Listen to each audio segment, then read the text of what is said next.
Dude, the Mad Games Tycoon 2 soundtrack specifically is so based. What is this funky shit? This is like what I would listen to if I turned on my fucking Spotify and literally picked a random song out of my... Well, maybe not. There's a lot. There's a lot in that playlist. There's like 400 songs in that playlist, and I'm the kind of guy...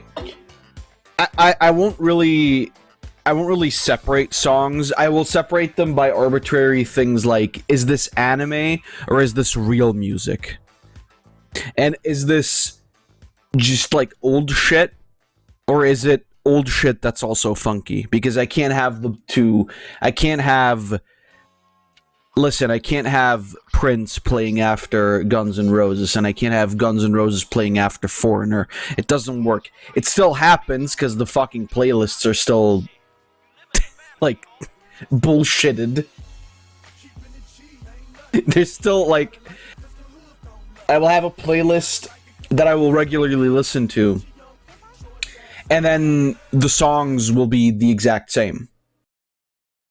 What's happening? Where am I? What do you mean, where are you, Sec? You're in hell. That's where you fucking are. Maybe that's where I am. But, enough of my rambling. Bro is in his yapping phase. No, it's fine. I'm joking. Also, if you're asking about the boys dancing at the top, you're smack dab in the middle. You're the center.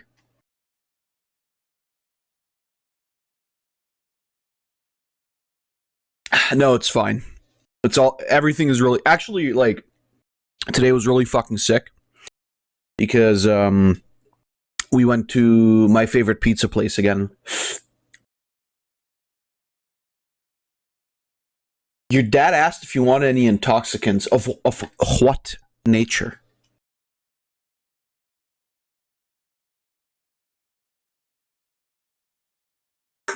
Bro, did your dad offer you weed? Your dad's fucking based. Imagine your dad walks up to you and goes like, yeah, you want to buy some weed, kid? Your dad doesn't give it to you, he sells it to you.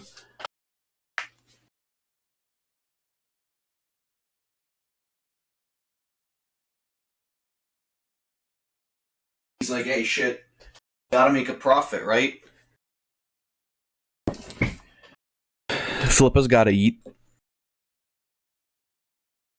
Just in general, because he's telling me that it's okay for me to explore things in life. Okay, do meth. That's the best one to get started with, from what I've heard. Just snort meth straight out of the fucking bag.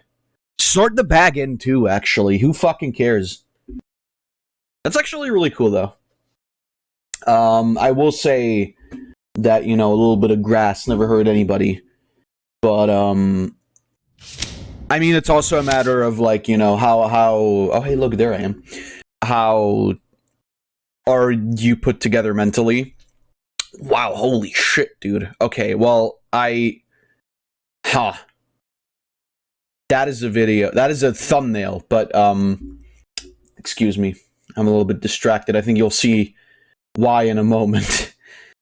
Thank you, YouTube, I guess. What the fuck? There we go. I mean, I think you guys know what I'm talking about. It's obviously this video. I mean, that's cool, though, you know? Like, I will say, like, you know, schmonking that green shit. It's not the worst thing in the world. Like, it doesn't kill you, obviously.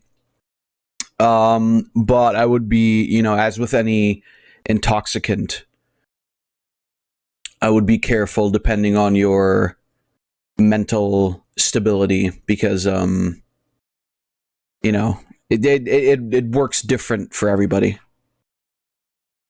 Oh, I see Sack. I already act like I'm on drugs. I'm good. I'm high on life, okay? But yeah, another viewing stream, finally. A little bit earlier than usual.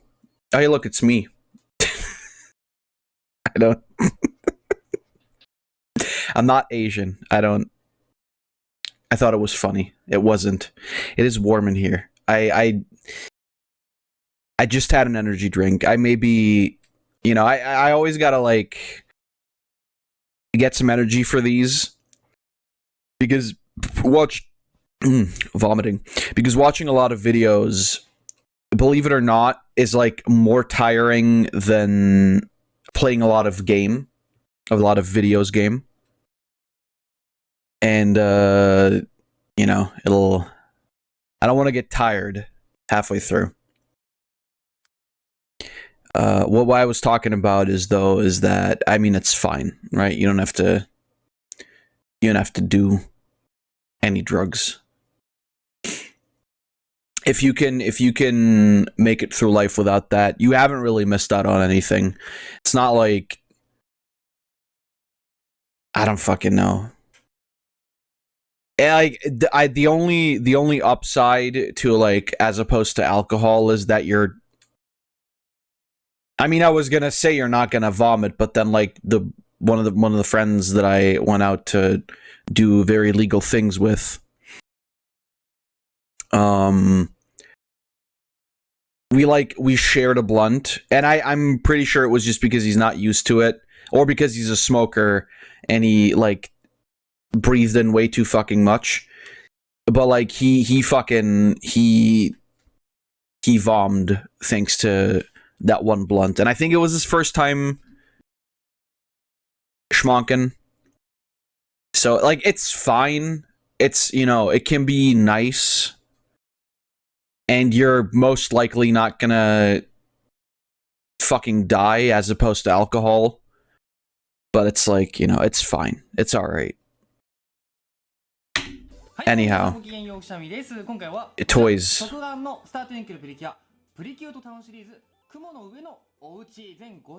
Is this the new season? What the fuck? One of them is a fucking Gyaru. What the hell? Is this the new one, or is this a different one? I've not kept up with oh, they're expensive apparently. Star Twinkle from 2019. She's Hispanic. I love diversity.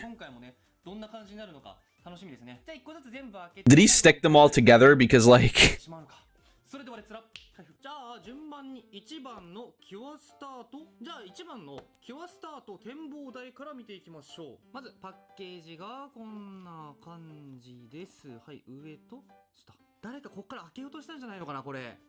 wait, does this have actually, now that I think about it, it does not.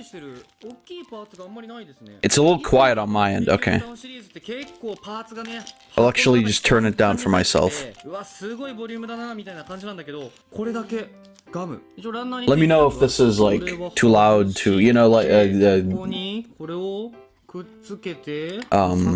what's its face? XSplit does things a little bit differently. It's broken, you fucked it. Never mind, it's fine. You know, even these like shitty little toys in Japan have soul. It's so funny.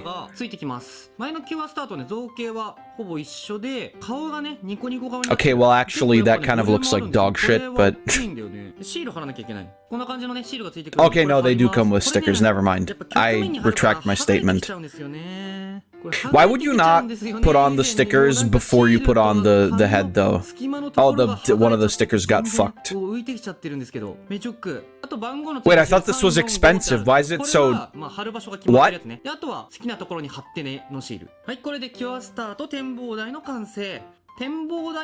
You know what? It's fine. 特になんか展望台って感じはしないけどね、ここは柵があるから、まあ多分お家が完成した時にここが一番上の部分になるんだよね。で柵がね、ちゃんと。I will say that like the detail on the head and the like the face and the hair is actually a lot better than I expected it to be. プルンスの人形は作ってくれないけど、プルンスはおる。この後ろのとことかも可愛いよね。裏側は全部肉抜きなんですけど、いやプルンスがこんなところにね、床の柄とかもね意外と可愛い。I want these so badly. I mean, I'm sure you can get them. I know that like GameStop over here sells a lot of this shit. The comic book store that I frequent, sometimes actually, only I haven't been there in a while. They sell gacha shit like this. あと、キュアミルキー。で、付属のシールがこんな感じ。シール貼れたので、組み立てていきます。I just got here and I read drugs and Sek, you got an extra hit. あれ、ゆらゆらするやつ。Yo, Sek is schmunking that shit. I didn't know you buy comics. Well, no, it's a comic book store. I only buy manga there.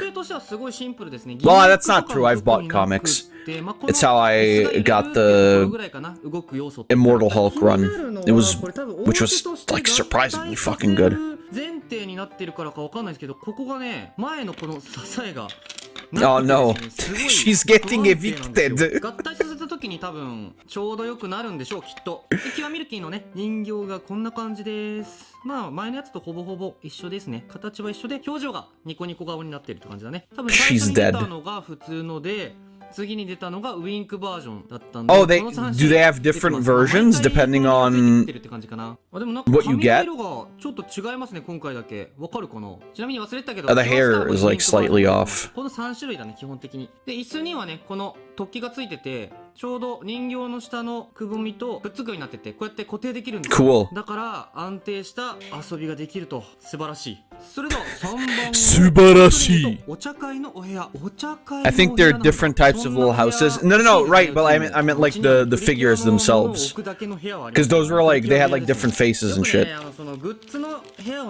I'm assuming there may be like minor differences like that. ね、コメントで来るんですけど、ほんとね、見せられるような状態じゃないんですよ。片付けたら見せたいなって思うんですけど、なかなかね。They come with other playsets? Ah, okay. ですけど、なんだろう、綺麗にはなってないですね。特に飾ってるっていうこともそんなにないし。I guess they would make like a different, 結構大掃除したんですけど、bunch of different ones. また戻りましたね。今年もちょっと年末大掃除して大整理大会を開こうかな。で、これさっきの I love Cure Chancla. It's my favorite one. で、あとは細かいのだね。お茶会用のパーツかな、多分。あとキュアソレイユの人形とシール。あれ、キュアソレイユの人形はニコニコ That's Cure Soleil, okay. つけて椅子置いて。Or Soleil, I don't know how the fuck you pronounce that. テーブルにティーポットとカップ。ちっちゃい。これで完成ですね。うん、ギミックは That's amazing. これはないです。これほんとちっちゃくてね、遊ぶの大変だよね。ちなみにお家はこれ外観もね、ちゃんとしっかり。So it's basically like, oh god, did Polly Pocket do shit like this, or was that more like a Barbie thing? I feel like I remember, I don't think my sister ever got these, but I feel like I remember these like, also like very Polly Pocket-ish, like, things where you could also put together this little house. Like I said, I don't know if it was like a Barbie thing or something like that. Yeah, they're very Polly Pocket. It's true. I fucking, what I should do, I think I talked about this on stream before, but a while ago, I think this was like when I started, or was it like in the middle of my... No, actually, it might have been before. I got from somebody who, you know, was at my workplace. I got a one-piece nightlight, but it was like, you know, it was like in a box like this, and it's like random, right? That's the thing with Japan. They love their gachapon, so even when you spend real money, you don't get to decide what you buy. And I got Usopp, and it was really fucking base, because these lights are like really fucking cool. And I was thinking that I should totally order other ones too. I haven't used it in a while because I always have my TV on when I fall asleep anyway, so I don't really need the light, but... Yo, that's not Kururun. Do not care. で、ブランコにもね、固定用の突起がついてるから、はい、完成。Why does the purple bitch get the fucking mascot? 横に揺れるタイプのブランコですね。珍しい。まあ、一応ちゃんと揺れますね。こんな感じ。優しく。Shake her so hard she fucking まあ、足が固定できるようになったおかげで slams against the wall. 人形乗せてもね、落ちないっていう。しかもフワがついてる。で、セレーネの人形がこんな感じです。Star got prunts, at least. でもなんかセレーネすごい頭のパーツとかが立体的でいいですよね。で、シ Fair. ール貼る時の注意点なんですけど、この足のね、くぼみが後ろ側が開くようにつけないといけないですね。こっちが正面ですね。開いてない方が正面になるようにつけないと。 The blue alien Oh, right. 固定できなくなる。 I remember. That was the guy that I like used as a profile picture a while back. But I made him green. 右目ウィンクで、今回のやつが左目ウィンクだね。そう、2番目のやつは、これ、前焼きで、これシール貼ってるんですけど、前焼きでも大丈夫な仕様だったんですよ。遊園地が。だったんだけど、今回のやつは完全に、後ろまで。Oh god, Shroober is typing. I never liked that. 止められないんですよね。 No, it's fine. だから後ろ側が開くようにつけないといけない。Yo, you're just gonna show that on YouTube? Jesus fuck. コスモとプラネタリウムのお部屋。いやー、最後にすご I い mean, できたね。 that's cute プラ though. ネタリウムのお部屋。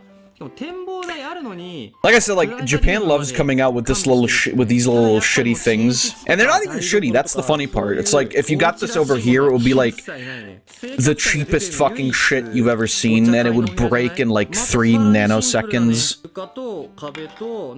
I mean, obviously these are just like there to display, right? But I feel like kids could probably play with these and then choke on the little plastic parts and die. But hey, at least then they can get isekai'd into the real, pretty cure world.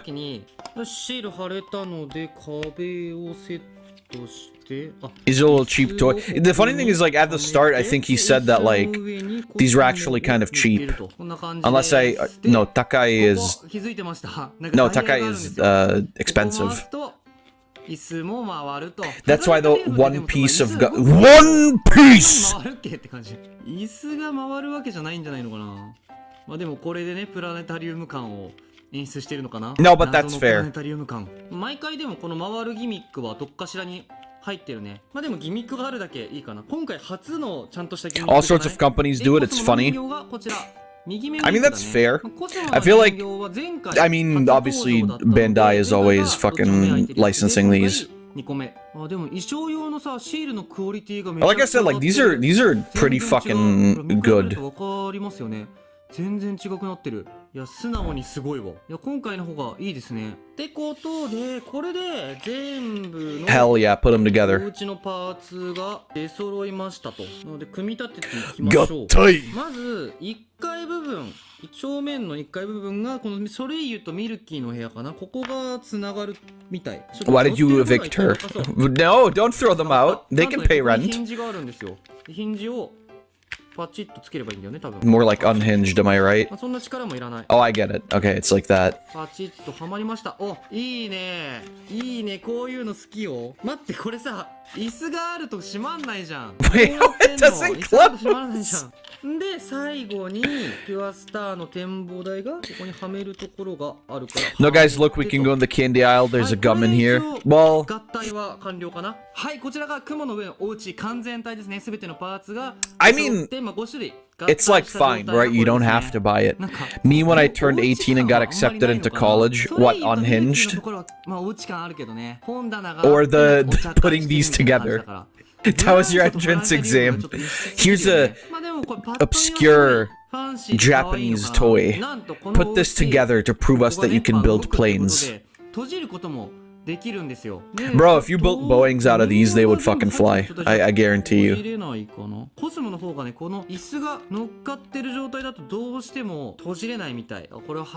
Yeah, this is scuffed. You gotta take off the fucking spinny chair. But that's, like, cute. Oh, kicked out. Okay, evicted. Amazing. I guess now it makes sense why, like, those are also so wobbly. That's cute. I like that a lot. Oh, she's too big. You can't put her in there. プリキュートとこれサイズ比べるともう明らかに Nah, fuck Boeing. I may not pop it anymore since I said this statement. あれってなるよね。完全にこの The snipers are. You are dead. どうしたみたいな。これはもうこれで違うものとして発売した方がいいんじゃないのかなってね。最近思いますね。Nice knowing your pain. Truly. プリキュートタウンシリーズ雲の上のお家全5種類紹介していきました。合体するとお家になってまあしまえるっていう。Hey, you said it. 中にちっちゃいパーツとか入れて全部しまえるんで、まあ遊びやすいのかな。なんかパーツをねなくしたりとかしないから。まあ、プリキュートタウンシリーズも発売時期的に言ってもこれが最後になるのかな、スタートインクだと。ただ5種類とか集めると結構高い、1個だいたい400円ぐらいなので5種類集めると2000円ぐらいになっちゃいます。でもね、人形だけでも可愛いから。 Did you say those were 2,000 yen? それではご視聴いただきありがとうございました。次回もよろしくお願いします。 I think that's what he said. That's like 20 bucks. Maybe for the whole thing. That would make sense, actually. If it's 20 bucks for the whole thing, that's arguably not the worst thing in the world. Oh yeah, by the way, whenever we do get like video files sent, I will try this thing out. Because I don't want to have to always like open videos in a different thing. So we're gonna try that once that happens. All right, let's see. Oh yeah, I see. Shroob already. I am risen. I am risen, more like. Floof also already posted. If I recommend you a game that I thought you would like, it's a Tony Hawk roguelite. What's that? Did you already send it? Feel free to send it in memes for streams and I'll look at it. Anyway, time for Strabby. It's in the game chat, is it? Hold on. Oh, the Hellskate thing. I think I saw that. I'm not sure. I may have to look at it again. I mean, currently I'm okay. Because I have the mountain biking roguelite. And then I also just have, like, other stuff that I want to play. Like Street Fighter 6, and I want to kill myself for even saying that. I made it to, I said this, on Wednesday when I was playing with Shroob and Floof. I made it to Silver, last weekend in Street Fighter 6, and genuinely, I already want to stop. But I can't. It's Street Fighter. Do it for Chun-Li? I don't want to do it for... Chun-Li would not want me to do it. She wouldn't. She would tell me to stop doing it. A mountain bike roguelike. It's called Descenders. And, essentially, it's randomly generated, procedurally generated tracks where you go through like 4 different areas, and then the tracks get harder and harder, and you like ride down the mountain, you do tricks and shit to get points, to get crew members, and the crew members are basically like your abilities. So like you will have a crew member who will make the path that you're riding on wider. You will have a crew member that will remove the obstacles on your track. You will have a crew member that can make your tracks less curvy so you won't lose as much speed. Stuff like that. It's really, really cool. If I buy more roguelikes, I'll get in trouble. I mean, don't buy that one. I just really like... I like the concept of like a racing, quote-unquote racing game mixed together with like roguelike elements. It's really, really cool. I wouldn't like necessarily recommend it though. It's a very niche thing. Did you know that 99% of gamblers... Well, I mean, Street Fighter 6 ranked doesn't have anything to do with gambling. It's just like... Also, by the way, welcome to the stream. It's not got anything to do with gambling. It's just like... You start rising in the ranks, and then you start realizing like, actually, I'm doing pretty good. And then you get a Japanese player, and then you want to fucking hang yourself. But then, like, your pride won't allow you to say, well, okay, I will switch to just, like, limited matchmaking where I'll only get people out of Europe, because people in Europe fucking suck. And then you get, like, a Chinese player, which I don't even know how that works, but okay.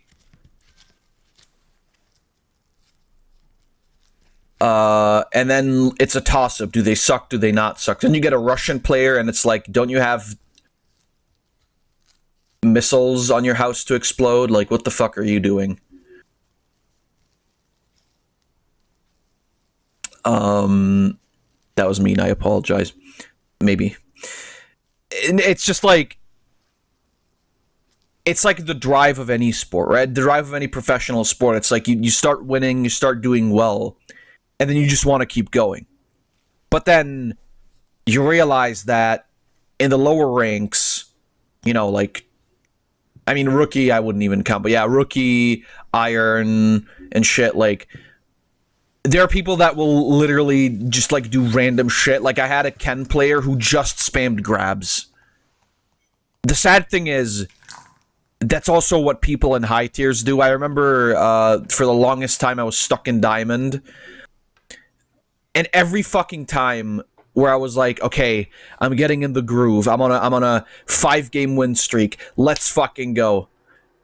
You get a fucking Ken player who will also just fucking use grabs the entire time. And it doesn't matter if you, like, you can't block by character. Not that I know of, anyway. So it's like, okay, I can block the player. What the fuck does that help me? When the next fucking Ken player does the exact same... I'm getting mad again. I'm... chill. It's fine. Strawberry video. It's like, yeah, I know when, like, the next fucking Ken player does the same shit again.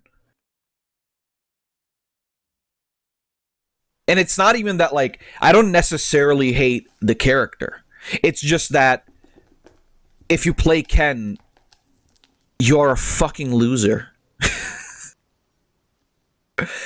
No, it's like the easiest character to play. Because he's, like, very fast. A lot of his combos, like, work together flawlessly. It doesn't take a whole lot of skill to learn how to play Ken.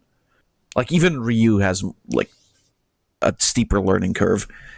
Ken is literally just, like, baby. It's like, give a toddler a fight stick and select Ken for him, and he will get first place at EVO. You know what I mean? Like... And it's just infuriating because, like, there is this, like... I don't know, maybe they get together, like, every month and talk amongst each other, like, how can we be the most insufferable F-slurs on this planet?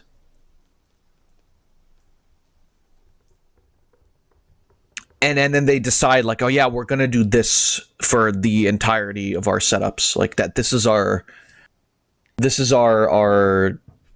tactic now. Because they all do it. The last time I had a good match against the Ken was in Street Fighter 4. Because it wasn't any better in 5 either.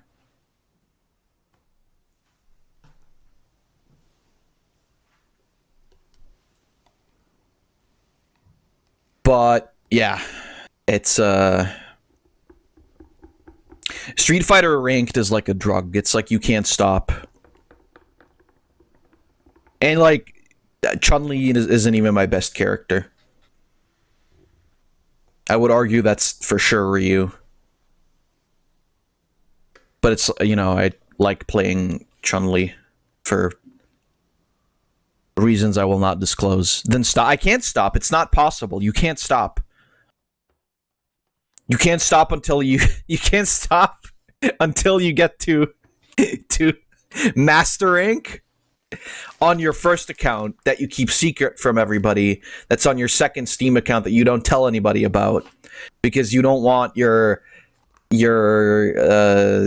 fighting games career to career, I say. You don't want your fighting games personality to mix together with all of the other games that you play. And then you get to Master Rank on that account, and then you realize, like, hey, I have my actual account that I play video games on. What if I got to Diamond there? What if I got to Master there with the same character that I already got there on my first account? What if I did that? Wouldn't that be fun? No, it isn't. It isn't. All right, let's see. Someone should hide a jump scare in one of these videos. Oh yeah, no, Japanese players are the bane of any game. Absolutely. I blame it on the fact that they literally have the time to play the games like fucking 24/7, 7 days a week.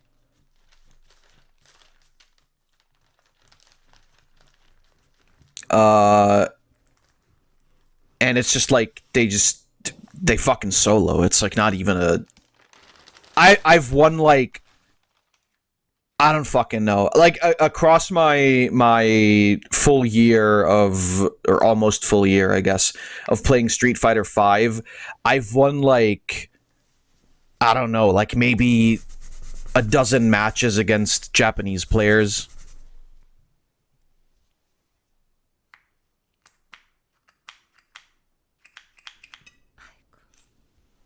And it's just like, it's really, really difficult. Playing Splatoon, yeah, Splatoon is like one of the worst ones. I remember. I like when you are on a team with the Japanese players, you're like, hell yeah. When you're on a team against Japanese players, you're like, I think I'd rather just disconnect. Shroob, happy early birthday. Oh shit, yeah, right. Happy early birthday, Shroob. You fucking stinker. When is it exactly again? I wrote it down. I don't have my phone on me. Ken players, am I right? Got it, pick Ken and go to Evo. Time to buy it. June 26th. Oh. Well, fuck you then, Payne. Well, whatever. Remind me in 2 months. Like I said, I wrote it down because I can't remember.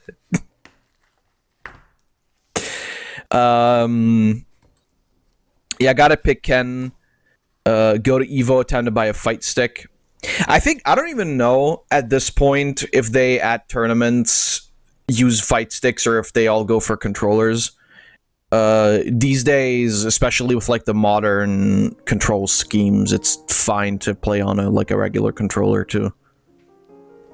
I don't prefer it, but it's like whenever my hands start hurting because I'm beating the fuck out of my fight stick so hard that it stops working sometimes.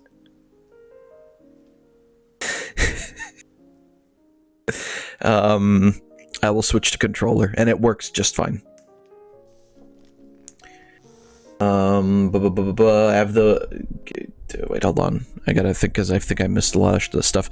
I don't think I will ever finish Final Fantasy 16 so close to finishing the game, and I got 20 side quests, and my brain goes do them. Well, I mean, eventually those side quests will be over, right? Poggers thinks gamer. I thought for a second that those were cherry tomatoes. I have the worst gambler brain on Kirby. Like, what if this time I get the no-hit? Oh, yeah, for sure. I mean, the great thing about Forgotten Land, though, is that I don't know, it's like still fun to play, right? Like despite the fact that a lot of the boss challenges are kind of bullshit, it's still really, really fun to play. And the attempt is always like, it seems like, you know, it's always so close. With Street Fighter, my big issue is just that it's like, it's just fucked, right? It's just fucked. But I remember like the Forgotten Land, the Forgotten Land runs were like super fucking amazing. A lot of fun. All right. Oh my god, this is a 40-minute video revisiting the worst smear campaign in VTubing history for now. Well, I'm glad you're so positive for the future, optimistic even. Oh, you talking about the boss challenges? Yeah, use Rock Kirby. I want to die. No, I don't think is there. Yeah, I don't think there is a Rock Kirby. Because then it would be easy. Then everybody would be using Rock Kirby. Here's my tip: either use Masked Hammer for the damage, or use Ice since the shield is unbreakable.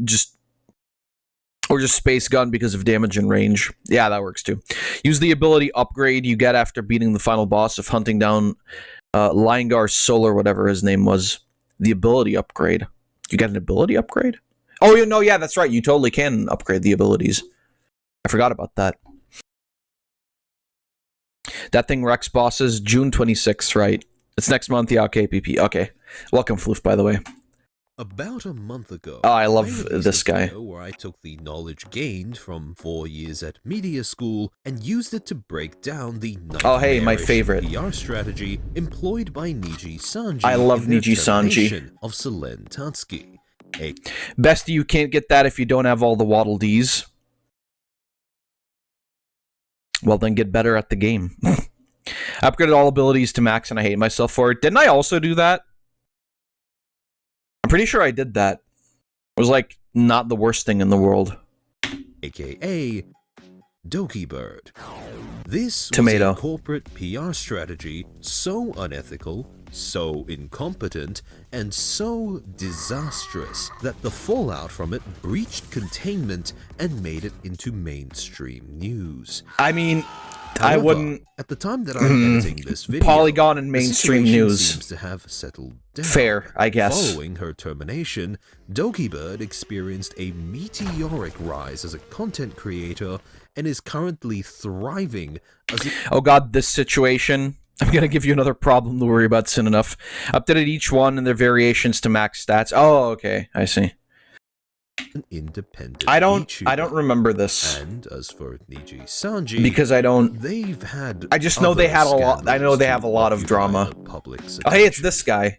it's my favorite streamer. But I you know what it is though? I've seen this particular screenshot actually. People who spread negative... Oh yeah, thank you artists. Know that you are amazing and you should be proud of your work. You're so loved and appreciated. People who spread negativity have already made up their minds, so don't let a few bitches define your worth and your skill. Keep doing what you love. What do you think about straight white men? Remind us of your opinion about straight white men. Please, Mr. Positivity and Love Spreader. Oh my god! This is still in the works, guys. This is not ready.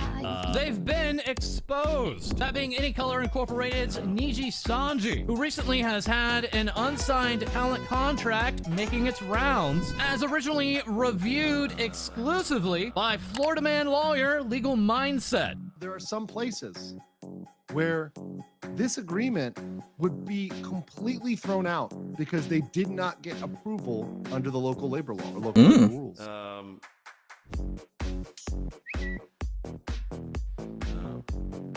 Oh god, this is so much, Jesus. I'm sorry, what? Spent 16.8 million buying back stocks to boost their stock price only for Sullen's termination to bring it back down. You! Damn. Good job, Any Color. You guys are fucking amazing. Nani?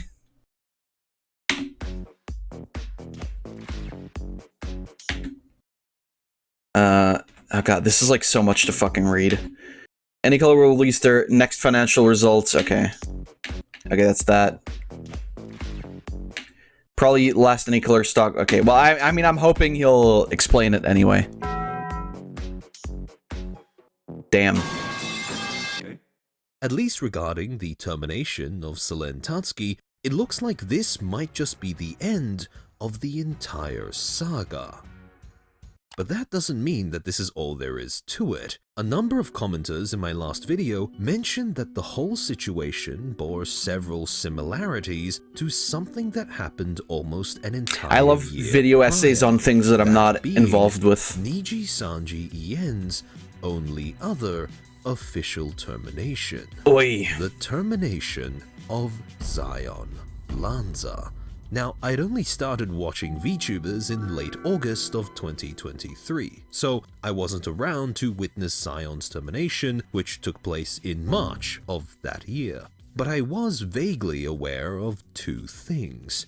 One, that Zion had, to date, the shortest tenure of any talent at Niji En, and two, talent that used. after her termination, Sayu Synchronicity, Ironically, I'm the sure. talent behind Feet! Zion Why feet? Lanza, had gone on to release an explosive statement alleging numerous unethical Why work do they always do that practices shit? going on at Niji. What the fuck? Allegations that have had their validity all but confirmed I hate it. by recent events.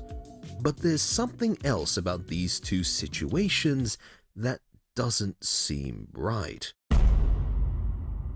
Stick in my One of the things balls. that I remember seeing in the initial wave of responses to Selen's termination was that a number of people were quick to insist that Zion did not deserve to have her experiences considered in the same way as Selen's. And so, my question is, why?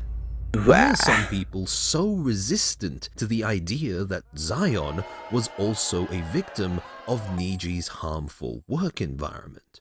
To answer that question, I'll be breaking down how Niji handled Zion's termination in a 3-part analysis. Yes. 1. The lead-up to Zion's termination. 2. The eerie similarities between Zion's termination and Selen's almost a year later. And 3. The possible rationale behind Niji's approach to terminating their talents. We Throughout just this video, shoot. We just I'm take going them to out be back and referring to shoot the them contents of if they don't One do what we Girl's say. Story, By the way, that because reminds it me. provides necessary additional context to the situation. I should. Context that was omitted from Zion's termination There we go. notice and has yet to be provided by Niji or its representatives in any official Seem to have the impression that capacity. female VTubers are bullied by the company and other importantly, VTubers. It allows us to piece together Well, a I mean, that's complete like- story. that's A like story kind that has of, repeated itself once already, know, and may repeat itself Because I think there's again. more female VTubers than male This is the VTubers. story of Zion Lanza. So I think that's kind of a given that, you know, like, Niji Sanji it happens with them more. Also, like, not to be, like, mean or anything, but actually to be very mean, Japan also isn't really, like, very far ahead in terms of women's rights and shit like that, so I'm assuming that's probably the reason why they're just, like, kind of, you know, generation, not or great. Wave, as they call it. Ex-Soleil. Alongside her were Kotoka Torihime, Maloko Kyoran, Hex Haywire, I've never, Vera like, Vermilion, and Dobio Drop Sign. never heard of a single one of these people.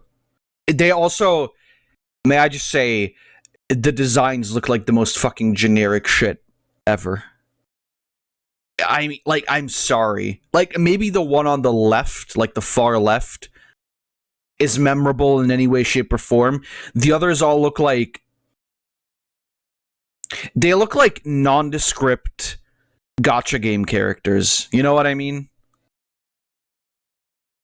I mean, it's all of them do, but like the one on the left has like somewhat of a memorable design because of the hair. VTuber men in a nutshell. I mean, the girls here also aren't like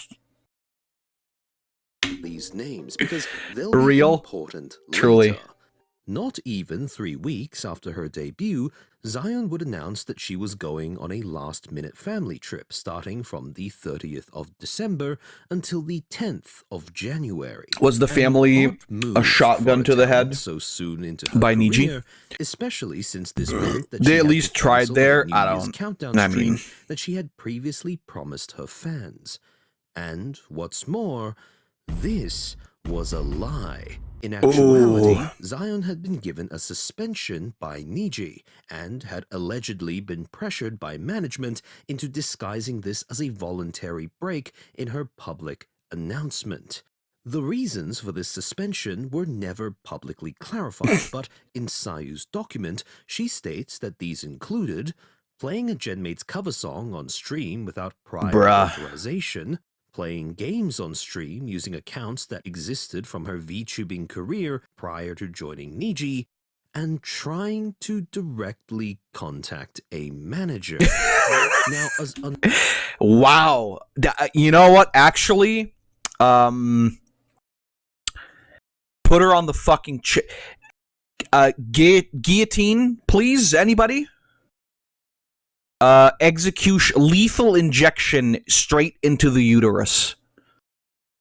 unreasonable as some of these justifications are, what's even more unsettling is how Zion's own words were used to hide her suspension Insanity. from the public, instead of any official statement from management. When you're trying to get a feel for a corporation's communication strategy, taking note of who you don't hear from in their communications is just as important as taking note of who you do hear from. Exnomination is the practice of deliberately excluding someone's voice from a public discourse, Right. usually to enhance the clarity of your message by silencing those who might disagree with you. However, that's not the only way exnomination can be used, because sometimes the voice you want... Management is proud of the song. Feel free to re-upload, since a lot of money and effort was done by so many dragoons. I'm really sad that this happened on Christmas, but I hope somehow you guys will be... So, like, I mean... right. to keep the public from hearing isn't someone else's, but rather your own. It's pretty hard to criticize the actions and intentions of a faceless entity, but it gets even harder. She had all when the those rights to actions upload it, and by the way. intentions Very based. are Thank you, Niji skinwalking Sanji. beneath the words and faces of people you've come to trust. What Zion's first suspension demonstrated was that, where possible, Niji's management will always avoid speaking up for themselves to the public, while simultaneously trying to hide their true intentions behind the words and faces of its talents. I mean, yeah, Remember literally. this point. No, you don't get it. We didn't pay for it, so it has to be killed. It's fucking insane that, like this isn't to, you know, take away from the fact that a lot of YouTubers are just dog shit anyway, and I don't really like them, but I mean, it is really like, despite that, right? Despite that, I think it's really fucked up how, and I mean, this is their livelihood, right? For most of these people, it's fucked up that, like, the tightrope walk that you're on when you're in one of these, like, VTubing companies, right? You're not allowed to do anything without the company's, like, pre-approval. That's insane. And I don't know, man. I feel like it also removes a lot from the enjoyability. And maybe that's also why, like, I find that I can't really, you know, find myself interested in a lot of VTubers. As I've said a billion times before. Maybe that's the reason why. It's just, like, their lack of, like, creativity and ability to make, you know, something fun is because they're limited so much. I would argue that for a real entertainer that wouldn't matter, because a real entertainer can turn shit into gold. But I mean, you know, fair. I only know you guys, the shark, the brain damaged, pink goblin, the dog, and the voice actor doing VTubing stuff. I mean, those are, like, the most well-known ones anyway. When you search, you can find VTubers that are actual content creators and not copying everything. Well, sure. It's because... Well, that's another thing that... voice crack. That's another thing, though, right? Like, those are usually hidden because they're not being advertised this hard. Like, all of these, like company brand VTubers, like, yeah, obviously they're getting a lot of... oh my god, he hit puberty, finally. It's like they have these companies behind them that will advertise for them, and yeah, obviously you're not gonna find the real content creators as easily. It's not just VTubers, it's content creation in a nutshell for sure, but I'm just, you know, saying that as an example. Coming back to this, like, if you take somebody like PewDiePie today, it would have never fucking made it. Not a chance. YouTube in general and, like, content creation overall has kind of reached a point where the average person has to compete with fucking mega corporation, and I mean, you know, that's not happening. Later, upon returning, Zion would do her best to continue streaming as usual, an endeavor that lasted until the 8th of February, when Niji announced that Zion would be suspended indefinitely. Okay, hold on. Sorry to announce the temporary suspension of Zion Lazanza activities as a result of repeated misconduct after management warned her several times about compliance issues since debut. The compliance issues, by the way, like, I understand this. I understand this as part of, like, I don't know, if there's like a publicity thing you want them to do and you're giving them a script specifically, but for fucking streams, like, I'm sorry, then just give them a script from like A to Z and tell them what to do specifically, right? If you don't want them to do like anything outside of that, it's a fucking stream. What are you talking about? That's like trying to edit live television. Like, yeah, that's gonna fucking work, I'm sure. Imagine scripted streams.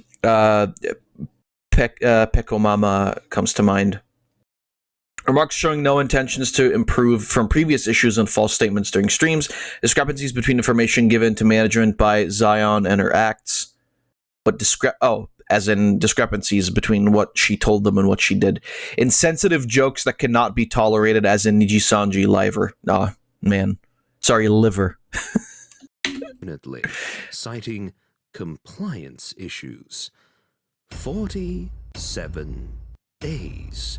That's how long Zion was allowed to be a Niji liver for. Because on March 10th, 2023, just over a month into her indefinite suspension, and exactly 3 months after her debut, Niji Sanji Yen would announce the termination of its contract with Zion.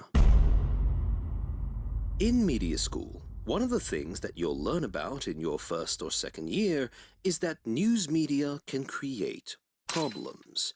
And I don't mean No way. misinformation or defamation. No way. You know, games journalism. I mean that media outlets can make almost anything look like a problem that threatens the whole of society. And they do this by creating a phenomenon known as a moral panic. A moral panic can be defined as a public outcry that emerges in response to a condition, event, person, The or SpongeBob one. Wait, what SpongeBob one? Hold on. like a journalism. Wait, what was the SpongeBob one about? You know, games journalism. I mean that media outlets Oh, can make almost anything what look was the SpongeBob one about? like a problem. I'm sure you that guys will tell me. threatens the whole of society.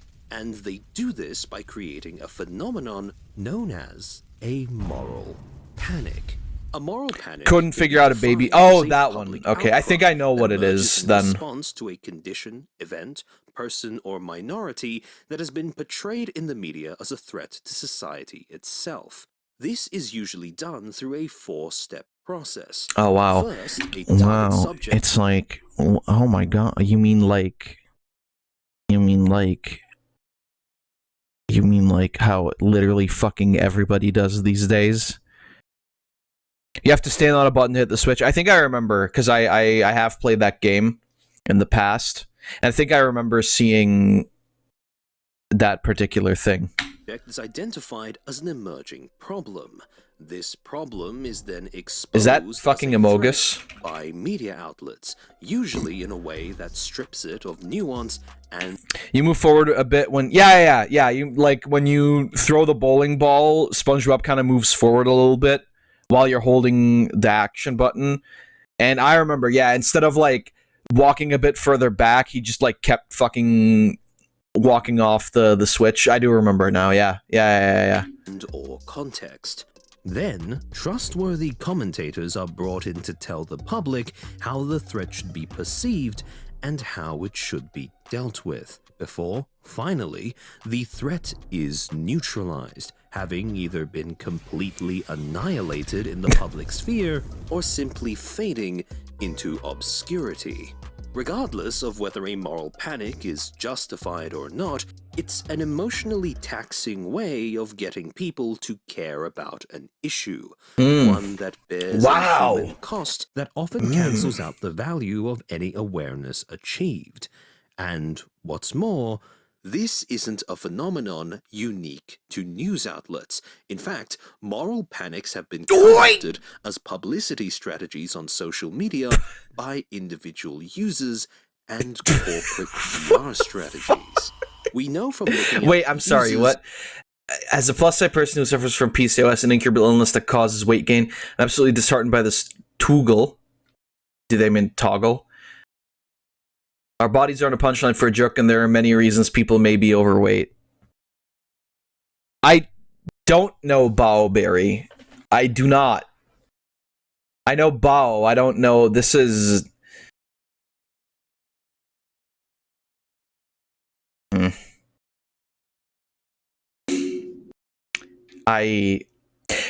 we talk about... Okay. I didn't realize that I was gonna bring this up on stream.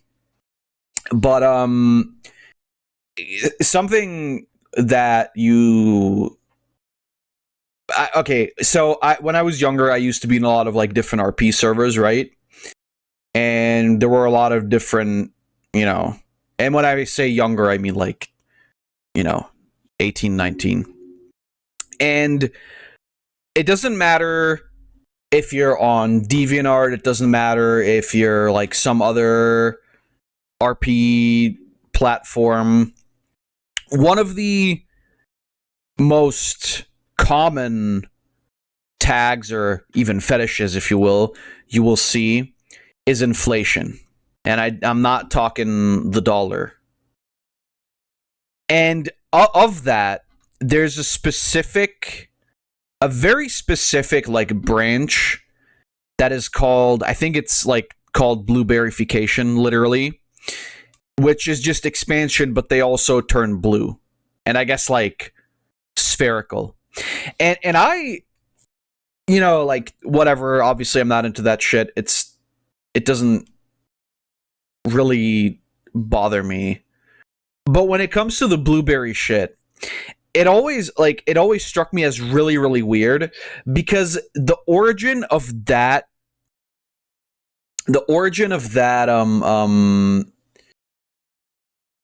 part of the fetish is from a children's movie, and it's happening to a child, because the origin of this is, or I guess even like a children's book, if you want, because I'm pretty sure, like, there was a book before there was a movie.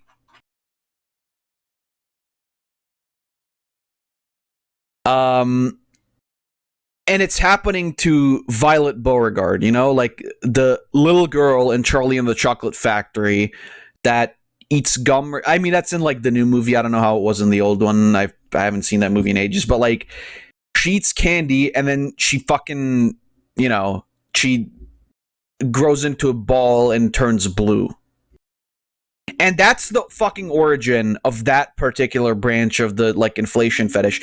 And that always rubbed me the wrong way, that there's, like, so many fucking... Yeah, I know the you get out of the gene pool now is fucking hilarious.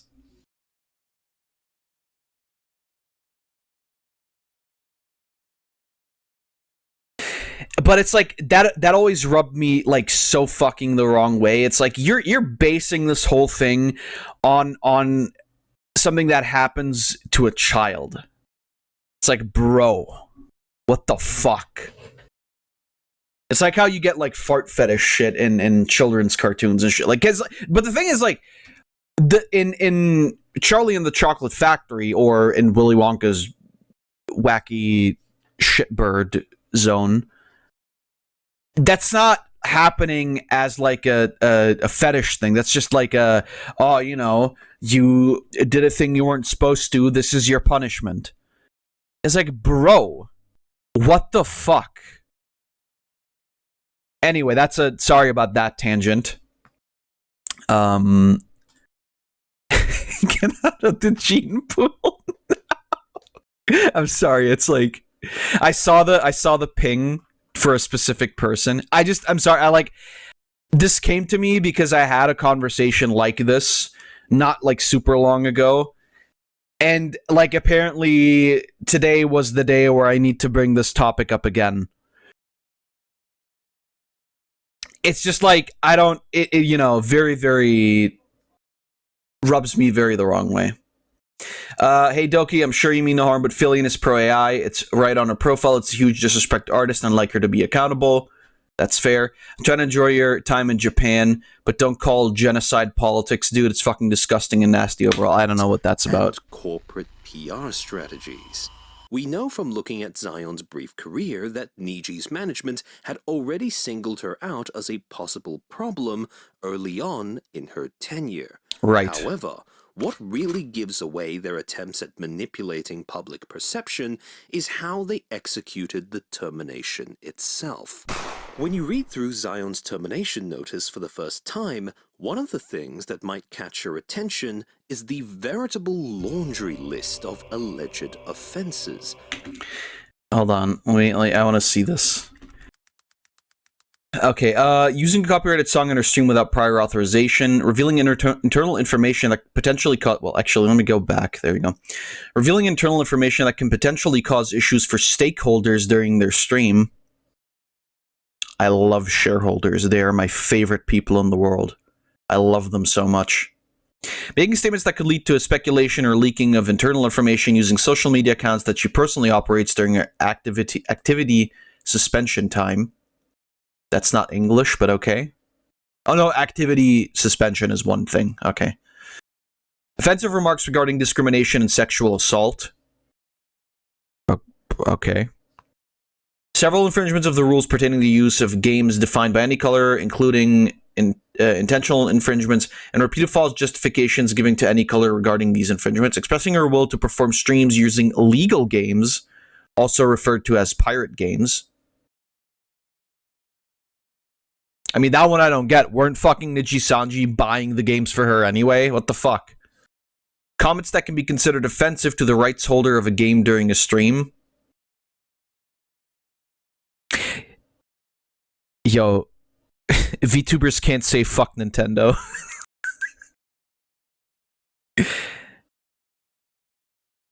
Comments that can be considered offensive, right? Giving false information to other Niji Sanji EN livers regarding the contents of her communications with any color.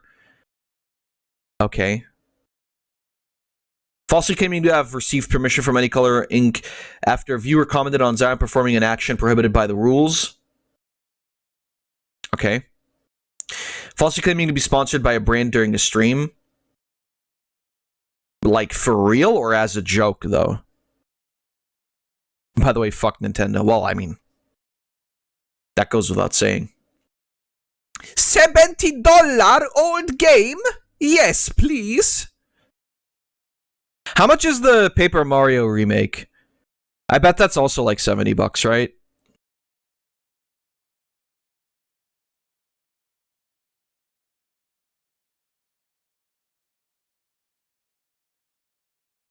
No, it was a joke. The D's not... Wait, no, fuck off. It was not the D's nuts thing.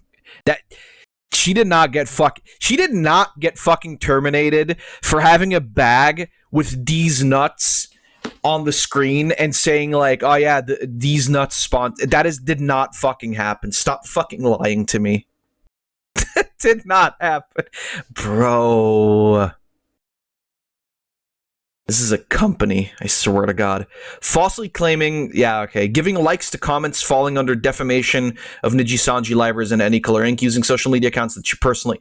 Bro, she was using social media accounts that belonged to her. The last one is fucking amazing. Numerous other actions and comments infringing the contract and rules.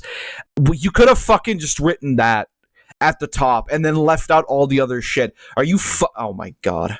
Attention is the veritable laundry list of alleged offenses.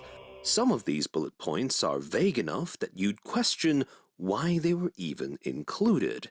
For example, comments that can be considered offensive to the rights holder of a game during a stream. I want to know what she said. Anything from joking about a publisher's affinity for breast milk to complaining that a game is less action than transaction.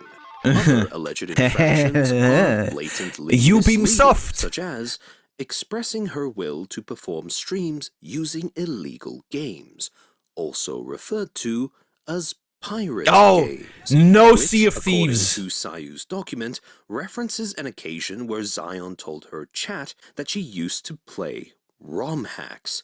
Technically a form of piracy, but with Time to die. no indication that she intended to do so again, let alone on stream. But there's one infringement in particular that would go on to become a common talking point. I could in not work at subsequent Nijisanji. discussions. Like I'm like going through the list of things that they listed right now, and like I could the same day I walk into the office, the same day I walk out. It's like about the situation, and that is the fourth dot point. Offensive remarks regarding discrimination. If everyone does that, it's called having a job.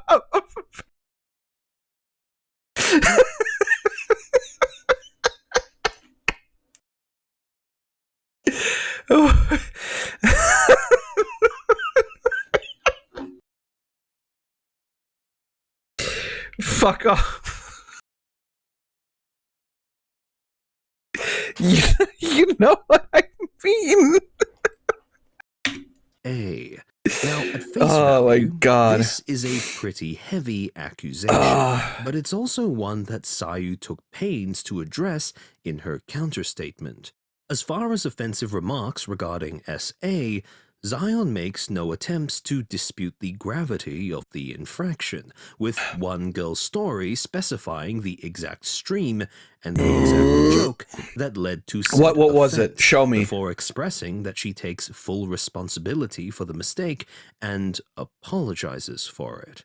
Although you can find clips of the stream in question, I'm not going to include any God here, damn it. mostly because there isn't much to discuss since both Zion and Niji appear to be in agreement. I mean, that you know, if she said it a and legitimate it was fucked up infraction. and she acknowledges it, then However, my issue with this bullet point going to force you to isn't walk with out this of a building infraction, without but having how it previously was walked stitched into it. together with an additional accusation of offensive remarks regarding discrimination.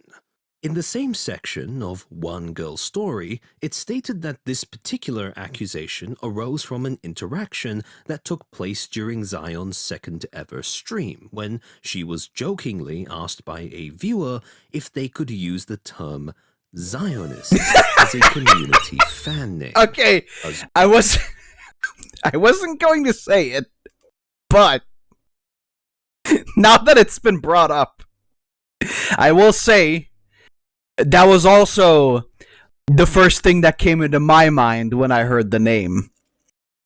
So, you know, it's a joke.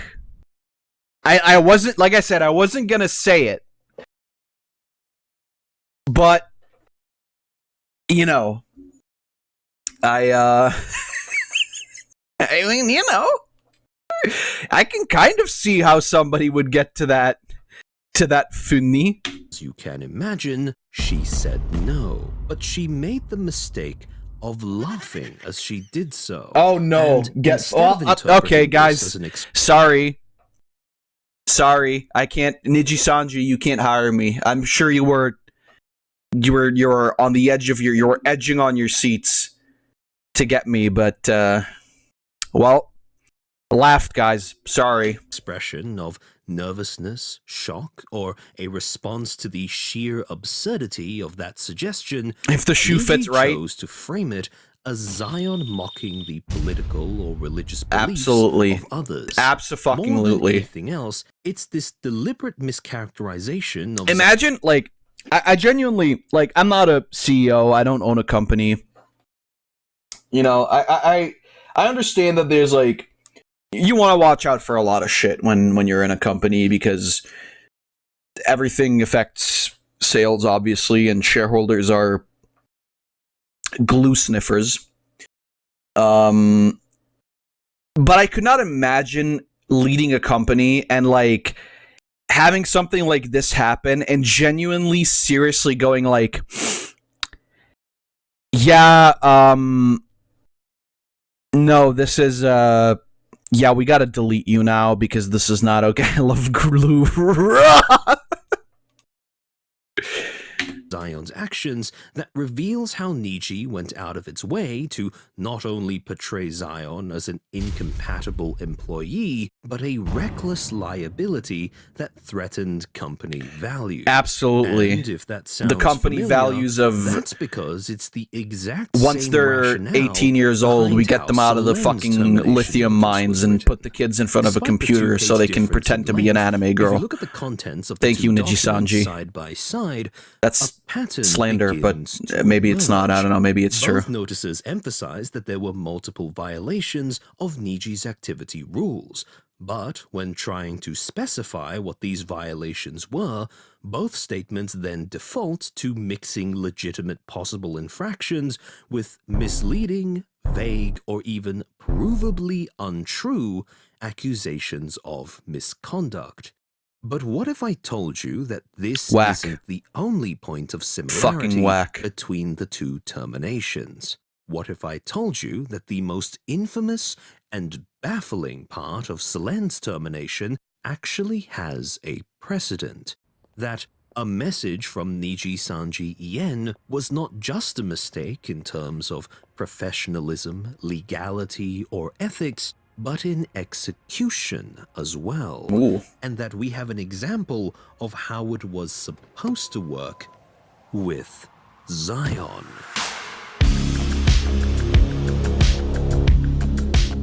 Oh, In the shit. aftermath of Zion's termination, each of the 5 remaining members of XLA would go on to make a Fuck, I gotta do my statement pull so I addressing can get the guy in the middle. Now, these weren't forgot the about only that. instances Shit. where other livers would bring up the topic of Zion or her termination, but I chose to focus on these 5 statements because Guys, they look were at my made SSRs. by her genmates. 2 of the 5 statements, those being from Vermilion and We should Dobio eat this Dropside, Niji Sanji would CEO's take yacht. place We in should a eat the small Niji segment Sanji of a CEO. previously scheduled live stream. In Doppio's case, this was less of a statement and more of a... By the way, how fucking dare he? How dare this twink use the name of my best boy? Doppio, you fucking cretin. Fuck off. You will never be him. You will never be the real Doppio. Fuck you. reference to the situation, one where he thanked his audience for supporting Is he still him through around, tough times or is he and dead? expressed how saddened he felt at recent events, before requesting that he be allowed to focus on more positive things moving forward.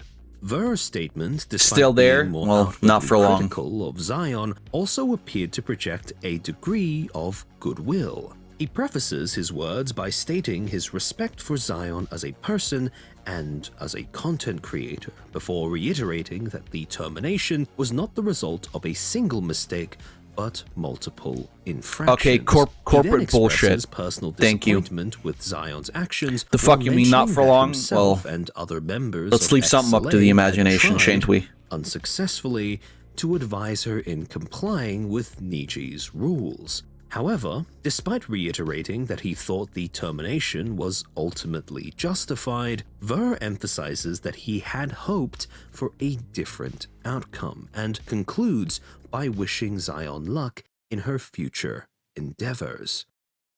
And if that was all there was to XLA's statements, then this section of the video wouldn't exist. But now we come to the statements made by Zion's other genmates. 3 individual live streams, each one taking place within an hour of its predecessor, and each one made for the sole purpose of addressing the termination. Earlier on, I mentioned how Niji's management has demonstrated a tendency to use their talents as a way of... Thank you for everyone for support since I've been gone. I'm discharged from the hospital. My parents are helping me after my accident. Thank you to my Dragoons for all the kindness and support. I will keep trying my best in the new year. You are what keeps me going. On termination notice stated that management had revoked her access to her Niji Sanji social media accounts as early as December 26, 2023. Wait. I'm sorry. this they fucking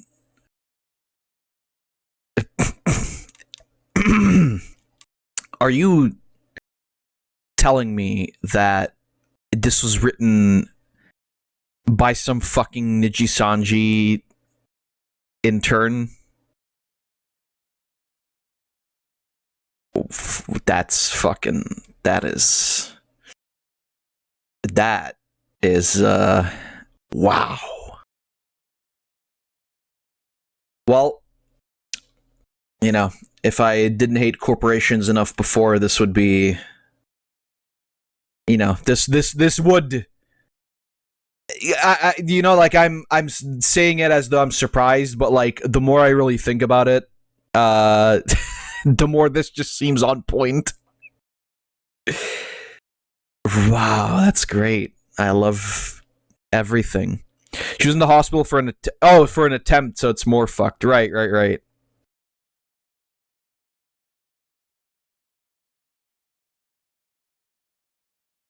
Fucking Christ. Delivering their messages to the public and hiding their intentions from the public. We saw this during Selen's termination with a message from Niji Sanji En, which I covered in my last video. The TLDR of what I said is that Niji's management attempted to take potshots at Selen's character and Dokibutt's counterstatement, under the guise of allowing 3 of their talents to air personal grievances they had with Selen. The thing that confused people the most, especially those with a communications background, is why Niji would choose to do this.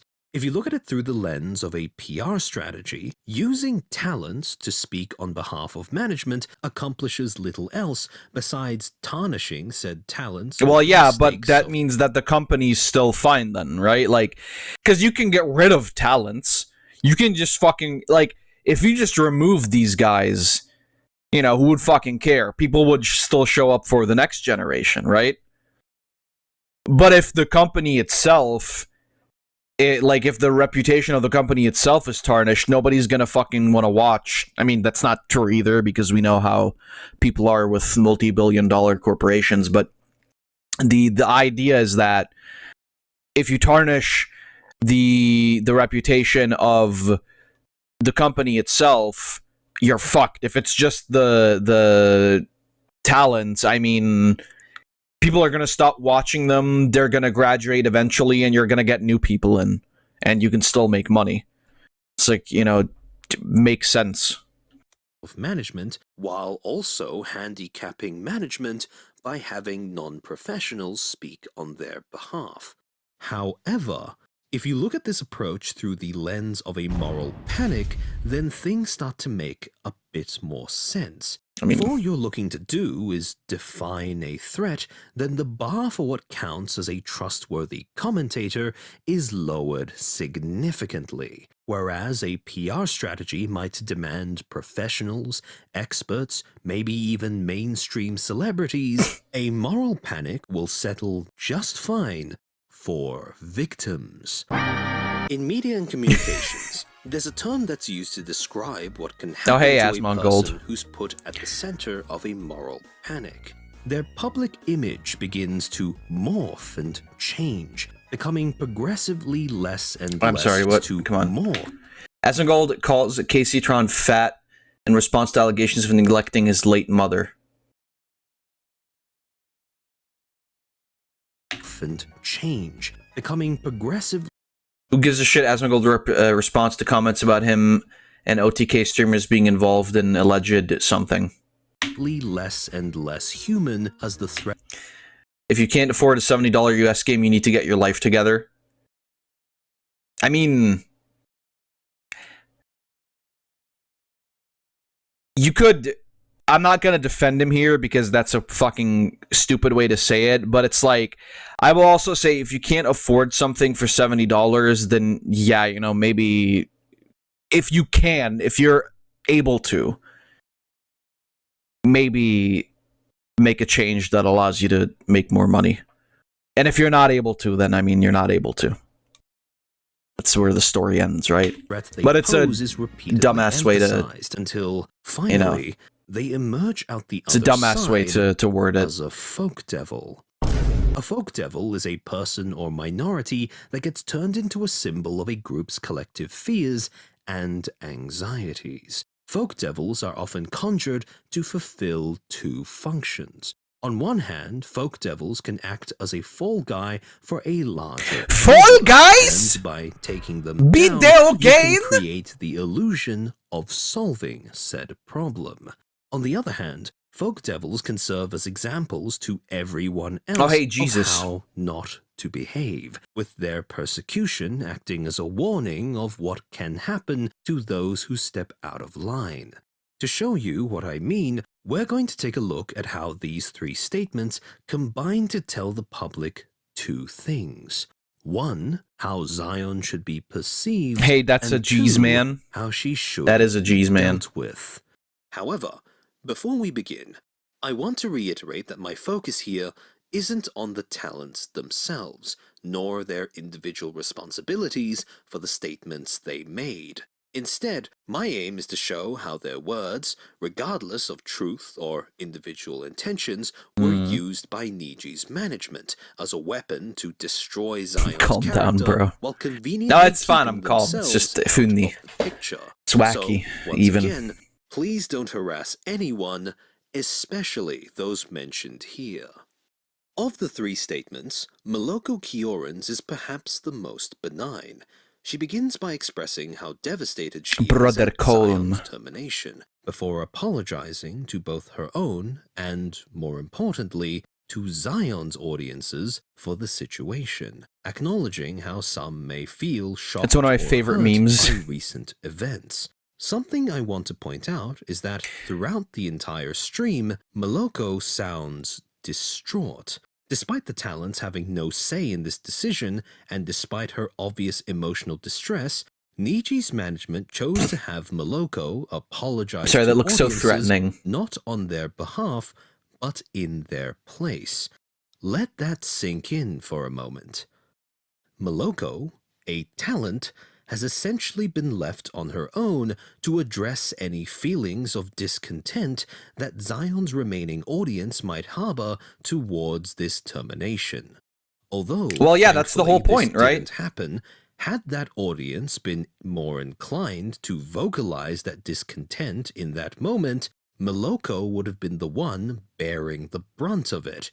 It's also worth noting that, whether it was intended or not, her obvious emotional distress would have acted as a deterrent to criticisms of the termination decision, as even discontented audiences were likely to identify with her feelings of powerlessness, an effect which was probably amplified by her unnecessary apology.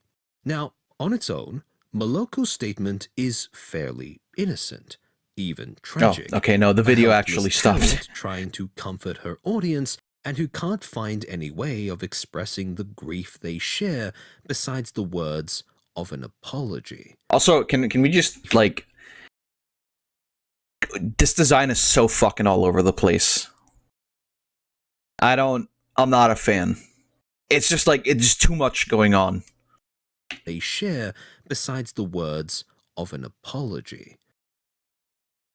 However, the implications of this stream become a lot more pointed when you look at how it was contextualized by Kotoka Torahime's statement that came right before it. What makes the presentation of Kotoka's statement so insidious... I think without the boob straps it would work. Yeah, it's like, it's weird. It's weird. This one, for example, is a lot more, like, simple. Like, there's, you know, there are, like... I mean, first of all, there's not as many different colors.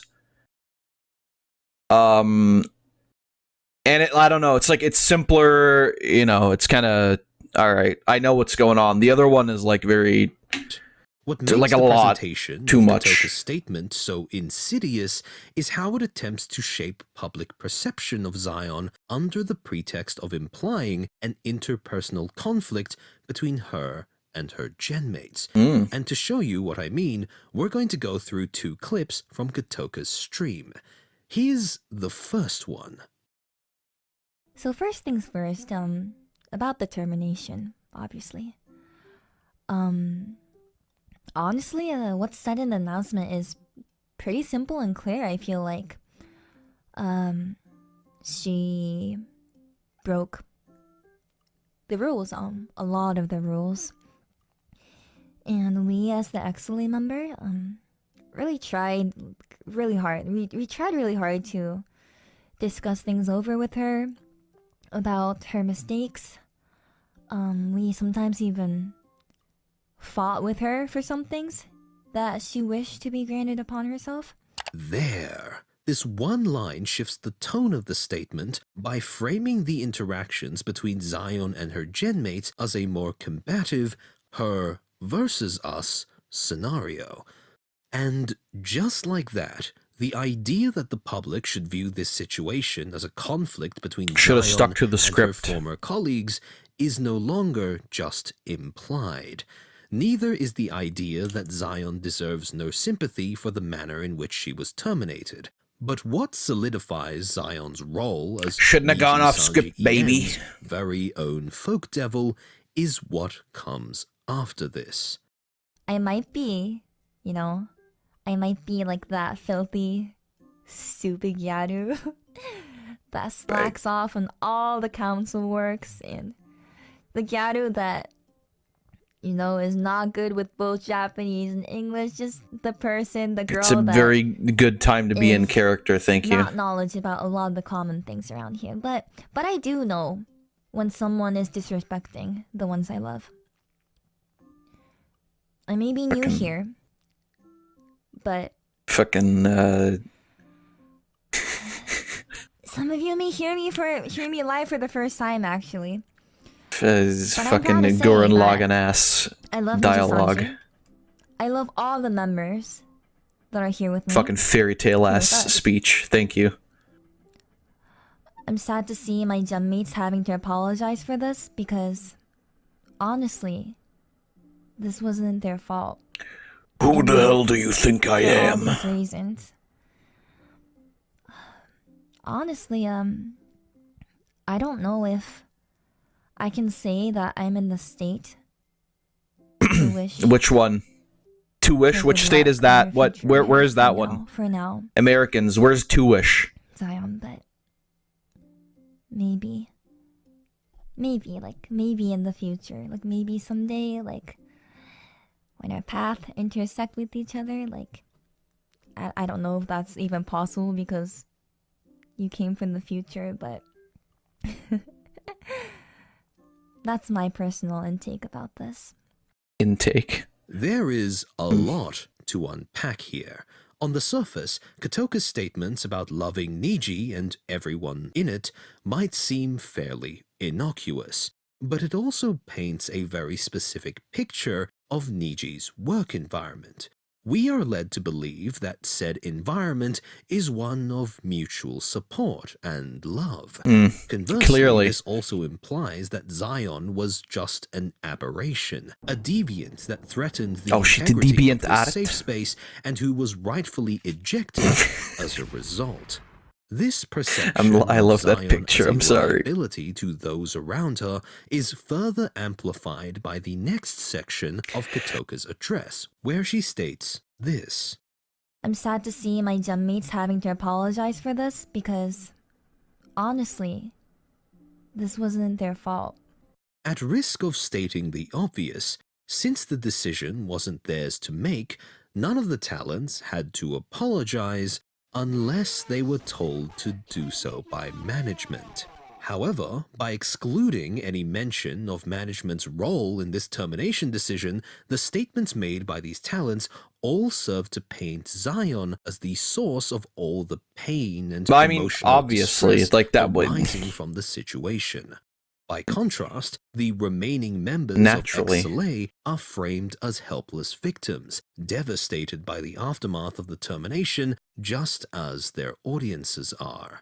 And when it comes to Niji Sanji's manipulative use of talent victimhood, nowhere is it put on display more than it is in Hex Haywire's statement.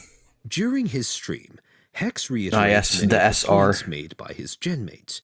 However, What separates this statement from the others is how Hex begins his address.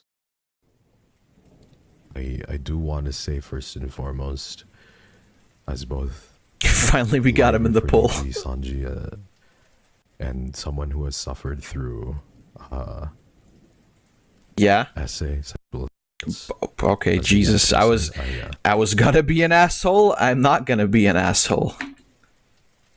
or as a younger individual, I cannot condone a lot of the jokes and a lot of the things that she said, and it devastates me. It devastates me because I never would have guessed that it would come to this. It would happen this abruptly. Abruptly.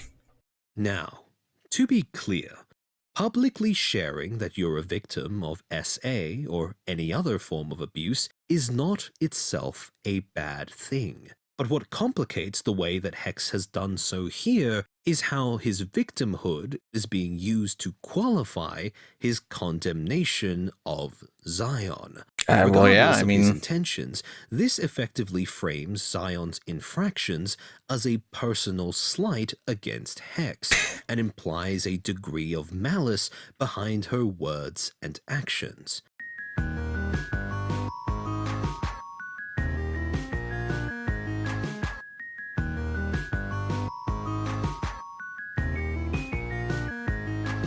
At best, you could argue that yeah, this was which is done with actually true. Like, because very clearly, you know, if Niji Sanji cares so much about their fucking contracts and their approval of what people can say, they were totally fucking fine. Yeah, the Lethal Company music is chef's kiss. I will say, like, this is fucking vile then to just like go like, yeah, you know what? How about you know how like you got fucking sexually assaulted as a child? Why don't you bring that in? Why don't you bring that in when you're making your? Because don't get me fucking wrong. I understand making a video on the whole situation. It would be weird not to make a video on the situation, especially in a climate where like you're by your job's definition working together with the people, and then the people get terminated, and then obviously you have to say something about it. And again, I understand also that they were forced to say this all by Niji Sanji. It's not that I don't understand that. I find it really fucking crazy of Niji to just go like, yeah, could you bring up your trauma when you're doing this? Could you bring up the shit that happened to you as a kid when you talk about this? Could you do that for us? For the extra $25 this month, buddy? It's like, that's wow, okay. And like, you know what? You know what would have been so much more palatable to fans and critics and everybody else alike. You know what would have been so much more palatable? If Niji Sanji was just like, look, we don't want that bitch on our program anymore for whatever reason. Goodbye. Because that still would have pissed a lot of people off. A lot of people still would have been mad. Niji Sanji's reputation would be shit for like a week or two. I don't know. VTuber fans have the attention span of like a dead goldfish. Like, but at least they would have been honest. And then people would have been like, okay, well, these guys fuck ass. They suck ass is what I actually wanted to say, but okay. These guys suck massive cock. But whatever, at least they were honest. And then nobody would have, like, this wouldn't have been a big issue. Not that it fucking matters, because people are still watching these guys as fucking slop. They do what to the ass? They suck and fuck. They're both. They're shitbirds, I'm telling you. They're real shit dicks. Real dick shits. Real shit lips. Fucking At best, insanity. you could argue that this was done with a neglectful No, ignorance this of was how Hex's words would be fucking interpreted by definitely some on members purpose. of the Western audience as a license to attack Zion. But at worst, this could be viewed as a deliberate attempt at mobilizing online audiences for a harassment campaign. Ultimately, it is this shared sense of disappointment and helplessness expressed by all three talents that viewers are being encouraged to identify. Literally the It's also dark what side Niji's Phil management approach. is relying on Dude, to there was give these nothing I could talents the do. credibility to It's not speak my out about fault. the situation, despite them having no say in the termination decision. Which, you know, and yeah, lacking in obviously, you PR know, they're expertise of they're their own. victims in this as Moral well. panics are especially destructive when they're used in the context of a publicized interpersonal dispute, because they have a tendency to turn perceived victimhood into a source of credibility. As a result, Guys, check out my subsequent character discussions around the gallery. subject of the moral I paid panic $47,000 tend to get develop these into a characters. victimhood contest that further obscures other more systemic I'm sorry, I can't problems stop. that might underlie the situation. And this is what makes Zion's termination This is modern art that I'm so looking at right fucked now. up. Because at this point, Niji had succeeded in framing the whole situation as an interpersonal dispute between Zion and the other Right. talents, instead of a Oh god, labor not Street Fighter. dispute between Zion and Niji. So when, almost 2 months later, Sayu would come forward with a personal statement detailing the harrowing experiences of what it was like to work at Niji, the weight of her experiences were mired in the controversy that Niji had created around her termination. Although it's never stated directly, one girl's story describes a textbook case of a toxic work environment. No one way. Characterized by What? managing No, you're telling me the fucking Japanese VTuber entertainment company was a toxic work environment? No way. Dude, no way. Why you lying to me? What the fuck? managerial neglect, adversarial perms processes, a callous disregard for talent well-being and mental health, as well as preferential treatment of some talents. No over fucking others. way. And the kicker? All of these issues were brought up again a year later during Selen's termination by a combination of Dokibert herself and Niji Sanji's own statements. What? Niji doesn't want you Huh? to see the similarities between these two terminations. In fact, botching the execution of their strategy the second time round almost worked in their favor. After all, it's easy to get so caught up in the recent spectacle This guy. of Niji's failure to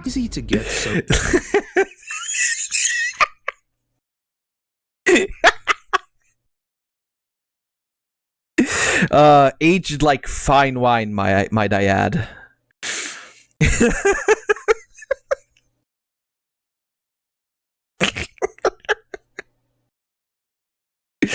Leaving Niji Sanji is always an option. Oh my god. This is also one of the ones that I saw. so caught up in the recent spectacle of Niji's failure to destroy one of their talents that you might not even realize that they've already Not denied succeeded when- at destroying one in the past. See, Sayu's synchronicity Oi, oi, oi, she oi, oi. survived. Given enough time and in light of recent events, she might come to enjoy some measure of the success she deserves as a creator that managed to I'm sorry, join did that one say of the hag largest divers? VTubing agencies I'm a hag diver. of her time, regardless of how short her tenure was.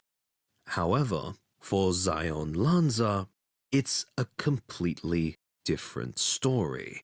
Isolated, demonized, and silenced with cold precision, there was never going to be a future for Zion, a fact that she could only have realized once it was already too late. I hope she put some of that money was aside no that she got. saint, but she was a prophet, one that few listened to at the time on account of her being defined by her mistakes. Imagine them instead getting of 25 her bucks. Experiences. This is I mean, I what hope they it got means paid. to become a folk devil. When all is said and done, folk devils are just a symptom of a volatile environment, one where deep-rooted issues exist without readily apparent solutions, where the Sure. simple I mean, but illusory like aside from my, you know, opinions about corporate VTubers and everything, how about the 2% merch profit? Well, I mean, that depends on how much merch profit there was. Only getting full money for voice... What? What do you mean only getting full money for voice packs? catharsis of condemning a scapegoat is prioritized over the more complex task of implementing effective reforms from the ground up.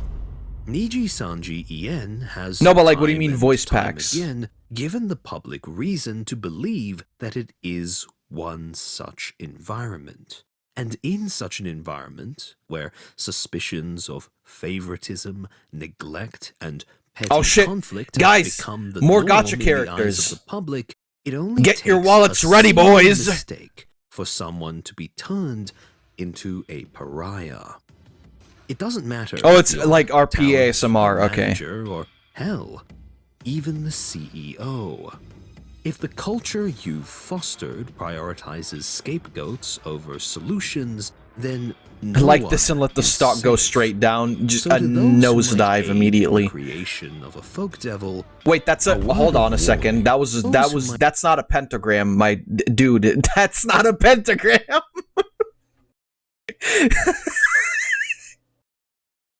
Oi, oi, oi, oi, oi! might aid in the creation of a folk devil, a word of I don't know if that was the point. if anyone can be turned into I will... No, listen. I will chalk that up to an honest mistake. Because that's... I feel like that was not done on purpose. That's... Like I said, I feel like that's probably an actual mistake. But...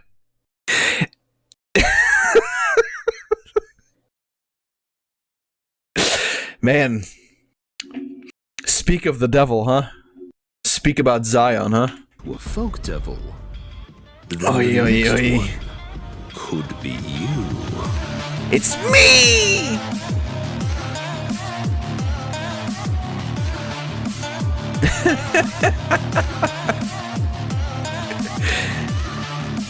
I hate the Hebrews. They killed our Lord and Savior, Zion, whatever the fuck her last name is. I hate them so much. For legal reasons, that's a joke. And also for actual reasons. That was a fucking... Oh my god. Jesus fucking Christ. I mean, like I said, like, I'm never fully involved in a lot of these VTuber dramas. Because it's just like, you know, that would imply that I watch them. But it's always interesting to see these videos because it's like I don't think there has been a single time where the happenstance was not like balls to the wall fucking crazy. It like there's always some like insane shit going on, either from the VTuber side or from the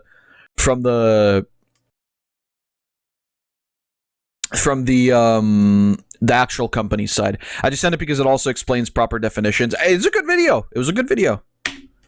I can't complain. It was really good. I liked it. Oh wait, hold on. We can have subtitles. 안녕하세요, 호밍입니다. 오늘은 제가 지금까지 모은 포켓몬빵 띠부씨를 가지고 포켓몬 도감을 만들어서 액정에 Oh, is it like... Oh, okay. 3D printing. 만들어줍니다. 제가 가지고 있는 AI voice, by the way. 포켓몬이라서 What's an AI voice? 그대로 만들어줬어요. 3D 프린터로 뽑아서 이렇게 가지고 왔습니다. 좀 있으면 비가 온다고 해서 도색부터 빠르게. It said at the start. Did it for real? Oh, the Clova dubbing or what? 안녕하세요, 호밍입니다. 오늘은 제가 지금까지 모은 포켓몬빵 띠부씨를 가지고 포켓몬 도감을 만들어서 액정에 붙여줄 거예요. I don't 먼저 think so. 3D로 만들어줍니다. 제가 가지고 This doesn't sound like AI. 1세대의 포켓몬이라서 도감도 1세대로 만들어졌어요. It says dubbing and AI though? Oh yeah, it does say dubbing AI. Well, hold on a second. This is Korean, right? Or is it Chinese? Well, we'll figure it out in a second, I guess.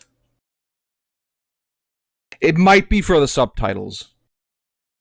It sounds like Korean also, yes. What the fuck? Go get Gobel Trend Slate, where you? Okay, I'm gonna have to. There it is. Alright, show me the money. You are not showing me the money. You are so broke.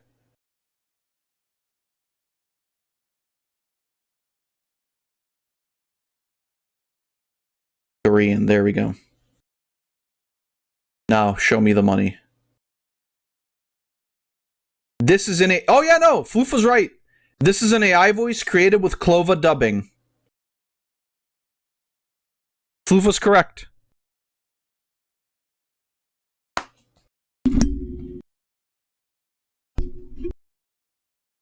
Whatever, I'll still watch the video.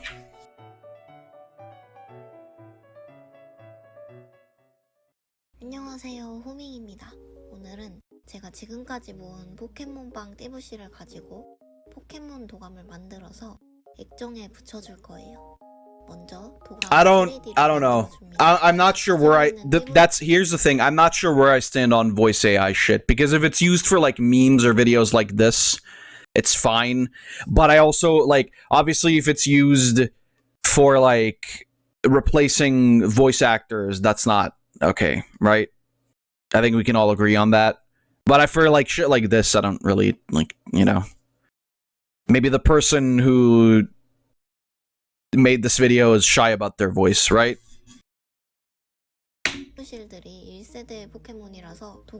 And obviously if there's, you know, 3D 프린터로 뽑아서 이렇게 가지고 왔습니다. permission to use. 좀 있으면 비가 온다고 해서 도색부터 빠르게 하고 올게요.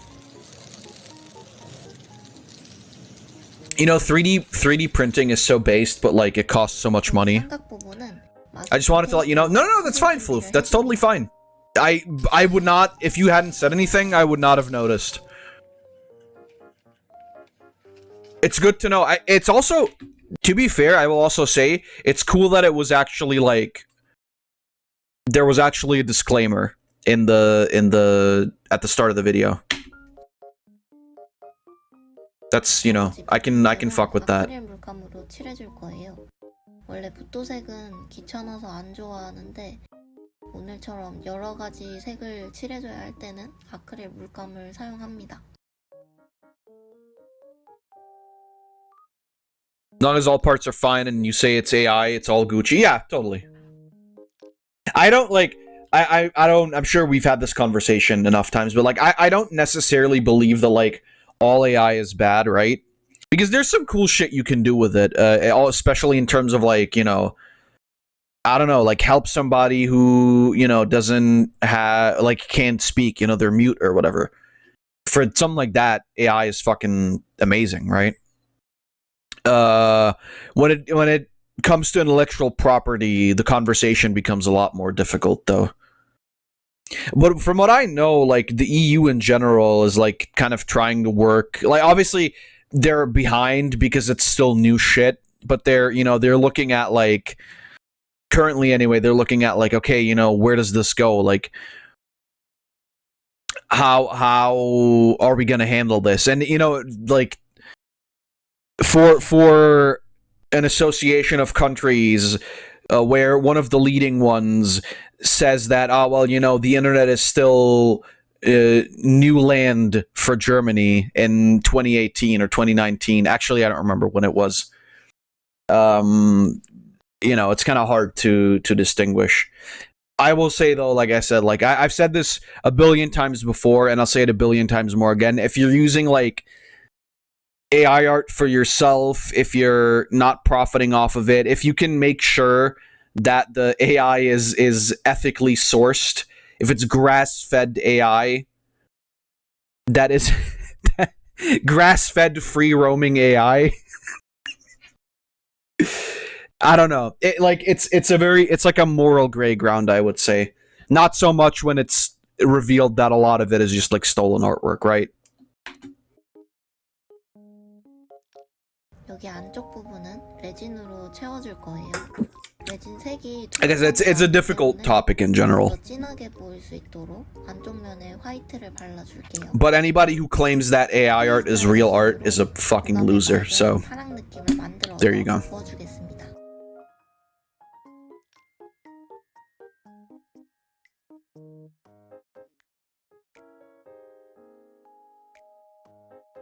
이제 경첩을 That said, 연결해줄 this 거예요. looks fucking based.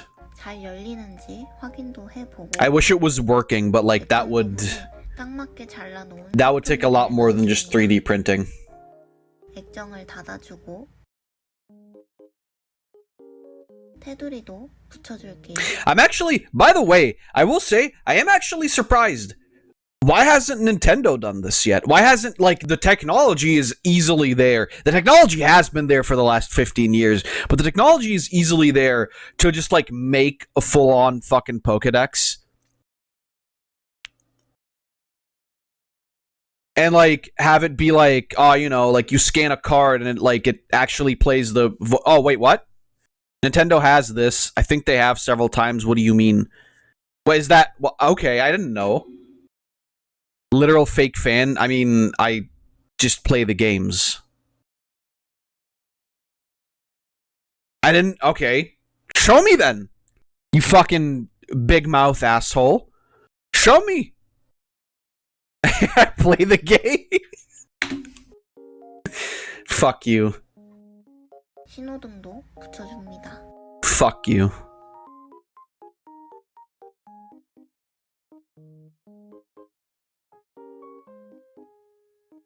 Is it actually cool though, or does it suck ass?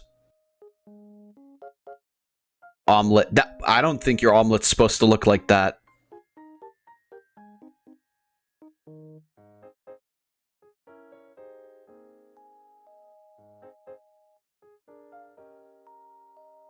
Too lazy to search. Also, it would be shown when I'm streaming already, probably judging by the amount of Shroober vids.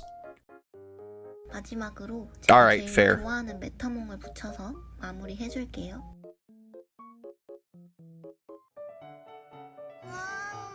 메타몽, 액체괴물 포켓몬 말랑말랑해서 계속 만지고 싶어진다. 특히 초등학생들에게 인기가 Oh, 많다. maybe... You know what? Maybe this part is made with the AI. Actually. That makes sense then, if this is what it is. 메타몽, 액체괴물 포켓몬 말랑말랑해서 계속 만지고 싶어진다. 특히 초등학생들에게 인기가 많다. 피카츄, 로켓단에게 전기 공격을 한 횟수가 약 123만. Yeah, it's definitely this one. 140 프린. 불면증에 걸린 현대인들에게 사랑받는 포켓몬이다. 이상의 시. 미세먼지를 없애준다는 소문 때문에 찾는 사람이 많아지고 있다. 파일이 태어날 때부터 꼬리에 불꽃을 달고 태어나는데 그 불꽃이 꺼지면 죽는다고 한다. 꼬부기. 등껍질에 숨어 몸을 보호한다. 상대의 빈틈을 놓치지 않고 물을 뿜어내어 반격한다. That might have been it. It would make sense. That looks really fucking cool. That's nice. That's really neat. Like, you know, honestly, for like cosplay or some shit, this is like pretty much perfect, right? I think what would make it even cooler is if it's not a fucking cake, Floof. You can't I mean, you can bite into it, it'll break though. What would be really fucking cool is if you could like swap out the screens for different Pokemon, right? That would be really sick. That was cool. That was really neat. Okay. Shroober time.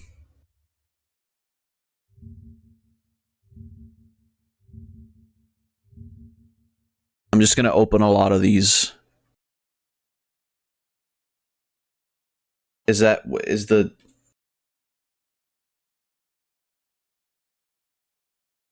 Hold on.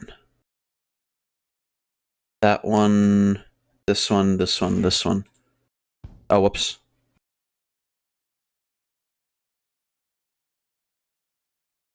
Okay.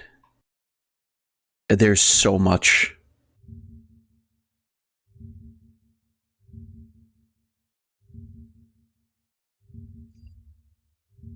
I like Kermit domain expansion. Did I tell you you could start playing? You whore.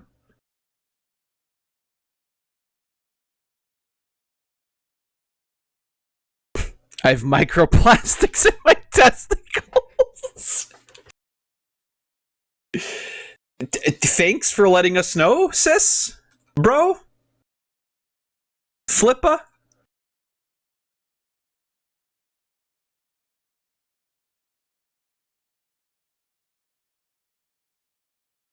This page doesn't exist. Your mother doesn't exist. Alright, let's see. We've got me showing the boys my GF.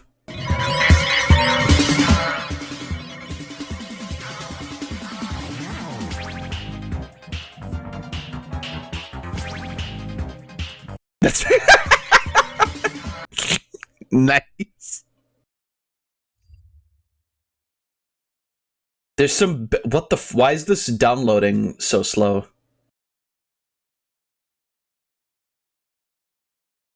Maybe because I have like 17 things open.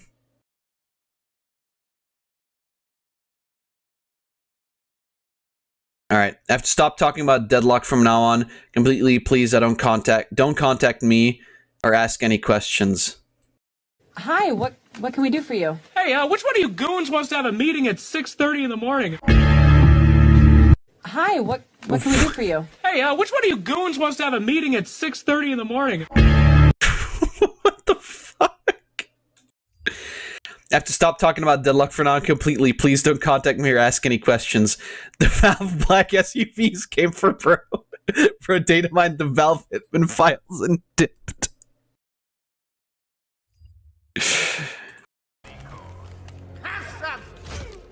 Oh my god. Skeletor! Hey, Skeletor! Fuck off, I'm busy. You gotta come see this. What? What is it? What? Bungie just did a final shape stream. Oh, God, is it more bad news? No. Why is Skeletor playing on difficulty 4? That's the crazy thing. It looks good. Bullshit. No, I'm serious. Bullshit. They're letting us combine all the subclasses into one. Bazich, please. No, seriously. They're adding a whole new enemy faction. Oh shit, did you guys see the stream too? Yeah, we're talking about it. Can't you two see I'm busy? These robots aren't going to genocide themselves. Bungie and good news, what a load of shit. As crazy as it sounds, they're actually telling the truth. What? Yeah, believe it or not, Bungie actually cooked this time. What? No. Now you're fucking with me? Good news and Bungie don't go together. Did I mention that they're giving us a class item that lets us have 2 exilics at once? Nani? Shit, you're not lying, are you? No, I am not. Well, shit, son. That's all you had to say. Quick! We must press the good news button. The what? Aha! Here we go. Fuck. It's been a while since I pressed this. Aha! Guess it's been so long it doesn't work anymore. Never mind! Quick! To the monitor! Well, fuck me. I thought P. Diddy had a better chance of a comeback than the final two. Look at Bungie out here proving me wrong. Yeah, seems like we actually have something to look forward to. Well, shit. We should let this game die more often. Finally, I can create the Invis Solar Blink Hunter of my dreams. Heavy throwing knife into Invis dodge into... Oh, throwing knife? No, you can't do that. What? Wait, did you not read the tweet? No, I didn't read the twab. Ooh. Ah, boo! What do you mean it's limited? I mean, it can't just do everything. It would power creep the other subclasses. Very true. But it should. Fuck your power creep. Hey, what about the exotic class items? No, I forgot about those. Fuck me, PvP's gonna be a real shenanigans orgy, isn't it? Wait, what do the class items look like again? What the fuck is that? That's the exotic Titan mark. Looks like a fucking diaper. It does look like a diaper. Oh god, what does the hunter one look like? That looks straight out of Genshin Impact. What the fuck? Please say you can put an ornament on that. Probably not, since it's an exotic and all. You know it's a miracle when somehow warlocks get the best looking class item, and it's because you can't fucking see it. Oh, I can't wait to try out a Void Warlock with a healing grenade, an arcane needle, and... Whoa, slow down. You ain't using prismatic. What? Why? I don't see well of Radiance in the super list here, and you know the rules. But I want to try out prismatic. Try telling anyone that on the LFG. See how far that gets you. He's got a point, you know. Whilst you realize your purpose in the class hierarchy, I'll be brainstorming the most disgusting, meta-warping loadout you've ever seen. Oh no! Shit! It's the fun police! What? I'm at the Crucible Strike Team. They're here to nerf my build before I get to use it. Crucible Strike Team. They're not very fast, are they? Yeah, they usually take their time to do anything. Which gives me time to do this! Quick! To the escape Bronco! Oh, what? You'll never take me alive! It's fucking amazing. Where can you even drive to? We're in space. Guys, you're gonna want to come see this. Dispatch, we got a white Bronco heading east, being driven by a crackhead in some Halloween costume. Think he just called me a boob or something like that? We're not doing our prophecy run tonight, are we? No, we are not. That was good shit. I fucked up, Kay. I fucked up real bad. What did you fucking do? Long story short, I tried going hunting with my fuck your shit round. Oh god, I know this one. In detail what you did. What did you load shells with? Basically, a mixed 93 octane with I love people messing with old cartoons. Same. It's my favorite. Styrofoam loaded. Oh my god, I remember this one. My idea was that it would burn all the fur off the squirrels, not to set the fucking woods on fire. You what? You're a fucking retard. Do you think your life is a fucking cartoon? I tried hunting with napalm rounds. I'm fucking dying. Oh, I love it. I fucking love it. I tried hunting with napalm rounds. The Rat Lord cordially invites you to the sewer for a tasteful dining experience. How do you accept his invitation? With gratitude or with enthusiasm? You're now accompanied by 700 million rats!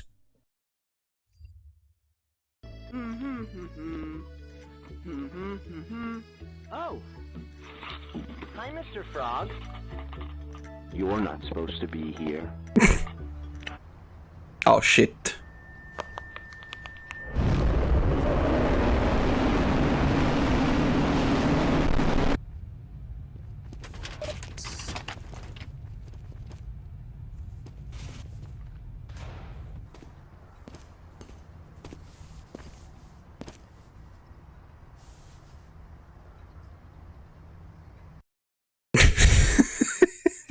Fuck. Alright. Does this one actually not work? Which one is this?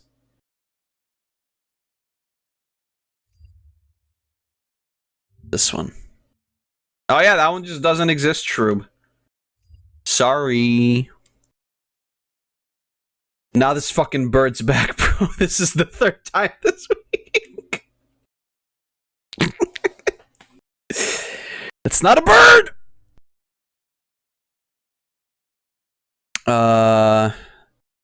Was that the... No, that was not the... Alright, that's this one. And then... The toadstools grew in a perfect ring with the width of a child's hula hoop. They were upside down and clinging to the ceiling like stalactites. I have concerns, she said. So do I, they said. If I step under it, does it count as stepping into a fairy circle? I mean, if a plane flies over a fairy circle, it doesn't count as stepping into it, but do the same rules apply if you're walking under a fairy circle? Right. Actually, what is the area of effect for a fairy circle? It's like a sphere that has the same circumference of the circle, or so if I just duck underneath it, I'll be fine? Or is it like a cylinder? How far up does the cylinder go? Or down in this case. Right. Some of the many mysteries of the Fae we may wonder about forever. They continue to stare up at the ring of toadstools. Thoughtful seconds ticked by. See, my concerns are mostly about how much moisture you have in your room. Sorry, you have mushrooms growing out of your ceiling. Oh. You patted their back with a sympathetic pity, sorry. I appreciate that you live in a world of whimsy and delight, and I don't want to squash that because I love you, but I also really don't want you to die of black mold. She's right, you know, said the goblin sitting upside down in the circle. Nice. Okay. This one I haven't. Okay, that must be one of the ones that I already downloaded.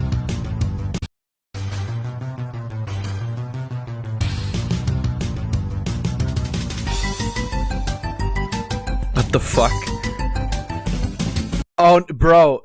Not the fucking ambulance.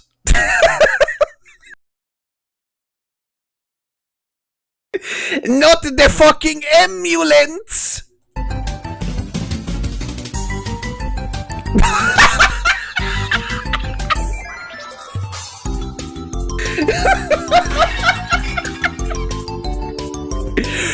AIDS!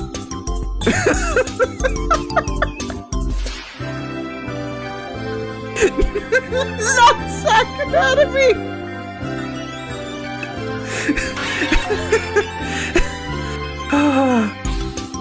I'm sorry, what did that say?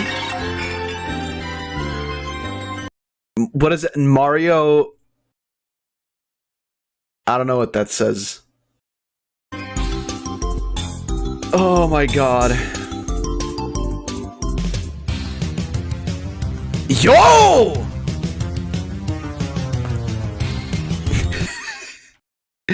Bro. Leave Leave a cancer to me! Yahoo!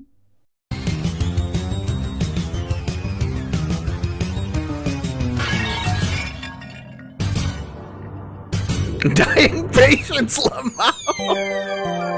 Yo, fentanyl! Hospital! I'm sorry, what was that? Suppository insert into asshole.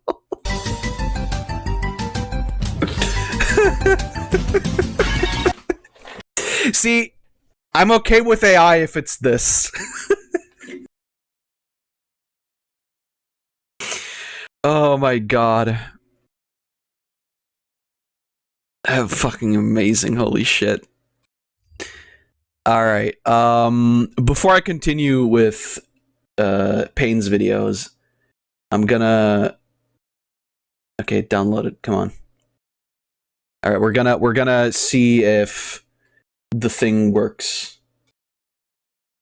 Was it really just 4 downloadable videos? 1, 2. Yeah, that's a movie file. Number 1. Number 2. Number 3. Number 4. Yeah, I guess it was. Okay.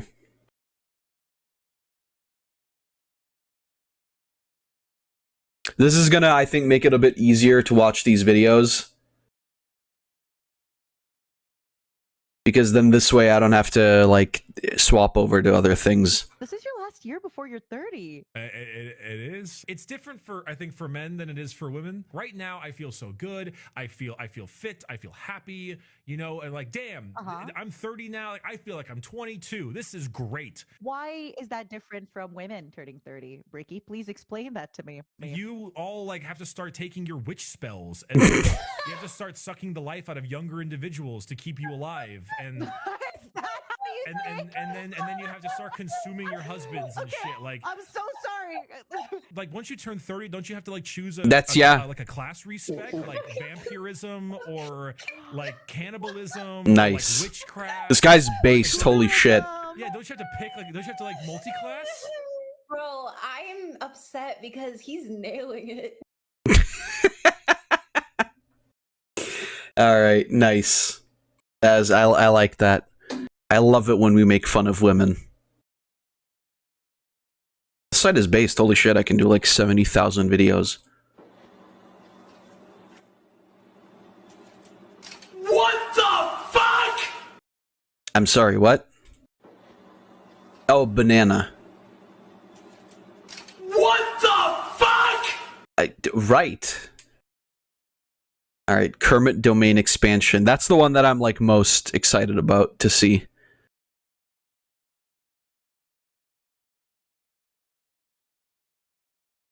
Domain expansion. Swamp of Serenity. What? Get fucked, Sukuna. Stand proud, Sukuna. You are strong. 50k likes and we'll drown somebody else. Nice. Fuck Sukuna. All my homies hate Sukuna. I wonder if Tito ever actually ended up watching Jujutsu Kaisen this week. Alright, let's see. Robin, is that font Comic Sans? Why, yes! I figured a fun font would come off as more quirky and relatable. What should I change it to? Ooh, what about that one? Papyrus? Yes! What about this one?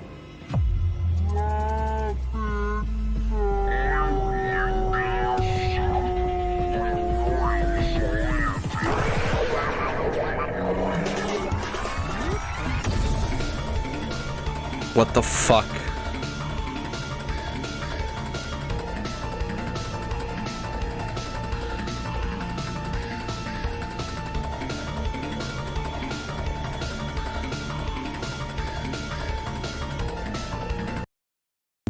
What the fuck?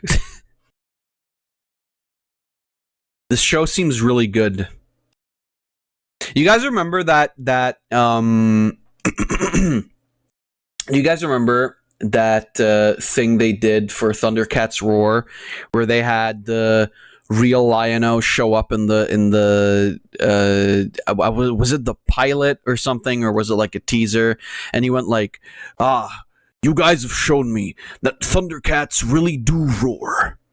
And everybody who says that this isn't a faithful adaptation is a poophead who eats poop.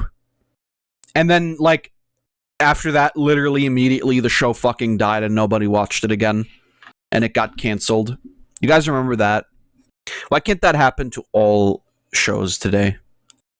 Anyway, Hellskate.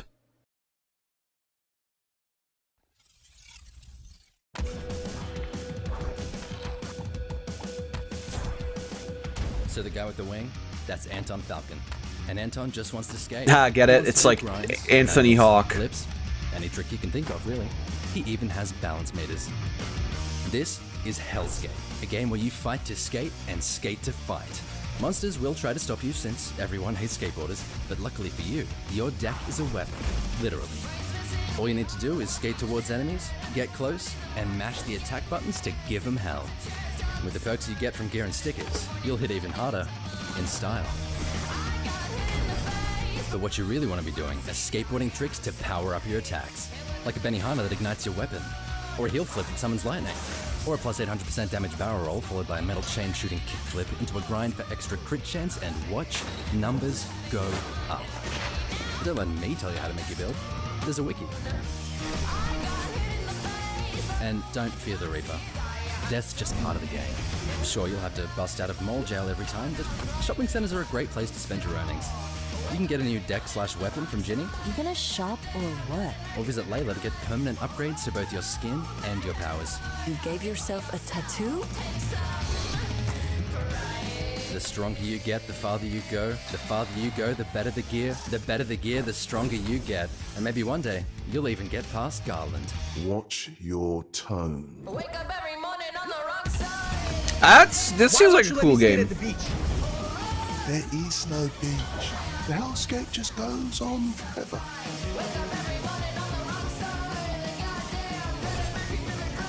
Yeah, it seems like a cool game.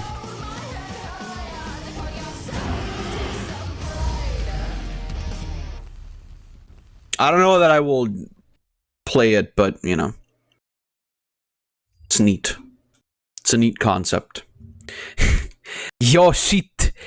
My favorite game. Care of Gone! Roleplay. Ooh. Scandalous. Alright, let's see. Did I say you could do that? Oh my god. Oh no. Okay, that was the last one.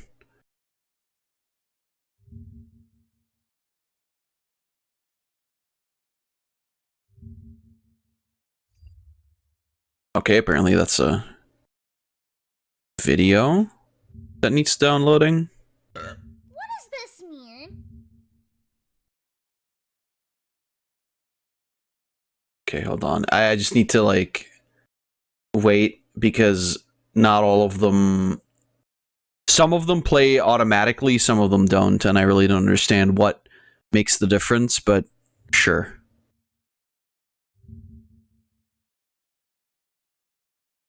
Man, it sure is great being back at my favorite... Yeah.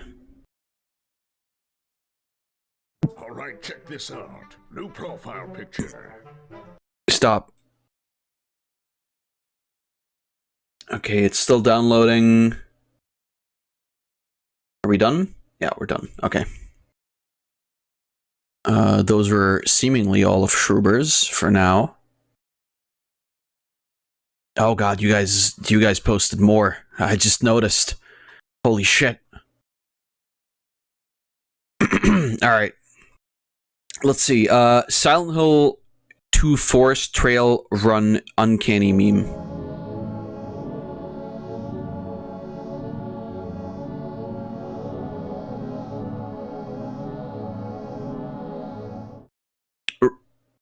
Right?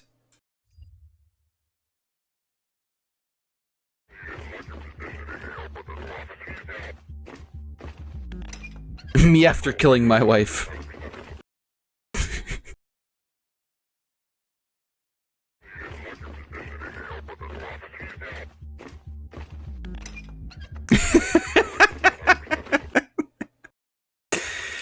With no rain, alright, this one. With no rain for several months in many areas of Thailand and a record-breaking heat wave, a rain-making ceremony was held. Traditionally, a real cat would be used, but it seems the locals decided on Doraemon instead, a modern twist against animal cruelty. I want everyone to know that this worked so well. We went from 40 Celsius hell to hard-ass rain and thunderstorms that took out the power of our village. Our house is starting to flood, and I'm tweeting this with 1 bar of 3G. I remember. I want that twink obliterated. This is how the movie went, right? I mean, yeah. By whom, though? I might be your classic hunk body type, but I'm not exactly a top. I have a couple exes I could call that might be his type. Do you want someone who would take him out for dinner first, or I just want you to kill him? Alright. Oh, God. In my restless dreams, I see that yacht. Skibbity toilet. You promised you'd phantom tax me there again someday. But you never did. Well, I'm Ohio now. In our special goon cave. Edging for you. In my restless dreams, I see that yacht. Skibbity... Fuck you, Andy. Amazing. Blue Archive had a little fucky-wucky and gave too many gems, then revoked them, resulting for someone the funniest man-made nightmare. Gotcha, Dad. Yeah, they've got a really, really good voice for voice acting. I agree. It's really fucking good. Holy shit. Yo. That's why you don't play Blue Archive. That shit's gay anyway. They sexualize lollies. Play fucking Nika instead. They don't sexualize lolly.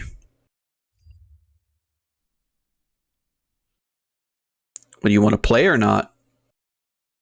What does this mean? Cállate, pinche puta. What does that mean? Do you speak Spanish? What does this mean? I mean, shut the fuck up, bitch. Ooh, that's fun to say. Cállate, pinche puta, cállate, pinche puta, cállate, pinche puta, cállate, pinche puta, cállate, pinche puta, cállate, pinche puta, cállate. It's fun to say. Cállate, pinche puta. I'll get banned? What? What? What? What did I say? Cabeza grande. What did I say? Cállate, pinche puta. Shut up, you fucking whore. Yeah, fucking whore is more accurate, I guess. Also, who's that Agate that I spot? You need to first walk before you start riding the rocket launcher. What do you mean riding the rocket launcher? What do you mean the rocket launcher? Fortnite slang. Okay, I never played Fortnite. I'm too old for this. Wait, you need to first walk before you... Now, who was that guy? Somehow, instead of saying as a treat, I've started using the phrase for morale, as for my body is a ship and its crew, and I, the captain, have to keep us in high spirits, lest we suffer a mutiny in the coming days, and so I will eat the small block of fancy cheese for morale. I will take a break and drink some tea for morale. I will pick up that weird bug for morale. Not sure if it helps, but it does entertain me. I hope you know that this changed my life and nearly eliminated my guilt over enjoying things. I've delighted almost everyone I know with the phrase, leading a few of them to use it back to me. Anyway, just letting you know about this little sparkle of wonder. For morale. Skibbity sent him to the brain-rot multiverse. Brayden, what is this? Skibbity! Thank Jesus you found him. He's the only real friend I have left. Why is it sticky? I'm gonna plead the fifth on that, Mr. Belding. What's this hole in the bottom? Behold, the Skibushy. Do not look directly into it, Mr. Belding. I warn you, you could be sent to the brain rot multiverse and be stuck forever.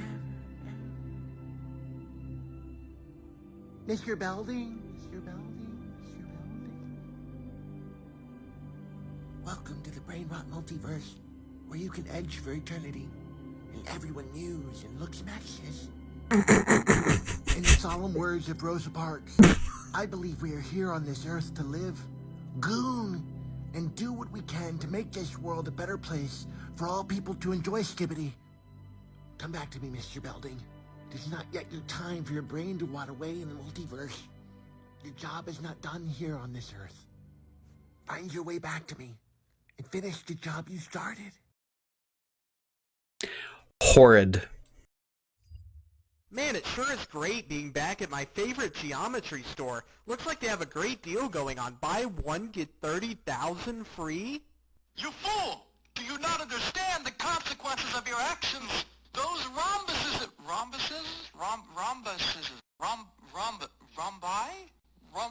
They're gonna destroy... Nice. I love these. I want to cry, then weep.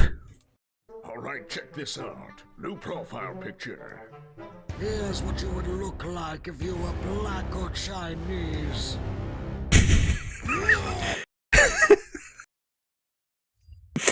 Oh god, that trend. Alright, let's see. Wait, was it really only 2 more videos? I guess. Fuck!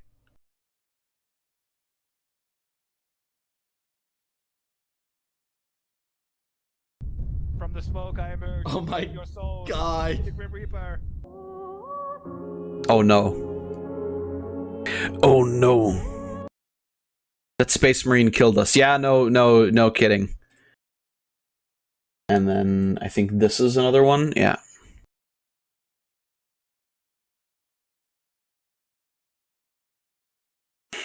Hold space to give up. Deletes the space bar. Alright. What is this? Is this one of the ones where they sing the text of the text? I just got pulled over, bro. Finished that Fortnite. He asked me for my license and battle pass. I forgot my battle pass. Using the air fryer to drastics and combos. Can you stop? You already ruined one by doing that. Please don't do it again. No, I'm missing vaccine. What do boys even do? You guys seem so boring. I'm having the best time of my life. Preacher just ate half my life. It's saving the other half. Throw what? You are the actual one. Can't man not eat half a box of nuggets and save it for later. I got you some new shoes. Thank you, Ariana, Ambiance Gromby.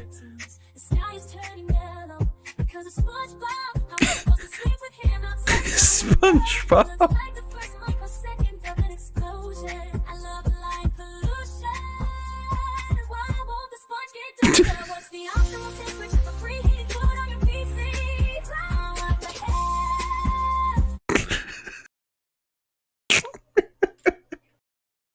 I don't know why I really like those. Alright, let's keep going. Tell you what, guys, why don't you go build a bridge and jump off it? Damn. That robot guy was really wacky. What is this? Kirby candy? Well, now you've captured my interest.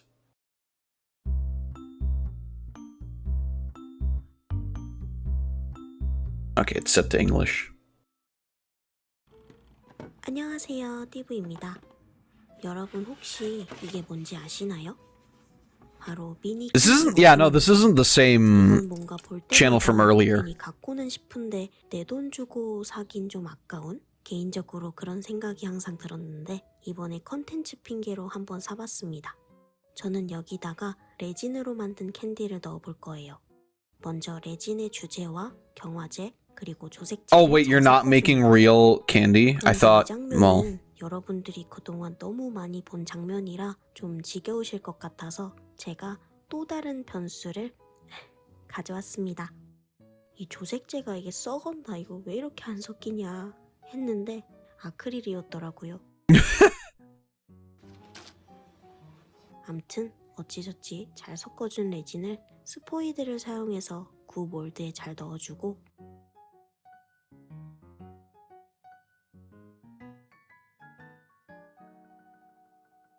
하루 이상 굳혔다가 꺼내줄게요.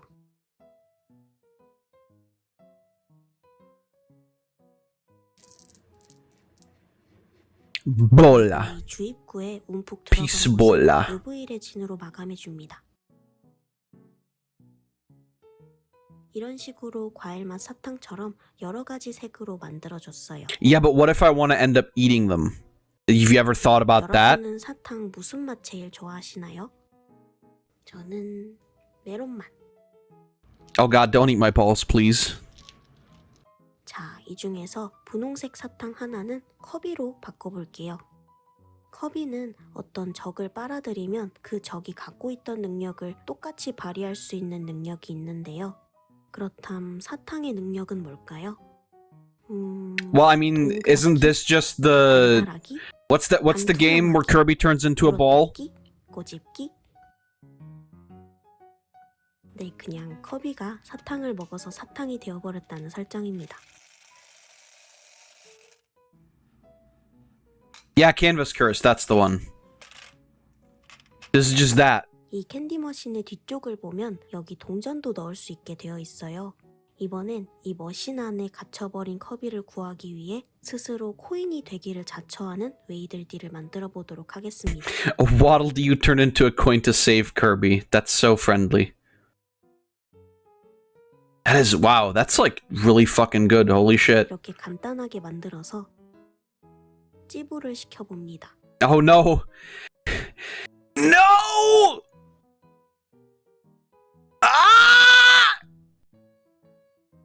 와, 찢었다. He got flattened. Oh no, look how sad he looks! 근데 뭔가 이럴 줄 알았어요. 클레이가 겨울이 되니까 좀 단단해져서 Dear God, 점점이 적어져서 그런 것 I 같습니다. didn't know this would be the consequences of my action. 납작한 모양으로 시작을 했어요. Alright, well this time around he's fine. He wants to be this way. He was born this way. Oh my god, I love that one on the right. 어디 한번 넣어보죠.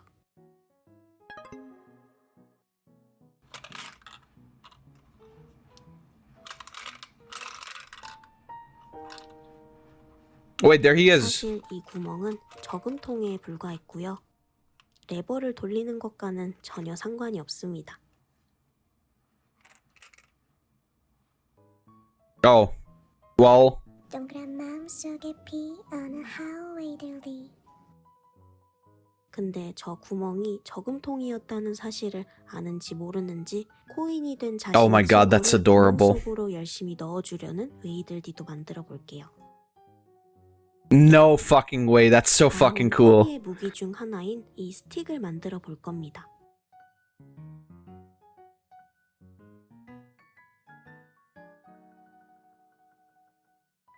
Sadly, no. 갑자기 이걸 왜 만들었냐면 이 스틱을 마치 밀대처럼 사용해서 서로의 몸을 납작하게 만들고 있는 웨이들디 군단을 만들 거기 때문입니다.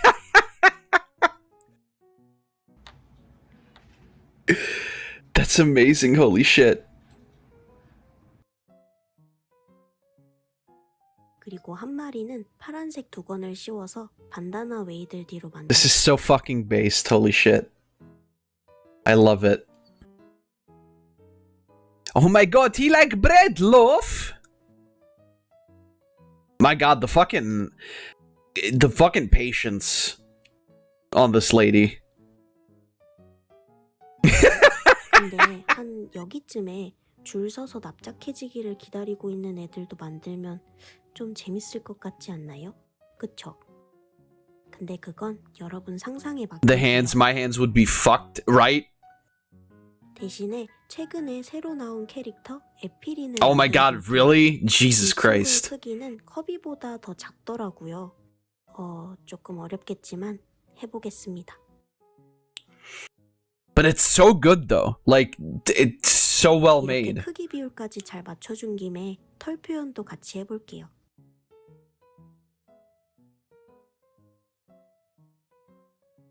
Bro, get the fuck out of here.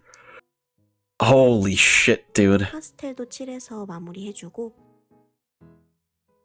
How? 아크릴로 캔디 머신을 조금 칠해주고 You gotta have nimble fingers when you want to make stuff like this. Yeah, I fucking no kidding. 웨이들디 군단 완성입니다. Oh my god, look at them in the back. That's so fucking amazing, holy shit. I'm like literally impressed beyond belief. This is so fucking cool.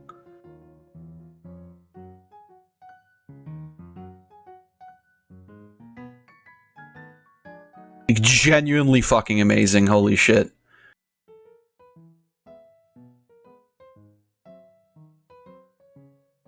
It's like a real... Hey Fab, can you send me a Waddle Dee? Like a real one? What, just like an actual living, breathing Waddle Dee?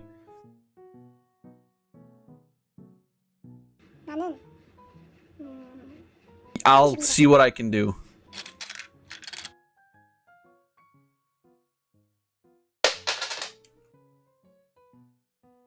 You can do that, right? I'll give it my best honest shot.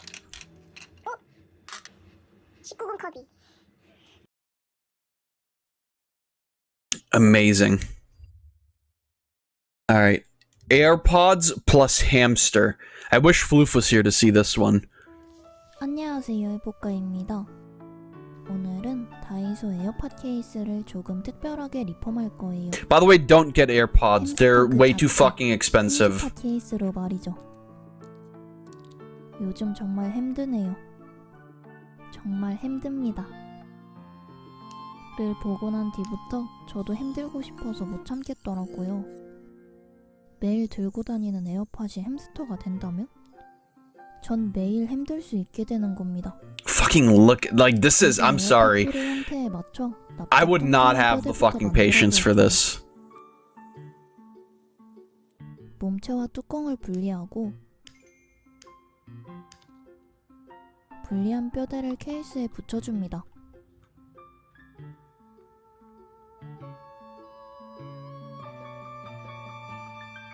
Anyway, yeah, Zach, I'll send you a live Waddle Dee. 햄스터? 이 납작한 뚜껑부터 햄스터 머리로 바꿔볼게요. 뼈대 위에 필라멘트를 한 겹 덮은 뒤 햄스터의 이목구비 위치를 잡아주고 필라멘트를 쌓아 입체감을 더합니다. 이제 디테일한 부분까지 신경 써줄게요. 짜잔! 햄찌 머리 완성입니다. Hamster's head is done. 햄스터 본체를 만들 건데요. 뼈대가 조금 크게 만들어진 것 같아 일부 잘라냈어요. 이렇게 뼈대를 조금 수정한 다음 필라멘트를 쌓아 몸체 형태를 잡아줍니다. Like I said, like I find 3D printing to be so fucking cool, and I would totally do it, but it's like really expensive. And I'm not even talking about like this kind of shit. I'm talking about like just the regular, you know, where you get a 3D printer and you do shit with it. But I would like literally print out every fucking anime weapon I could find.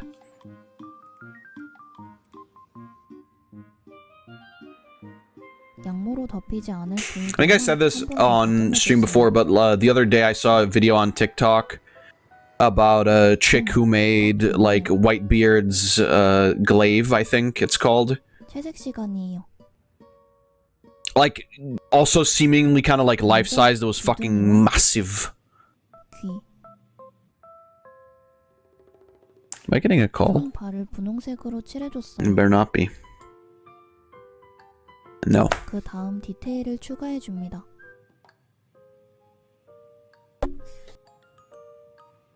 마지막으로 검은 콩 같은 눈까지 칠해주면 He has a charging hole. 회색 끝. Well, he does need it. 젤 네일을 이용해 흐릿한 눈을 반짝이게 만들어 볼게요. That looks terrifying. 도트봉으로 젤을 자연스럽게 도포한 다음 Okay, now it looks less terrifying. 램프로 구워줍니다.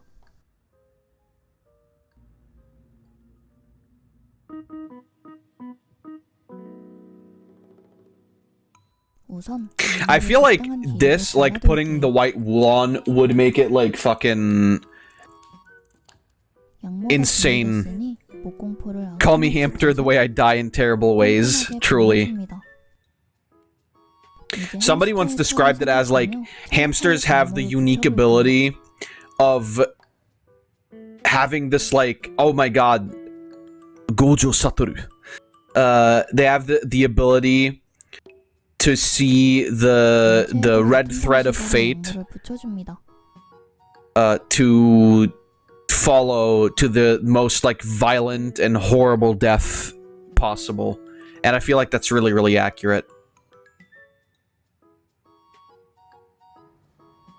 이게 햄스터? 양모에 파묻힌 햄쥐를 꺼내볼게요.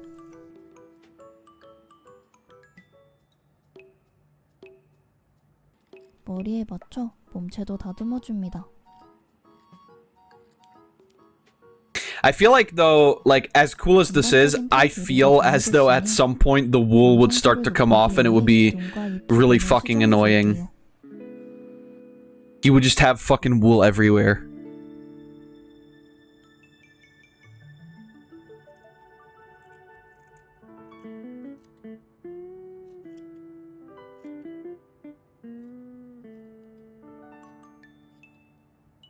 눈 주변에 삐져나온 털까지 만져주면 완성!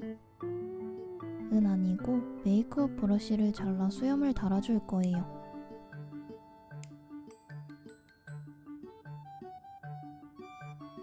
Process that only good people can see. 다들 잘 보이시죠? 저는 왜 안 보일까요? 마지막으로 파스텔을 이용해 약간 꼬질한 느낌을 만들어 볼게요. Amazing. 짠! 이렇게 귀여운 털찐만두 햄지팟 케이스 완성입니다. That's honestly so based. It's kind of weird that you have to decapitate him every time you want 까지 꽉 찬 햄지팟 1시. to listen to some jams, but 뒷모습도 너무 귀엽습니다. 오늘도 시청해주셔서 감사합니다. 그럼 다음 영상에서 that was 또 great. 만나요. That was fucking awesome. People are so creative. Everybody's so creative.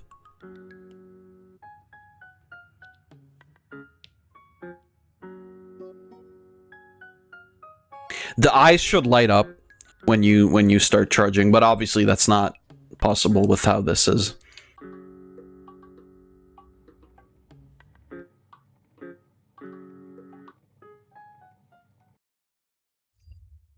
Hear me activated.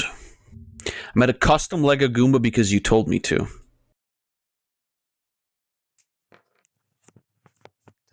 Testing. Dan and Sliggy here. We're glad you all enjoyed our video on expanding your play with Lego Mario. A lot of you mentioned that you'd like to see a tutorial on how to craft our giant Goomba, but we were a little hesitant to do this. After all, our channel will be about a lot more than just Lego Mario. I'm tired. But we thought this is a good chance to share some pro cardboard making techniques to step up your craft. So without further ado, Let's get started. for this tutorial, the main tools you'll need are ruler, cutting knife, glue gun, and of course some cardboard.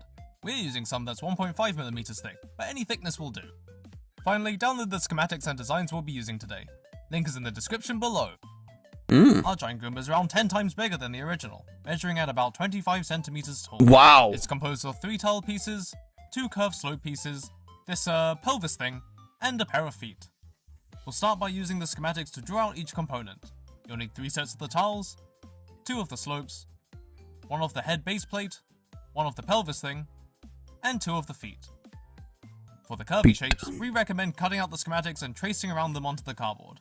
Then use your cutting tool of choice to slice them all out. Now it's time for our first pro technique, flanging. This will make your joints clean and satisfyingly sharp. Here's how to do it. On the edge of your cardboard, mark a width equal to the thickness of the piece to be joined. In our case, 1.5mm. Try to make the line in the same direction as the corrugations. It'll make things easier.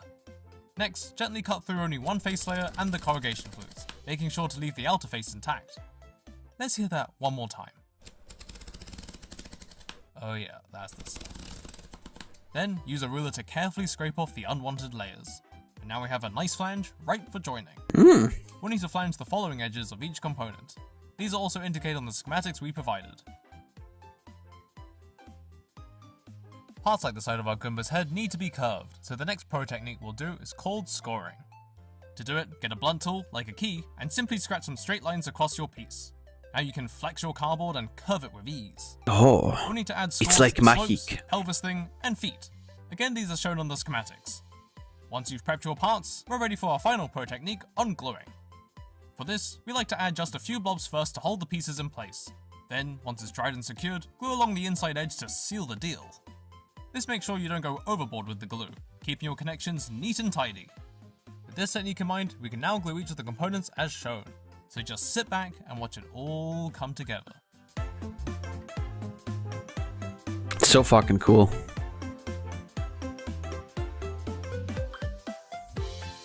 This is what I love to see. It's just like people being the most creative they can be, right?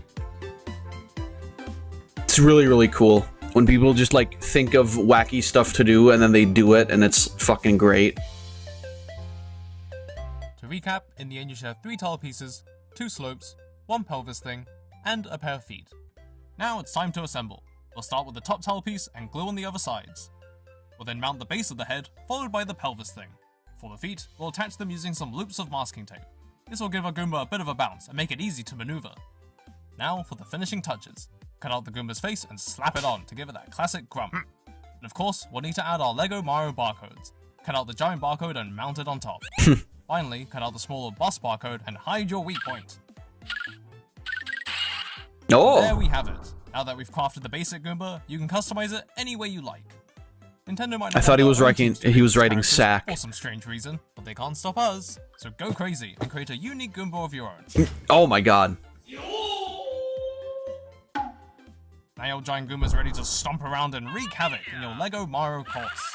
I didn't. Well, I'm sorry. You can like actually play with them with the Lego Mario shit. We hope you'll use our techniques to take your LEGO Mario course to the next level. This will probably be our last video on LEGO Mario, but do follow us on Twitter at StudioPlayful. That's so for more cool. Tidbits and experiments. We're planning to shake things up a bit for our next video, so stay tuned and make sure you're subscribed. Till next time. Stay playful. I love Gumbuki.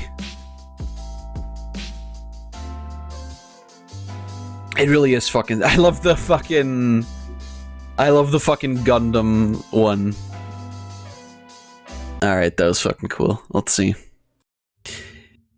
Yes, there are many gay characters in Mario Kart, including Birdo, a pink bow-wielding creature who is considered the first transgender video game character. Koopa Troopa, a trans man who was dishonorably discharged from the military.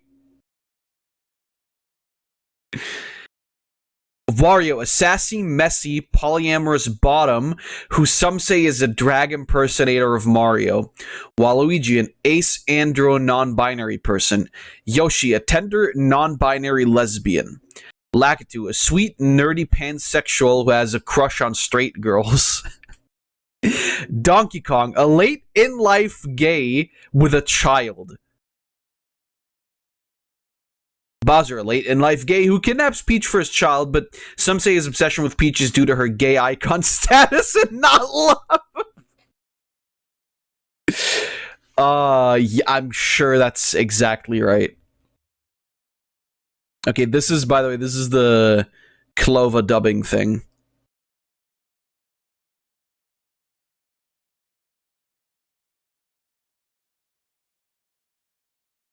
Voice maker feature has been deleted. There's not really like a whole lot of explanation, but I guess it's, yeah, it's just like some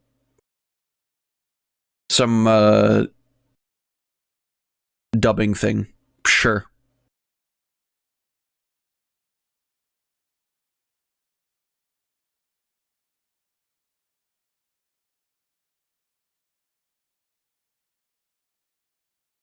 All right, let's see.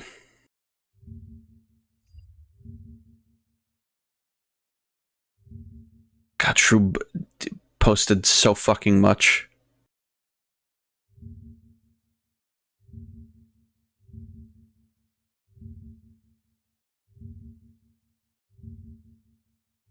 There we go.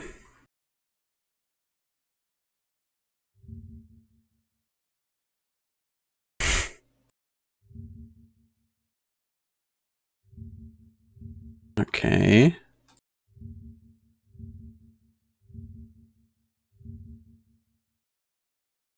All right, I think that's like all of them for now.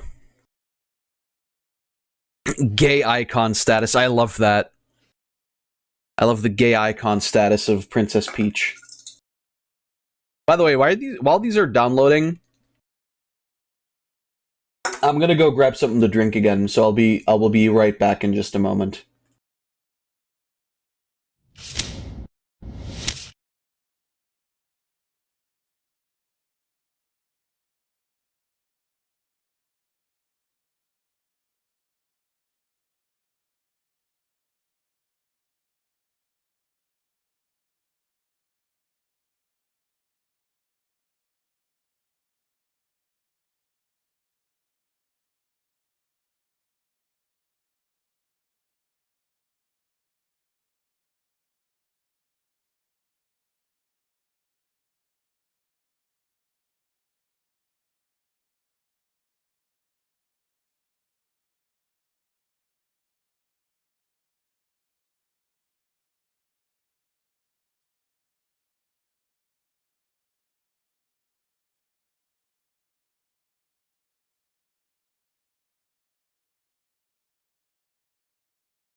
Alright, I'm back.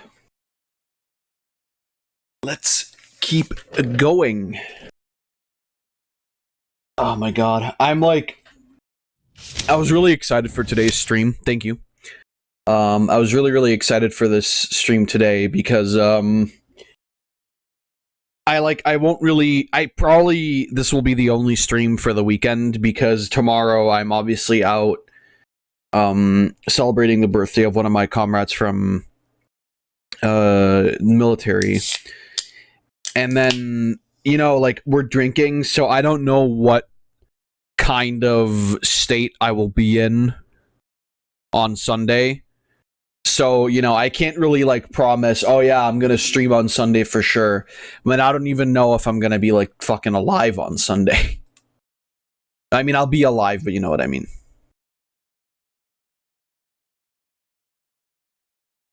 And 11 minutes, really.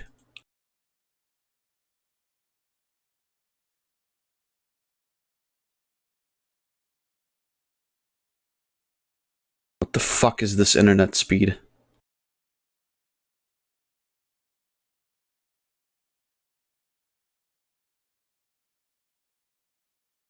I guess it's so low because it's like trying to load the other shit as well. While I'm also streaming. None of these have loaded, by the way.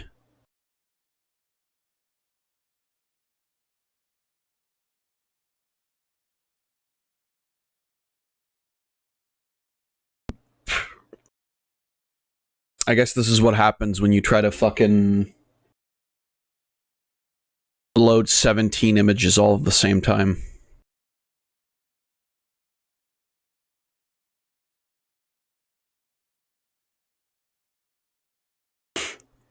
But yeah, like I said, like I won't be here. Okay, there we go. Russia made an electric car. I'm absolutely losing it. What is this? No, it looks great. It looks good. It looks fantastic. Why do these Discord things take so long to download? Or you really just open, honestly. We'll watch this one and then I'll reopen the other ones.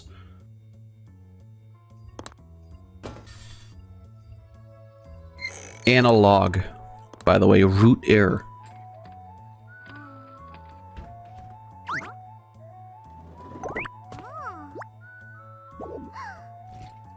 This is great. It looks fucking awesome. It's like very N64.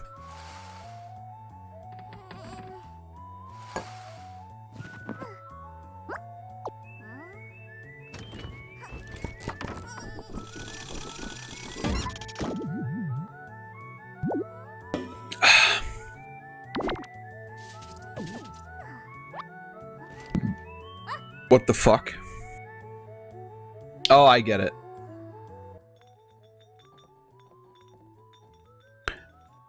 Did you check the collision? Hobo Hobo voices a giant robot in this. Oh, okay, cool. Today. Now who's ever that specific with map geometry? Did. I missed that part because I was drinking. Check the collision holes. I did. Twice. Today. Now who's ever that specific with map geometry?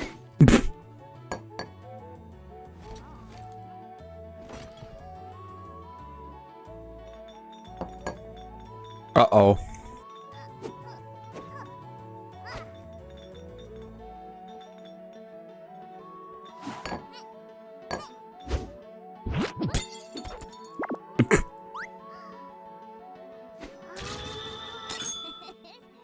Nani? Oh god. I feel like this is...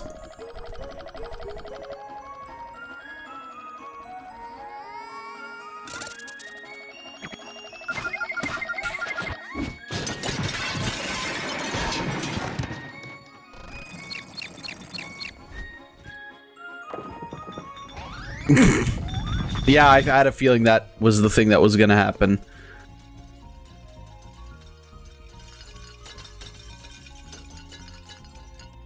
That's strange. I could have sworn I bought optimized these classes for several instances to work alongside each other. Maybe I forgot to terminate an input process. Programming department, is this regarding my broadband adapter?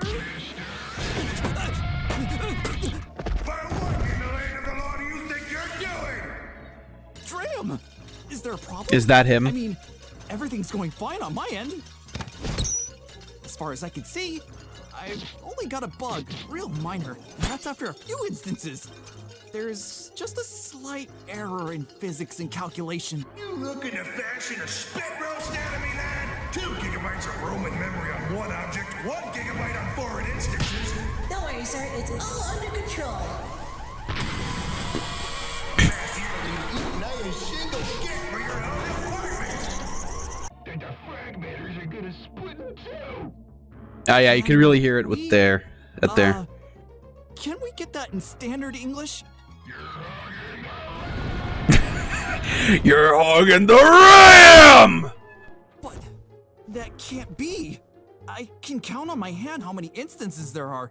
And the files, they read less than a kilobyte each. The only way for these little plants to take up more than a few kilobytes of data is if they were in the millions.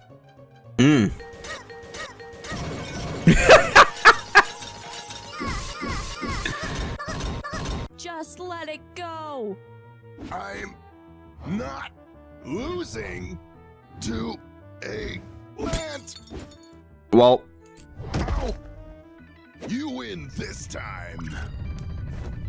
I really like the animation on him.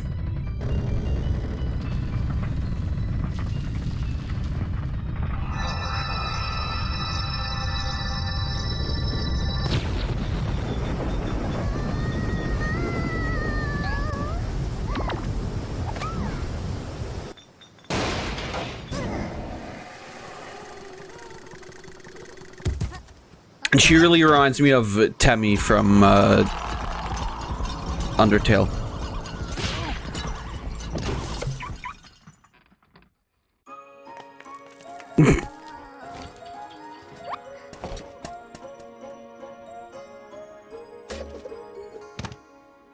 I found the problem. That was really fucking good. Holy shit.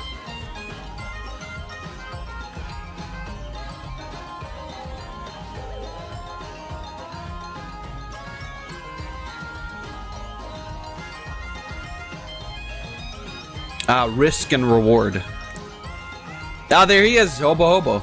That was really fucking cool. I like that a lot.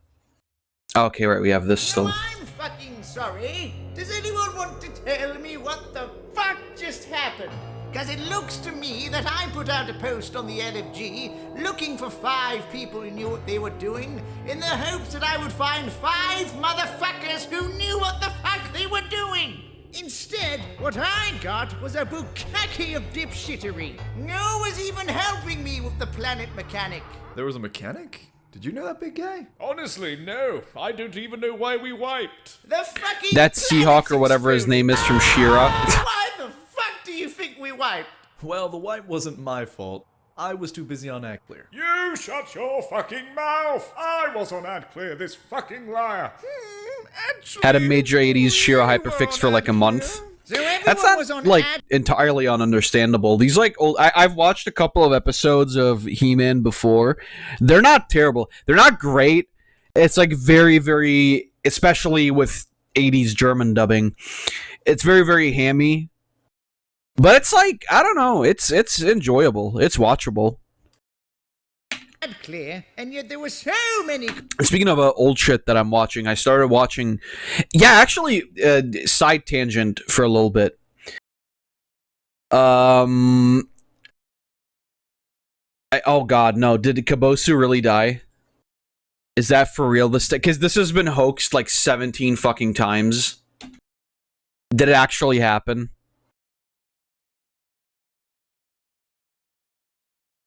Nah, fuck, that's sad. Well, thanks for making us laugh for so long, girl. To all of you who loved Kabosu, on the morning of the 24th of May, Kabosu crossed the Rainbow Bridge. Thank you all so much for your support over the years. She went very peacefully without suffering, as if falling asleep while feeling the warmth of my hands petting her. Thank you all so much for loving Caboso all these years. I'm certain that Caboso was the happiest dog in the world. That makes me the happiest owner in the world. I would like to express my deepest appreciation to everyone who has sent much love to us. Well, honestly, it's sad, you know, like, but that's, you know, that's the fate of everybody. And I think it's beautiful that, you know, the internet can come together over really nothing but, like, just a funny picture of a dog from, like, almost 20 years ago by now. It's nice. It's nice. I think that's well, maybe 20 years is too much, but, like, actually, nah, I don't know. Won't ever forget her on the internet. May she live forever here. Exactly. She will keep living on in all of our hearts. How old was she though? Because, like, 2005, 2024, 19 years old. That's, like, fairly fucking old for a dog. She had a really, really long life, honestly. What is that in, that's like, how much is that in dog years? Like 7 times as much, right? Like, she got like almost 140 in dog years. So, you know, when we put it like that,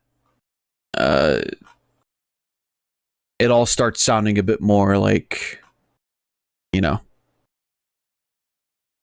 not as terrible. I'm sure she had a great life, though. It's obviously still a shame. Bull dicking around, and I thought it was a fucking gangbang. Hold on a fucking... Right, the thing that I mentioned. I started, like I said, I started watching Recess on Disney Plus. And what's really, really funny is they're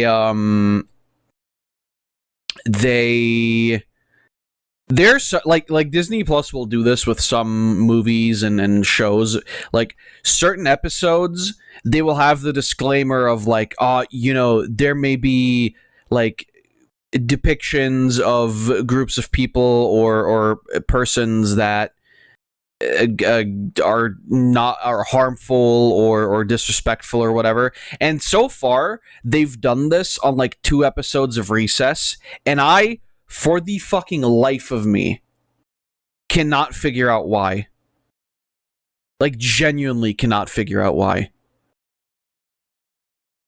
Because there was, like, nothing that I would ever deem, and I'm not even saying this as, like, a thing of, like, oh, you know, fucking bullshit snowflake, like, oh, you think this is offensive? There's, like, literally nothing offensive in there, which is, like, super fucking weird.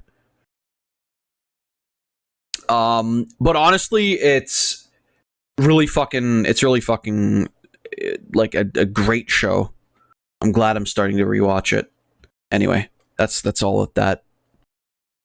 Second, I think my Merciless and I were doing a pretty good job on clearing those ads. Do you even process what you say before you say it? Because you sound fucking stupid. Why the hell did any of you join this LFG? I clearly know what to do. No you did not. It clearly says right here, Root of Nightmare Run, normal, quitted. Quitted? Quitted. Yeah, what's a quitted? Is that like a new exotic I should know about or something? I was also thinking that. We've never heard of a quitted. God, just fucking kill me. Fine, fuck it. Everyone just listen the fuck up. There are 2 platforms on the left and right, each with 3 planets. 1, 2, 3, 4, 5, 6. We kill ads till a big boy turns up. You kill the big boy, you get a buff. You see which planet is the odd one out. You take the buff, trade places with the guy on the opposite side for their odd one out. Dunk! You then look to the middle of the room to see the 3 big planets. Which ones are light and which ones are dark. Then you take either a light or dark buff, depending on which one the middle requires, and dunk it in there. Enter damage phase, move between the 3 plates, then we reset back to our original platforms, and do it all over again. Sounds wonderful. Now that I've explained the encounter in its entirety, who is going to step up and help me beat this raid? I will do ad clear. What? I'm doing ad clear. We'll stick to ad clear. You fuckers can't ad clear for shit. Oh, just shut the You fuck shut up. I your was fucking clearly the face. best My DPS build option is there. perfected for this entire I'm gonna pull my campaign. candle I like-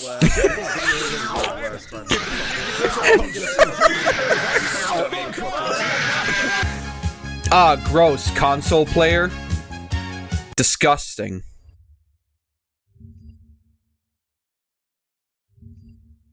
Alright.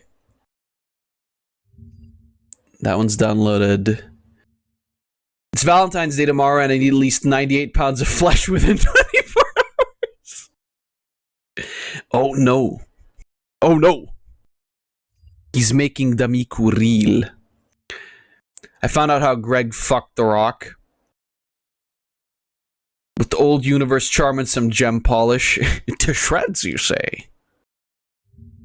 Do y'all consider this a date? The longer I stare at this, the wilder it gets. I don't even, like, at this point, I already know, like, the lines of coke, the weed, the crack pipe, the chicken nuggets, the actual salami, the 2 shots of what I assume is bourbon, the cheese, the bread, the cheese, the gummy worms, the condoms, the crackers, the cheese, coffee beans. They're right.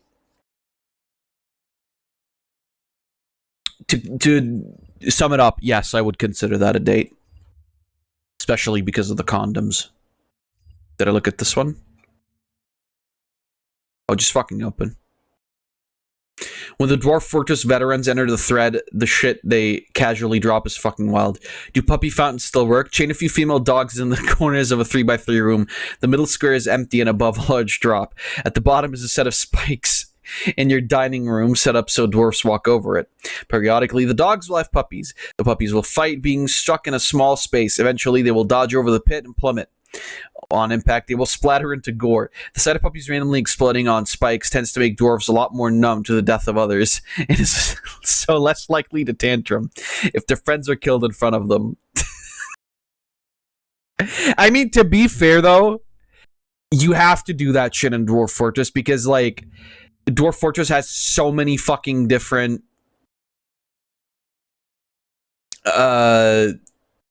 you know, like there's so many different fucking things you have to keep track of. This illustration violates the Uma Musume guidelines. I will report it to Pixif. I do not live in Japan, so the threat of Yakuza means nothing to me. The right to sexy horses is a human right. I must contribute. Please refer to the official announcement from Psy Games about fan art production. Please refer to my dick and balls in regards to how these horses make me feel.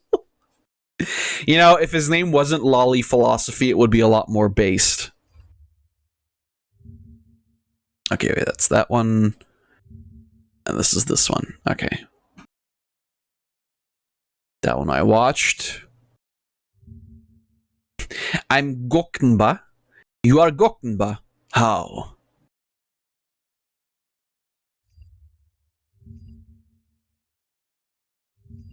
Alright. The hopes and dreams of the entire corps go with you. Godspeed, devil. Godspeed. She, like, almost has her whole ass out. It's fucking crazy.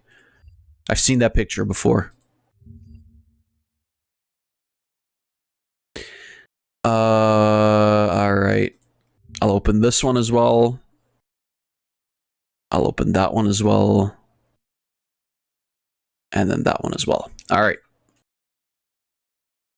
Before we watch those, though, we are going to... No!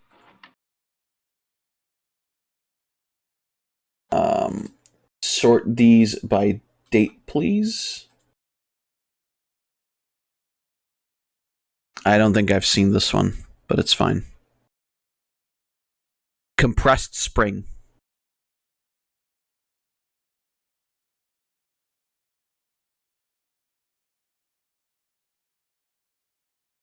So here's okay, what do we got here? I have to put this install some springs, okay. and this hinder onto the shaft. But I now can't get to the threaded area. You can go to like any parts store and literally rent those tools. Like you don't have to buy it, homie. You can just rent those tools. I can compress the spring in my vise. Oh, no! And slide this little homemade thing. It's like oh my Jesus! Channel. Slide it over the spring. No! No! The vise. Brother! Pressed for me. Now I can put the spring on. No! Plenty of threads exposed for my collar. How do you plan on getting that off? I hope it gets worse. No! Oh, okay, we don't get to see. That's fucking... Just get a bigger fucking spring, asshole. Jesus, what the fuck is wrong with you? That is... I am fucking... I never want to see that again.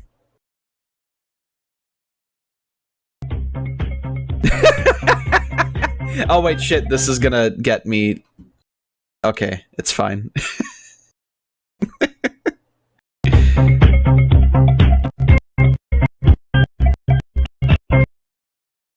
If I do that, it's not gonna get me fucking strunked.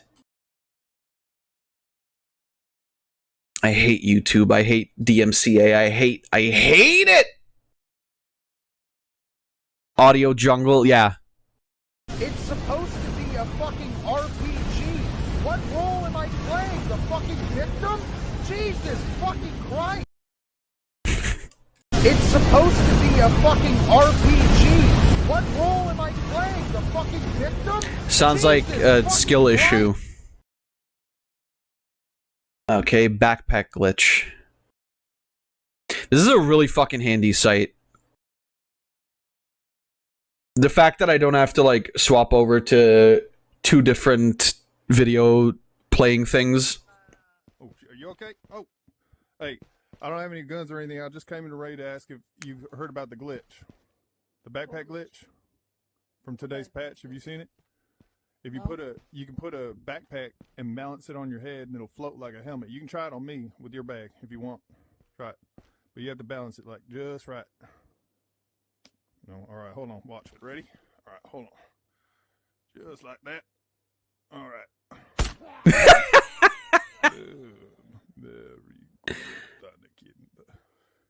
Very good. Terrible. Turn around. Turn around. So mean. I don't want to scare you. I'm just going in here asking if people seen the backpack glitch from today. You seen that? From the patch?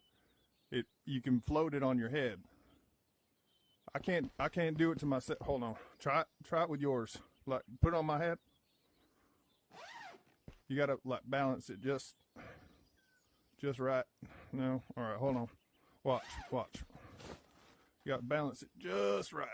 Watch. Just like That's so mean. I don't so have any mean. guns. I'm just going around asking people if they've seen the backpack glitch from today's patch. You seen it? You put it on your head. Do you have a backpack?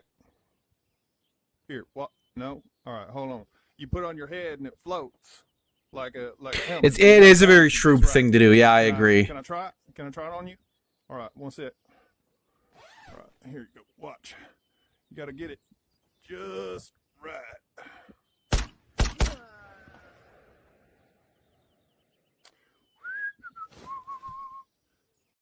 So mean.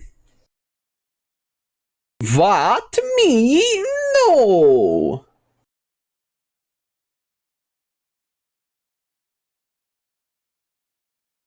They're not MILFs anymore. They're people your age. Literally untrue, though.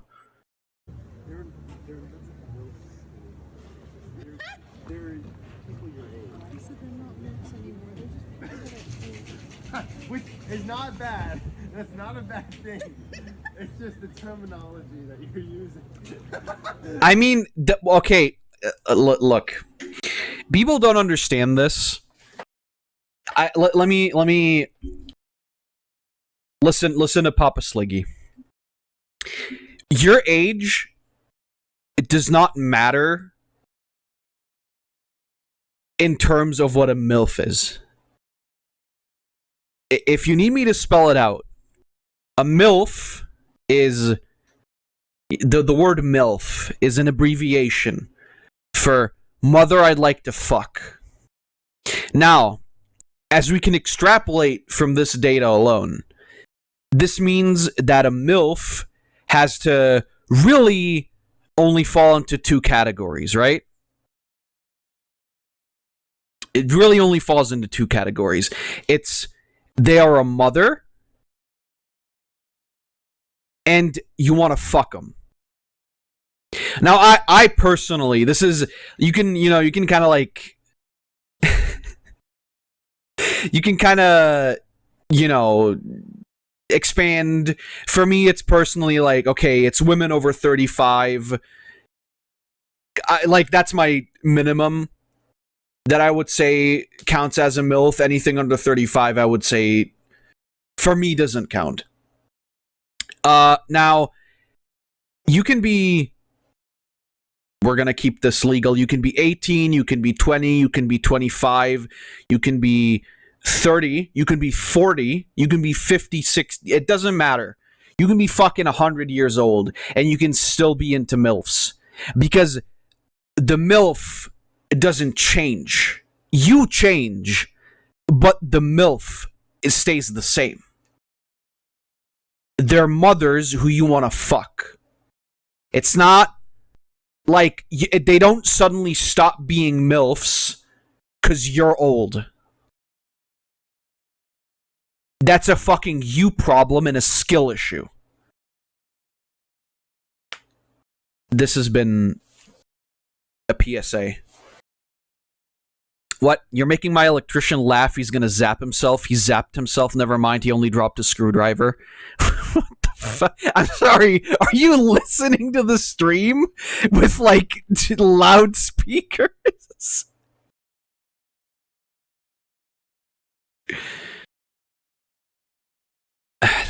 Well, thanks. Are you sharing this shit with the guy? He is the guy. The greatest guy. Yeah, my phone is plugged in. Oh, fair. Okay. He's screaming. He's screaming under there. Oh, there he goes. You passing the content. Boof! No headphones, always. Thank you. I appreciate it. I don't... Did she say breast? Well, anyway. He's dead! Good. A fool who cannot handle a MILF because he is 40 shan't live.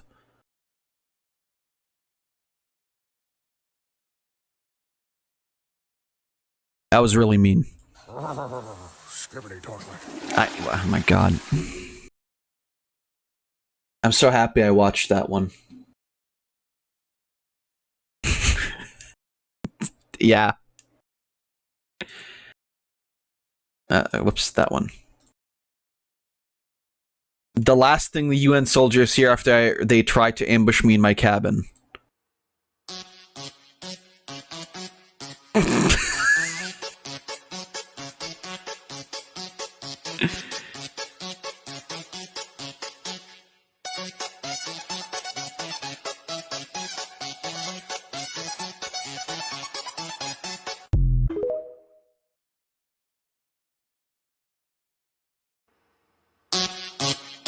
And now, the moment you've all been waiting for.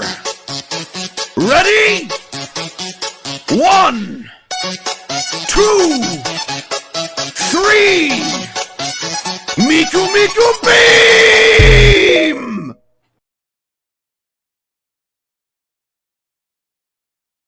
That's the UN. Oh my god, bro. Don't kill your voice. That's fine. When I, like, yelling is totally fine for me. I can do that. I can't, like, I shouldn't do it for too long, but like, how did the guy react to that one, Shroob?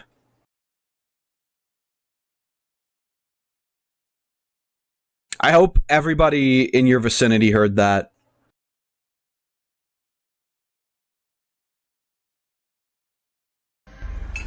Time to do some sketchy shit. Oh, this one, right? I remember this.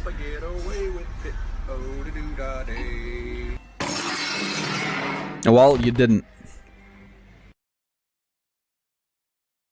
I had to roll back from the mic, by the way. He's trying to do the wires. Please, no distraction. Okay, fair.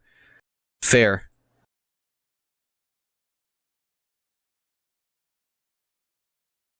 I'll try not to distract. Oh no, this is... I already watched this one.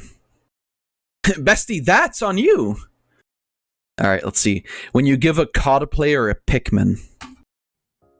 Pikmin 4. It's been a while since I even played a Pikmin game. God. The last Pikmin game I played was Pikmin 2. I never bothered to play 3 because I guess having to own a whole Wii U was just not my thing, and I was in PS4. Well, aren't they all on the Switch now? I remember a little bit at least how to play. Pikmin series has always remained one of my favorites as a kid. I love playing it alongside the other GameCube games. I mean, it's just could have played that one, I guess. Time since I even actually played a Pikmin game. We're talking like 2000 and when was Pikmin 2 Bro, this guy does like longer lead-ups to games than I fucking do. Just seeing a Puffy Blowhog again, a Bulborb, a Sleeping Bulborb. I'm curious to what type of enemies they'll bring back or they'll have. But let's get on with it.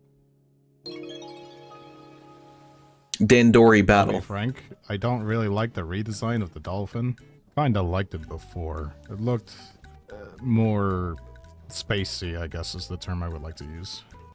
Coming from Call of Duty, and then just playing this game. Yeah, fucking entirely two completely comparable experiences, right? Because it does feel a teeny bit weird. I guess also not being called the N-word every 10 minutes. Well, I kind of feel like I'm riding a Yoshi. A very thick Yoshi. Like I said before, I have never played 3. I guess just because the whole fact, you know, the Wii U, and the Wii U really didn't really catch my eye when I saw it first. That, and also I was a little kid, so I really couldn't get the money for that. Oh, that's gross. They have Pikmin 2 boss music. And I'm pretty sure that is the Interstellar Radio. Yeah. We can finally call for help. You could have done that in the first game when we got that ship part.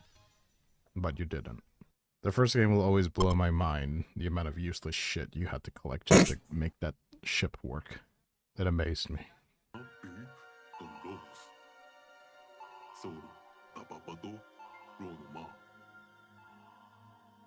He actually uses it for its correct purpose.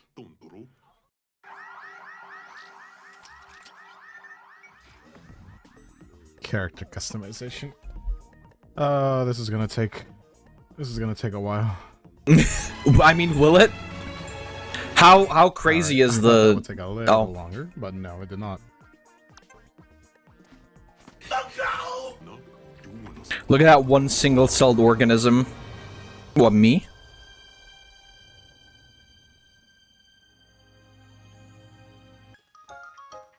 It's my doggo. Is it Ochi? Is that how you say it? Ochi? Or is it Ochi? I'm just gonna go with Ochi. Oh, Ochi. Hell yeah. Take this. It's an official Rescue Corps tablet. We use them to share information. Thank goodness I always carry an extra. I have some other handy apps to share, but I'll install them later when we have a... Why do they look like that? That is a mandatory for my tablet.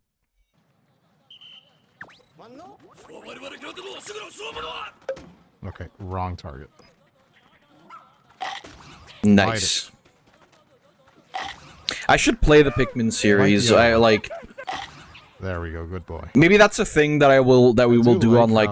Ochi. Actually, I guess we could do that after we finish. Shit. You know. It's like.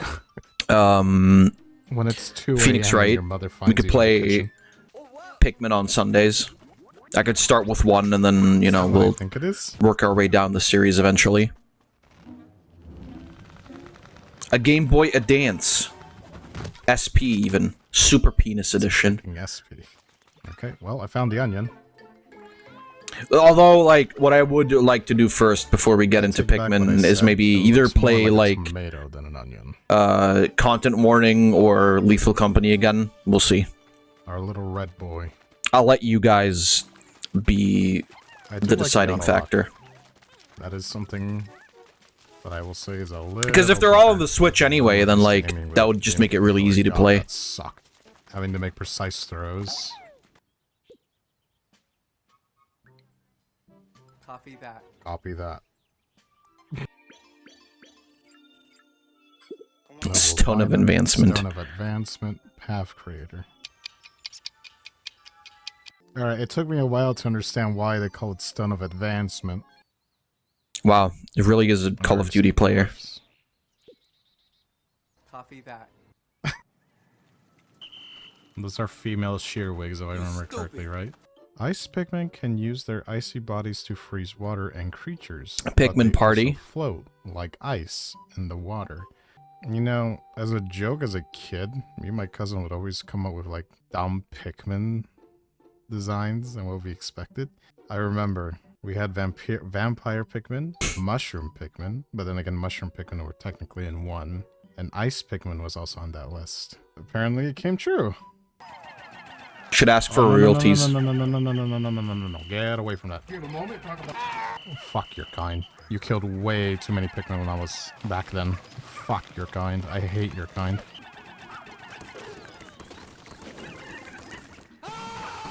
Oh no. Yo, he's Charizard. Fuck yeah. Oh.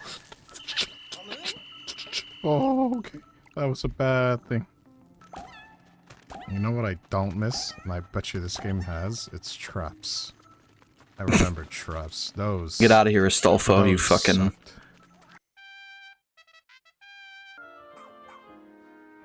Okay, Boach, Ouchie. It's much more thicker now. Increase Otachi... Itachi. Itachi. No, not him. I like this image. It's like the beta Ochi, the Chad Ochi.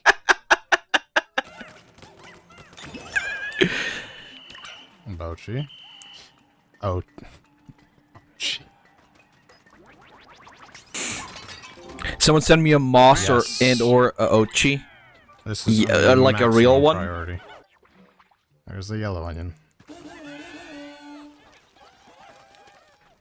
Oh, nice. Ochi. Ochi. Missing literally one. Bimkmin. Yeah, sure, I'll get on that.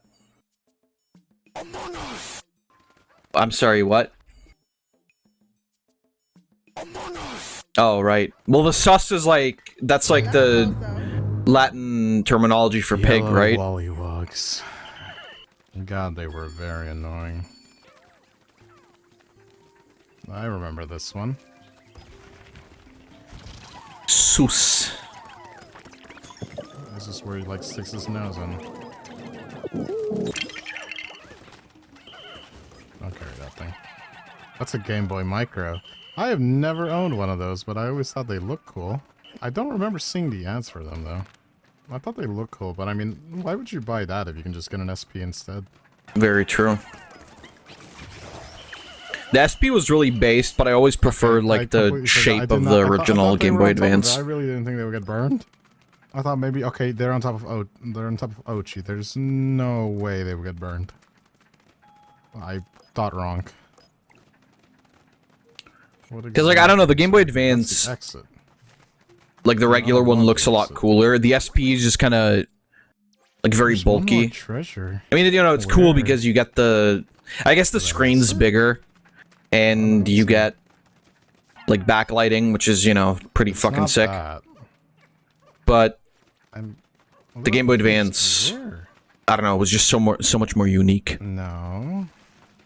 Okay. Speaking of, I haven't played a Game Boy Advance. There's like a lot of stuff I've been thinking. You know, like now that we're done with Prototype, obviously I'm gonna do Rayman Origins next. Yeah, I'm not gonna even talk. How was I supposed to know that was buried under there?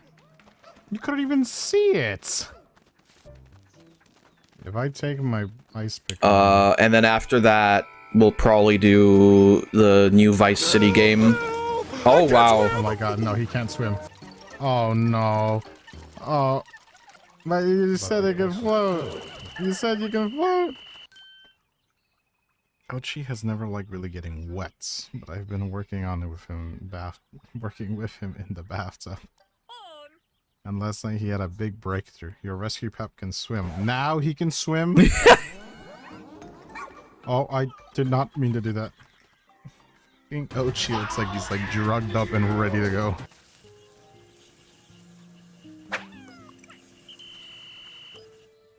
Why are we still here?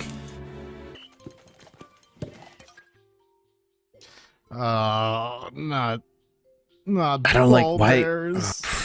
Oh, I despise ball bears. Why do they have lips like that? Ochi can. Oh my God, it's her again. I really did not expect them to bring her back. I mean, if Empress Ballblacks is here, then Emperor Ballblacks has to be here, right?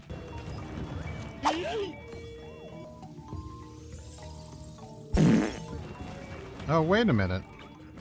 These ones can't get crushed. I completely forgot about that. It's literally just throwing rocks at something.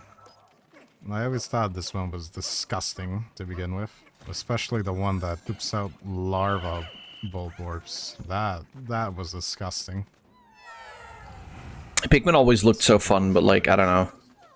I never really got into it. I hate that thing.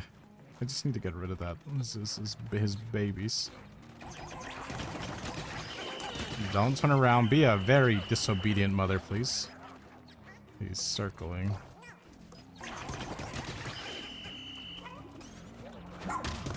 Hell yeah. Oh, you don't come back to life. Okay, that's good. If that's one thing I hated about bull bears, that was the other thing. They came back to life. Cucumba. There is traps. You son of a... I thought there wouldn't be any traps. These sons of a bitches did it again. I don't want to be spoiled, but please tell me there's no volatile dweevils in this game.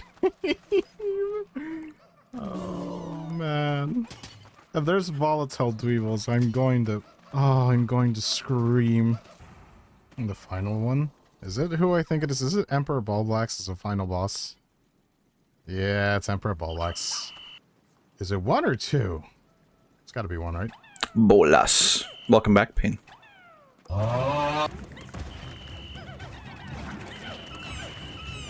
Stop it. First break, hell yeah. Don't need him. Oh god. That's not annoying.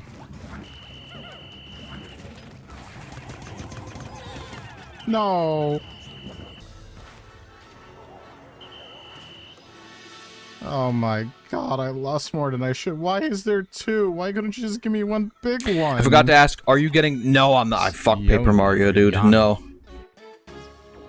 Dr. Pepper Not fuck it as in, like, it's a terrible game, but, like, I'm not paying $70 for an old-ass game. Huh? I saw the trailer for it. And I just, like, you know, I don't really care that much about it. Not enough to make it an actual playthrough. Oh, you can see them. They glow. My god, you can just see them from far. That's just creepy in general. Okay, I'm not lying. This is cool, but this is also a little scary. Ow. Yeah, it's just like, you know, it's Paper Mario. It's not like the craziest shit in the world. It could be enjoyable, but like, I don't know. I don't really see it as something I want to stream. Is it 70 bucks for you? My Walmart, we sell it at 60. God, I don't, no. it might just be 60. I was just saying that, like, but like 60 is still too much for an old ass game. Even if it is like a remake or remaster or whatever. I mean, just like too much money. No, it's Gulix? Is this Gulix?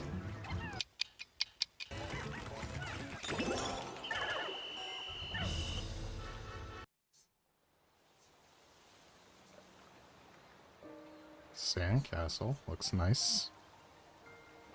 A pearly clam. This game is so fucking pretty. Oh, this place looks nice.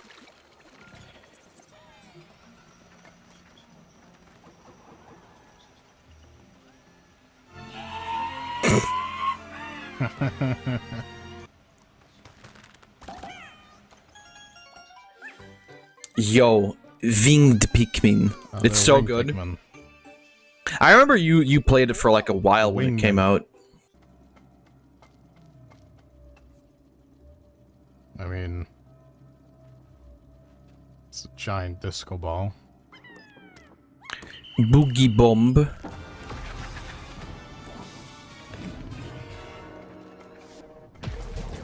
Okay, no, come here. Okay, so they took Raging Longlegs and just made him more funky, groovy.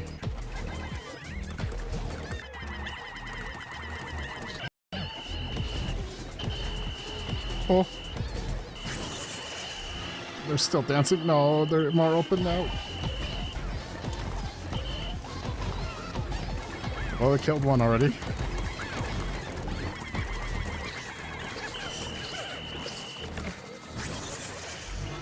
Okay. Oh, that was the fucking air horn. My people call. Who's your people? Oh. Yeah. You're done now, boyo. The spider.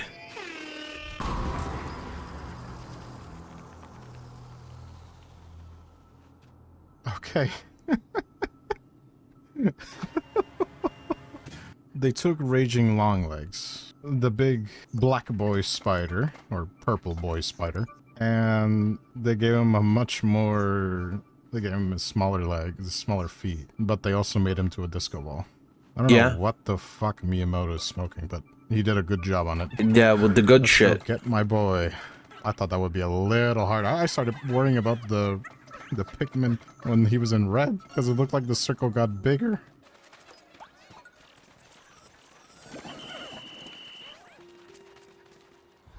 Well, I found the meme statue. There's one in there. So was like, was the implication with Pikmin? Goes down. Were they like actually on a different planet, or was the implication that they were on Earth? How many Pikmin do I have? Alright, as long as I have those three big main colors under control, then I should be fine. Yeah, this is Earth. All right. Then why can't I find Pikmin in real life when I go outside? Alright, tides are lowered. I don't know, I just know we milk fruits for juice. Alright, once this bridge is done, we're gonna go. Right? Let's do that. Oh. You got this, no problem. They aren't in Austria? Racist. Let's go to that building. Or, not building. That dungeon.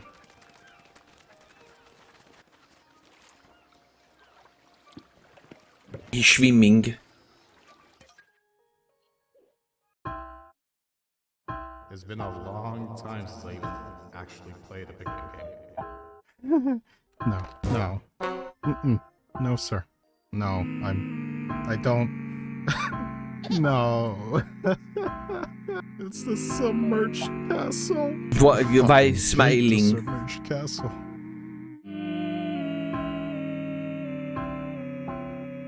Amazing. You will learn the sphere. Oh no.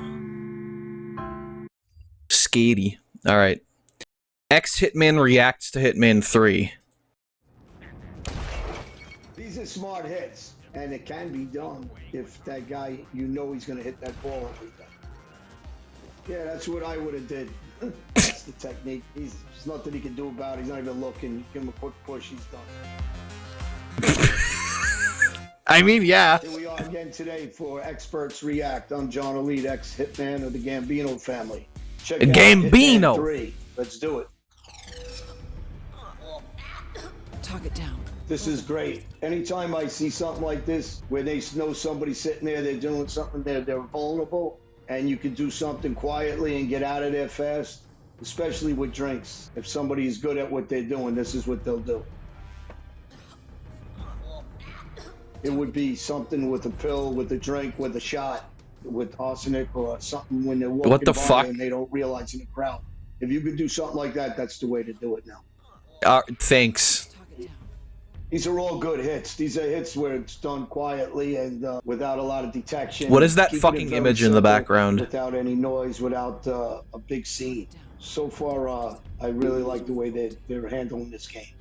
Again, it's good. He's in higher ground. Is he allowed to be saying this? I mean, apparently the video's on YouTube.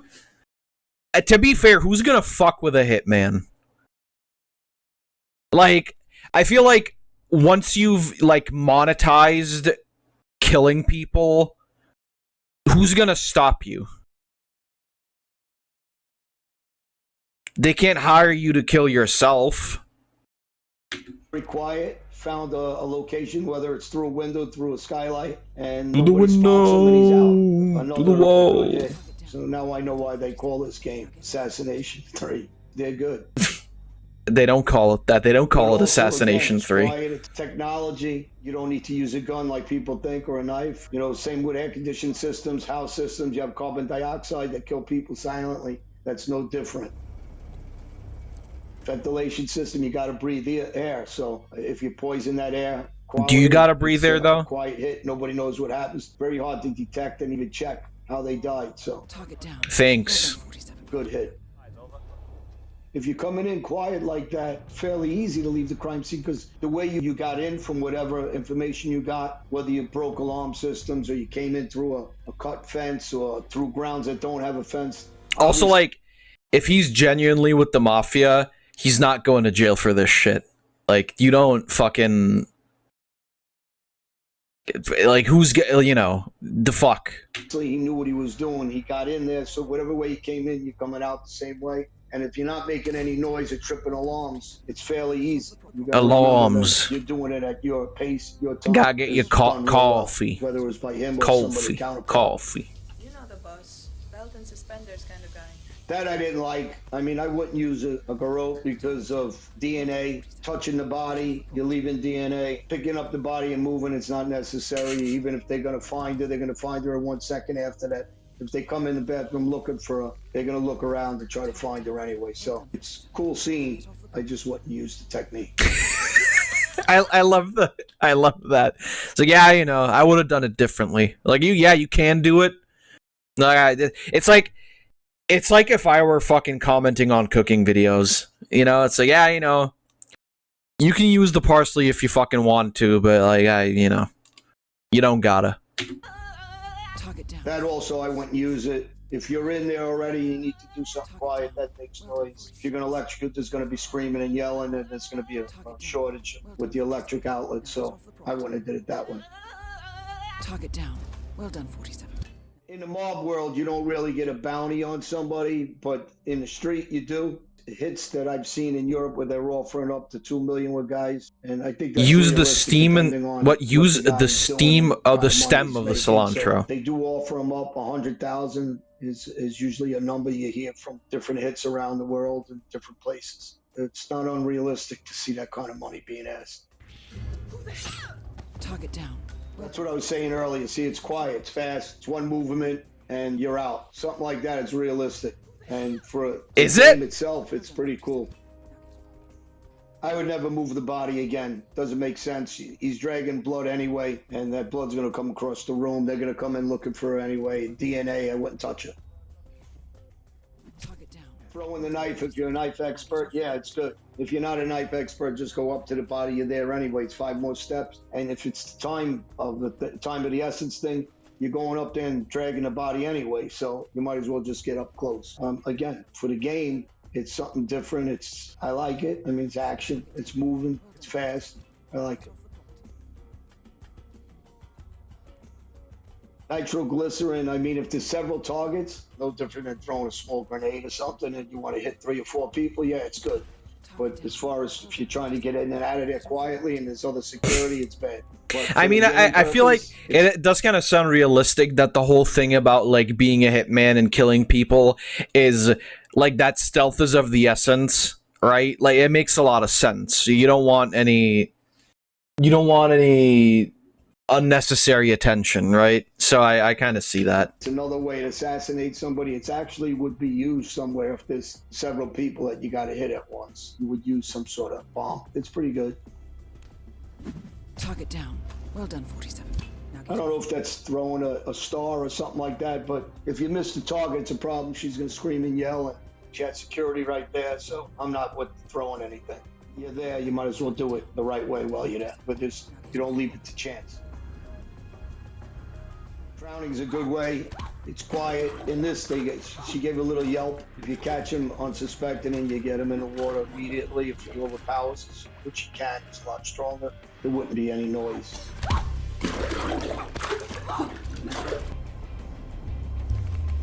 Target down. Well to me, these are perfect hits. I'm not a sniper, but I got friends that are snipers that are in the armed forces. So if you're across another building and say it's not occupied and you can get into another apartment and hit somebody like that, and you're an expert, it's very, very hard. They just did me when that playing actually Splatoon about 2 years ago. Somebody me when playing Splatoon. I'm not a sniper, but I got a lot of friends that are snipers. was an expert sniper, and they wore women's clothes and heels and went into a building on a rooftop and hit 3 guys. It's still done, and if you're that good, and there's a lot of snipers that are that good, great way to hit somebody and not get caught. Target down. Well done, 47. I'm not so much for throwing anybody off a balcony unless it's 10 stories or better. Also because of the noise factor, also because you're upstairs, you got to come down. So if there's not that many exits to leave from, they could cover those exits if they have a lot of security quickly. If you knew somebody's going to touch that railing every day or lean on it, yeah, it's good. The odds of getting somebody to do that every day and know they're going to do that and not somebody else, then they know that there's going to be a hit on them. If somebody else leans on that or dies from that, not the person that you attempted. So I'm not for that hit either. But for the game, it's a good hit. It's scary and it's unique. So it was cool in its own way. Yes. Good. If they were going to do it like that and they're walking with him anyway and he's still going to use a gun, should have just shot him right while he's standing there.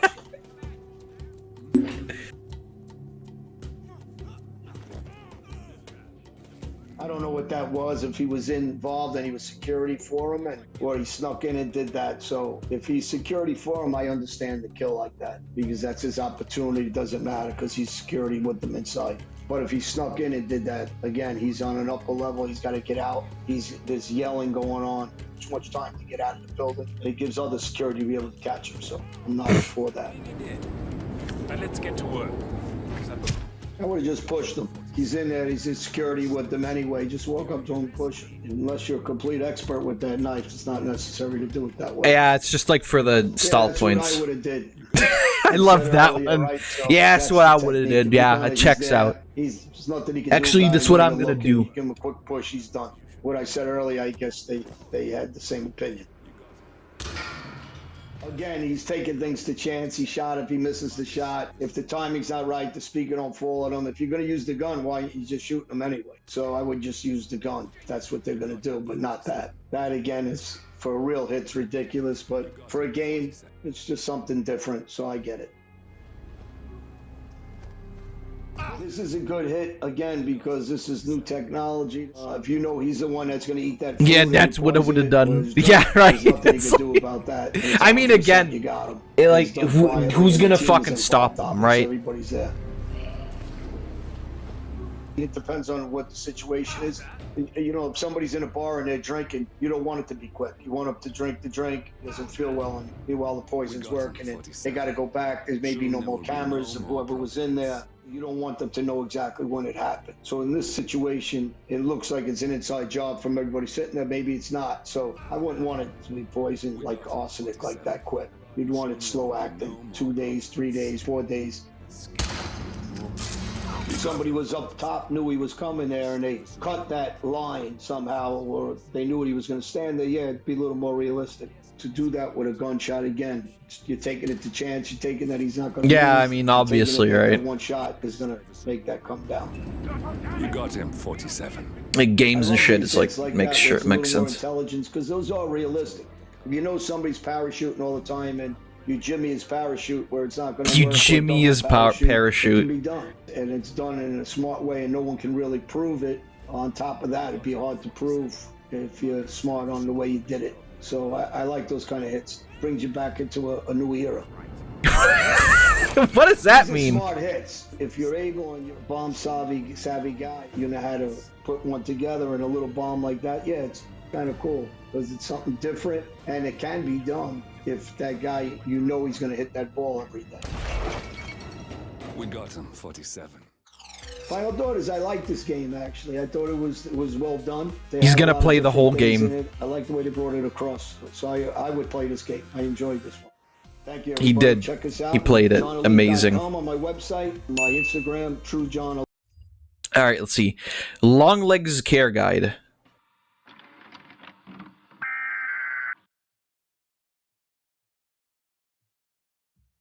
Welcome to information. Standard care procedures for extraplanar entities. Yeah. Him! Do you know what this entity is? No. It is called a Longlegs. Awesome. I love him. Extraplanar entity originating from an area located outside of standard reality, known as the far plane. The far plane, not the fart plane. Brutalia. It is the only known type of entity that lives there. We will go over this Longlegs' physical characteristics. This specimen measures 61.4 centimeters tall and about He's 92.86 centimeters large wide and tall. It weighs 9.5 kilograms. Ah, that's easy. Longlegs are one of the few extraplanar entities known to have variations in size. They can be as small as a fist or several stories tall. This entity type has a round, off-white body with 2 circular markings that indicate the front of the body. It has 3 legs on each side that allow it to be highly mobile, including walking and climbing on walls. A Longlegs body is smooth and featureless at first glance, but its intricate composition becomes clearer when put under a microscope. We will use this leg from a deconstructed specimen to see this entity's body composition. Right. The surface composition is similar to chitin. With small, interlocking pieces, it allows the entity to be resistant to damage while still being able to move freely. This lets the Longlegs not require joints to walk. We will also take an X-ray of our specimen. No bones. The chitin-like material only makes up the surface of its body, and it has a softer interior. To prevent our specimen from deconstructing, we will not make any incisions. Longlegs undergo a process called deconstruction, during which their limbs spontaneously detach from their body and render every part inanimate. This is a photo of the Longlegs, whose leg was used in the Oh no! video. Buddy! Despite the potential morale decrease stemming from this photo, it should be noted that the entity was discovered in Brutalia in this state with no known human cause. Although deconstruction has not yet been observed, researchers have made a simulation of what Longlegs deconstruction could look like. Budget. Budget? That did not explode. What happened? What? That did not explode. Next, we will go over this entity's containment procedures. To mimic the entity's natural environment, we will place it in an empty, windowless room with a single cinder block inside. We will test the entity's reaction to its new habitat. Nice. After more observation, we have added another cinder block.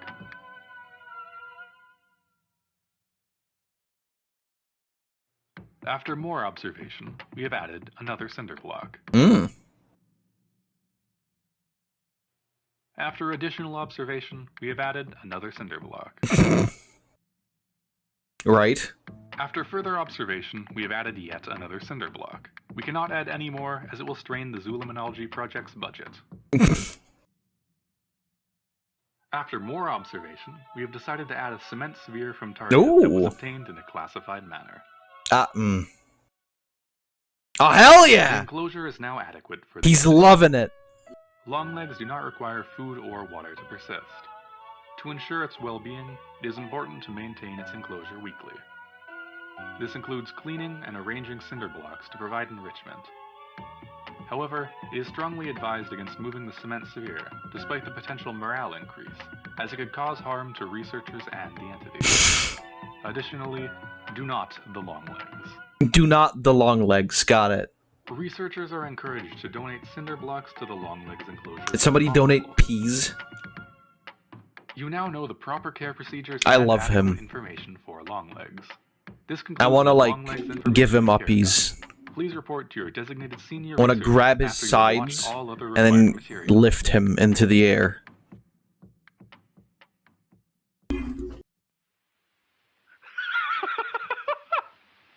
Nice. I like when you see him fall off the platform. Surely peak. The frontmost, like, left leg just disintegrates before he even touches the ground. I don't know how that happened. Alright, let's see. Golbo Care Guide. Golbo, let's go. I said let's go. I love these. I love the ones where they're like, you know, obviously taking the piss Welcome too. to standard care procedures for extraplanar entities. Do you know what this entity is? It is called a Golbo. Golbo. It is an extraplanar entity originating from an area outside of standard reality known as the far plane. We will go over the Golbo's physical characteristics and care procedures. Golbo measures 78.74 centimeters long and 66.04 tall at the shoulder. It possesses growth similar to legs on the underside of its body, along with a tail. Poor thing. It has one eye. Today, we will make an incision into Golbo to view the makeup of its body. Don't!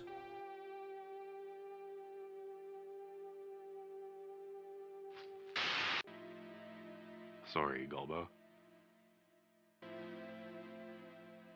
We will view this Golbo sample under a microscope. Leave him alone.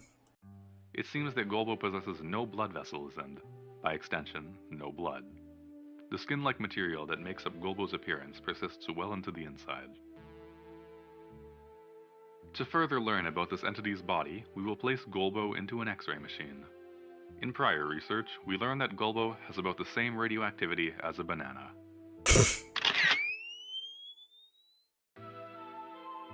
Golbo possesses no bones. No bones. We study Golbo's body composition to better understand how extraplanar entities move and function. Do not worry, Golbo is immune to radiation poisoning. We will now go over Golbo's containment procedures. Golbo requires a bathtub to exist properly. Really? Golbo also requires a sufficient amount of biodiversity in the bathtub with it. Extraction of pseudofloran plant matter from the far plane has been unsuccessful, so reedgrass and dandelions are good substitutes. Golbo just wants to touch grass. Golbo must be placed with its eye pointing towards the faucet. Do not wash the Golbo. Okay. Do not lift Golbo up for long periods with your hands. It has no bones, and so it will bend uncomfortably. Instead, bring a food-grade tray and carefully lift Golbo onto it. Golbo is only to be handled for bathtub maintenance and study purposes. It requires no organic materials or water to perpetuate. Gulbo is also unaffected by temperature, so local room heat can be kept to a temperature ideal for plant growth. Awesome. There are no escape procedures for Gulbo, but if Gulbo is found outside of a designated Gulbo area, return it to its enclosure. How does it move? You now know the proper care procedures and information for Gulbo. This concludes the Gulbo Information and Care training video. Please report to your designated senior researcher after you have watched all other required material. Gulbo.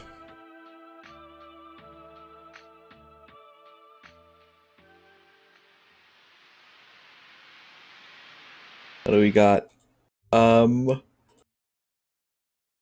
Early CGI was horrifying. I kind of want to see that, actually. My body is a machine that turns Steam purchases into unplayed games. And then we've got my friend who stole my star in Mario Party. Me with a machete.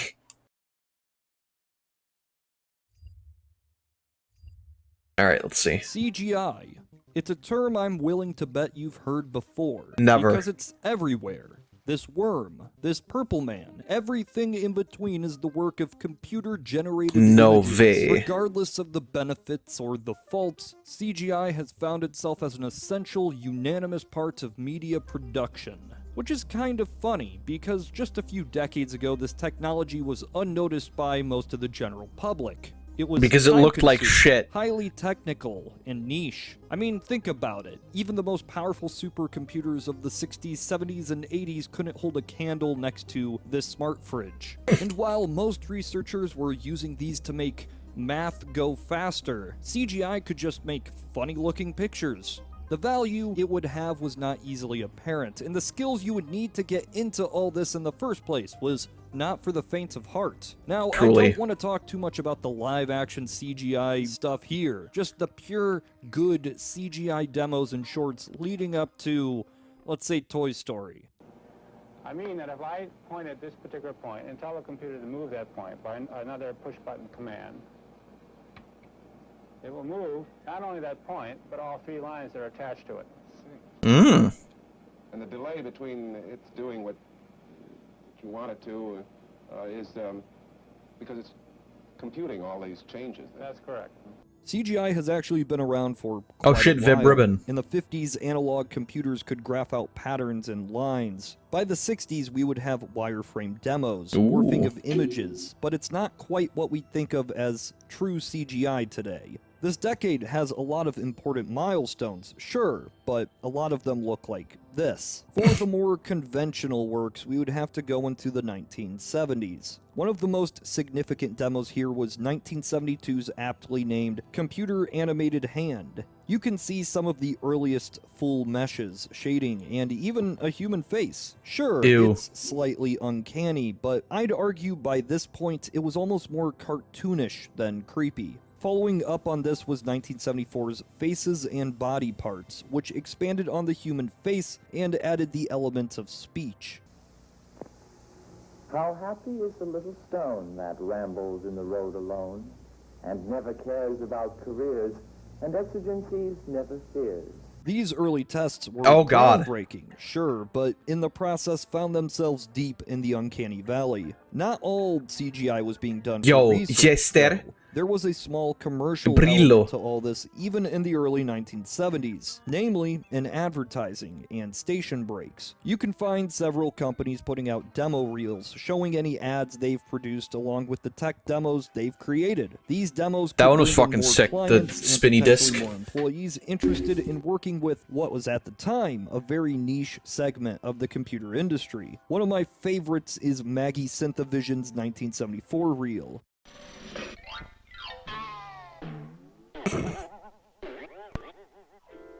Hi, guess where I came from? A computer. Me and my hat. And everything else you're gonna see in this film. There's certainly limitations in the CGI That was of fucking the based. era. That's apparent, but this is actually one of the most advanced demos I've found. That That's really like I'm like I know it's very simple, but like for the 70s, this shit is fucking genuinely impressive.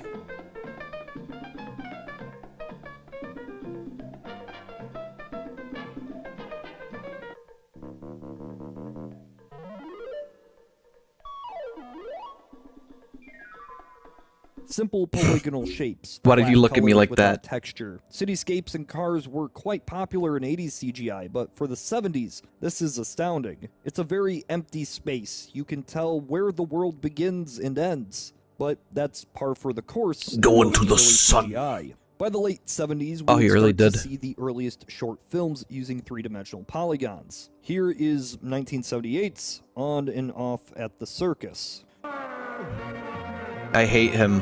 Kill him now. Delete him immediately.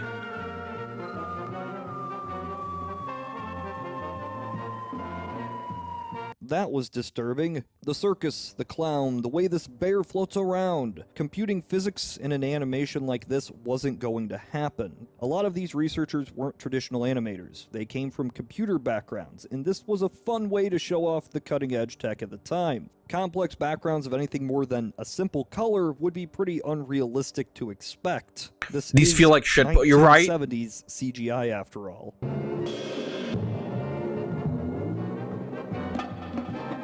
I still don't like for the 70s. This isn't like the most terrible thing I've ever seen. Much better. Having a background of stars was ideal in early CGI. You don't need to worry about rendering more objects. It gives much needed spatial context, and you don't have a black void. Also, having a setting of space makes the lighting a bit more realistic since you only need to account for one light source, the sun. Even with slightly janky animations, the camera moves well, and this is a top-tier demo for the 70s. By the end of the decade, in 1978, the first ray tracing demo was produced. No fucking way. Complete Angler.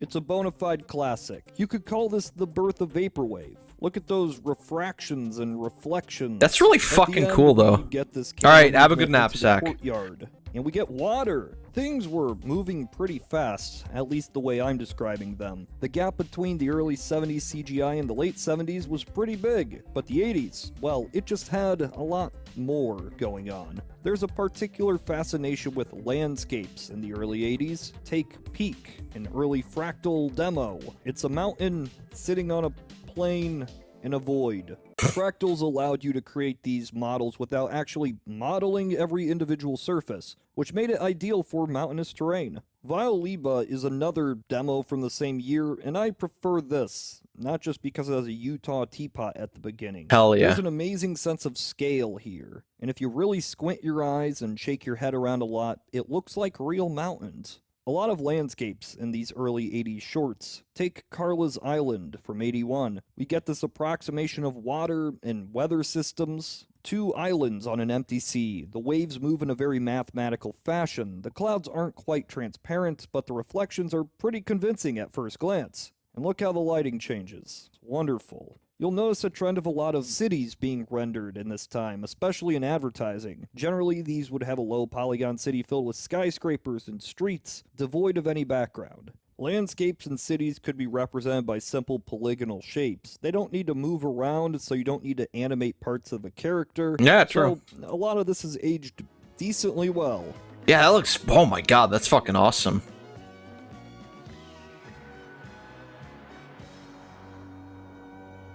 Early 80s demos would generally avoid shadows. You might notice these shadowed gradients on objects, but it always looks really harsh. One of my favorites, and one of the most unsettling shorts, is 1981's Adam Powers' The Juggler. Yo, the Juggler. Oh, I hate him. How do they always manage to find, like, the worst possible fucking music to add to this, too? As he keeps juggling, he warps reality, and he keeps juggling, and then he warps reality, and then he disappears. The music doesn't help ease the tension in the air.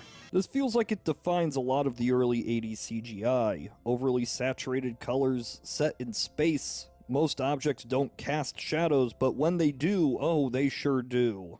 Oh, hell 1982 yeah. was a big year for CGI because we got Tron. You remember Tron? Look at it go. We also got the Genesis effect in Star Trek II, using some of those fractal landscape techniques we saw earlier. Tron And was just 1 year fucking later, we insanely left with a short demo of when revolutionary. Leandros Like, ruled genuinely, heaven. It has I ray watched it tracing like a few months ago. A lot of these demos have a real And nightmare despite the fact that it's like an dreamscape old vibe. ass shitty There's a 80s skeleton movie, man who uses his eye to play billiards. fucking Tron looks amazing. Though. Physics simulations are appreciated because, well, this was the alternative. As far as skeletons go, though, I think this 1983 Ohio State demo does it best. Ohio? It's just a hopping, happy skeleton man, walking through empty rooms with no ceiling. It's quite an aesthetic. Less appealing is this.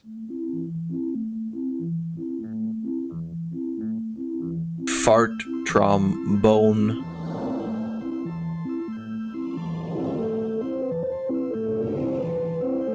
What the fuck am I looking at?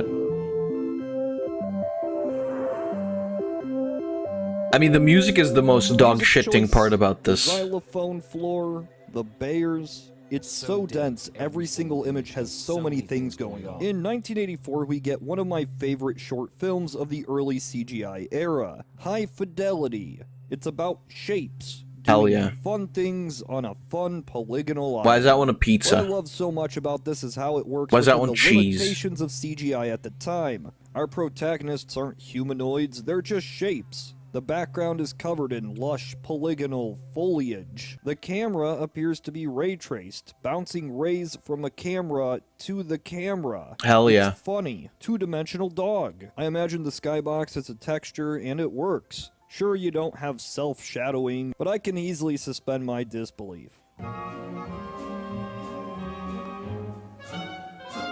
On the other hand, we have Snoot and Muttley, made the same year. The first frame, the very first frame, we're greeted with this weird smooth lighting, the bizarre texture on the flat plane, the simple polygons, and complete black void in the background. It's I can't perfect. see any shadows here, but the main focus is on these two birds with Void. human eyes. It was a showcase of how emotion could Yo, be shown shit, in do these duo. CGI characters. Real? And sure, it succeeds in that, but at what cost? This may or may not be the original music, but it's something.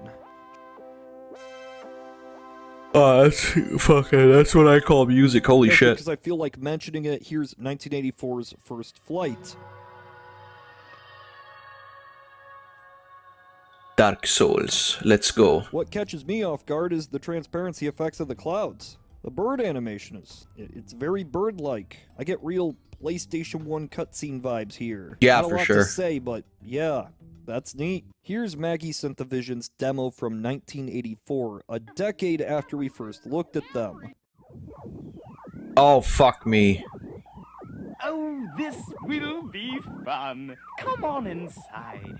Here, how about going on a nice little ride? Rather than starting with the Happy Hat Man, we get... Can we get the Dismembered Hat Man Clown. back? We get the more traditional smooth polygons and baked lighting effects you've I don't seen. like the It's a Coke. very specific early CGI vibe I'm sure you've all appreciated before. And the ray tracing. That's improved as well. Oh, fuck, look at that. Pac-Man This looks Serial Ad. amazing. That's something. And at the end, we get a much more convincing water demo than I've seen yet. Here's a fun one. It's Botco. Botco? Get all your fusion and fission needs at Botco, the #1 name in high-energy fuels. Matter, antimatter, it doesn't matter at Botco. It's a What do you mean fake ad antimatter? created by Pacific Data Images, and it has all the tropes of traditional CGI, the void of a background. You got seemingly empty antimatter spaces, fucking but at least fuel? There's some hills now, and clouds, and shadows. I like it. Don't pay those expensive reentry fees. We'll bring the widest variety of particles, subparticle, and theoretical energy fuels factory direct to you. Now, here's something I've always questioned when it comes to older CGI demos. Generally, we only have access to the low-quality rips, and it's hard to rule out whether the low resolution and film grain makes it seem a little bit more creepy. I don't necessarily think that's the case, but the VHS quality demos do have a certain nostalgic appeal. But luckily, we have a high-quality rip Robot of the famous Lady. Brilliance advert. As you can see, it stars Sexy Robot Lady. It's set in space. Who would have guessed? And while the robot herself isn't that shiny, the table sure is. I'm pretty sure I used this on a thumbnail once. Looking at the behind-the-scenes footage, the original concept art was amazing. It's also pretty funny that they refer to this as photorealistic. I mean... It has to be something where you really can't tell if she's real or if she's computerized. Her movements are very human and she's very sensitive, very strong. The definition of photorealism changes constantly, and I think as we're pencil. exposed to more advanced CGI, our definition shifts as well. It's like the owl from the beginning of Labyrinth. That was photorealistic back in '86, but today, not so much. I don't know, maybe if it was in 480p, it'd look better. Let's try that. Sure. Yeah, that's good. By the mid-'80s, we have the start of the oh-so-famous Pixar shorts. I don't know who those guys are. Pixar, at this point, was technically a division of Lucasfilm. Wow. 1984's The Adventures How the of tables have Andre turned, huh? and Wall-E B. Get Unlike fucked, many of the prior tech Lucasfilms. demos, this Fuck had you an too, ulterior Disney. motive for its creation. Not just as a technical marvel, which it was, B. but as an artistic work to show off the potential of CGI as a medium for animation. Sure, that's been done before, but, you know, they really leaned into it here. The story is simple. A blue thing finds a bee, runs away from the bee stings the blue thing throws the hat. Pixar is generally a step ahead throughout all these demos. They always bring something new to the table and show truly state-of-the-art technology. But with that being said, I don't like this one. I understand it has big technical achievements such as the jiggly soft bodies and the motion blur. Look at that motion blur. But there's so many other things that bother me. It's this use of real textures on these low poly surfaces. The lighting in the background feels so off, but the trees use realistic textures. Those tree models are also way better than you expect for 1984, but still, this was all due to limitations of early CGI. It's why it looks the way it does. I mean, it looks good though, right? I personally, you know, I always preferred 2D animation anyway. There are things behind the focus Because of I the feel like animation, 2D but it's animation like a just parallel world where offers a things lot don't look more like the thing they're possibilities. supposed to. Character animations are better than what you'd expect, But though. But it is these a are still far really, cry really from good. Replicating that hand-drawn animation style. Everything looks smooth. It moves smooth. It's too smooth. I don't know what A that good says. general rule Oh is god. that any human that has a polygon count equivalent to that of a kazooie is going to have those select visual distinctions. The use of emotion in the face is pretty great for the time, I'll give it that. But the scary French man playing piano with laughing masks, it's... No, I like that's... As he plays, it starts to get a bit weirder, and eventually it devolves into this.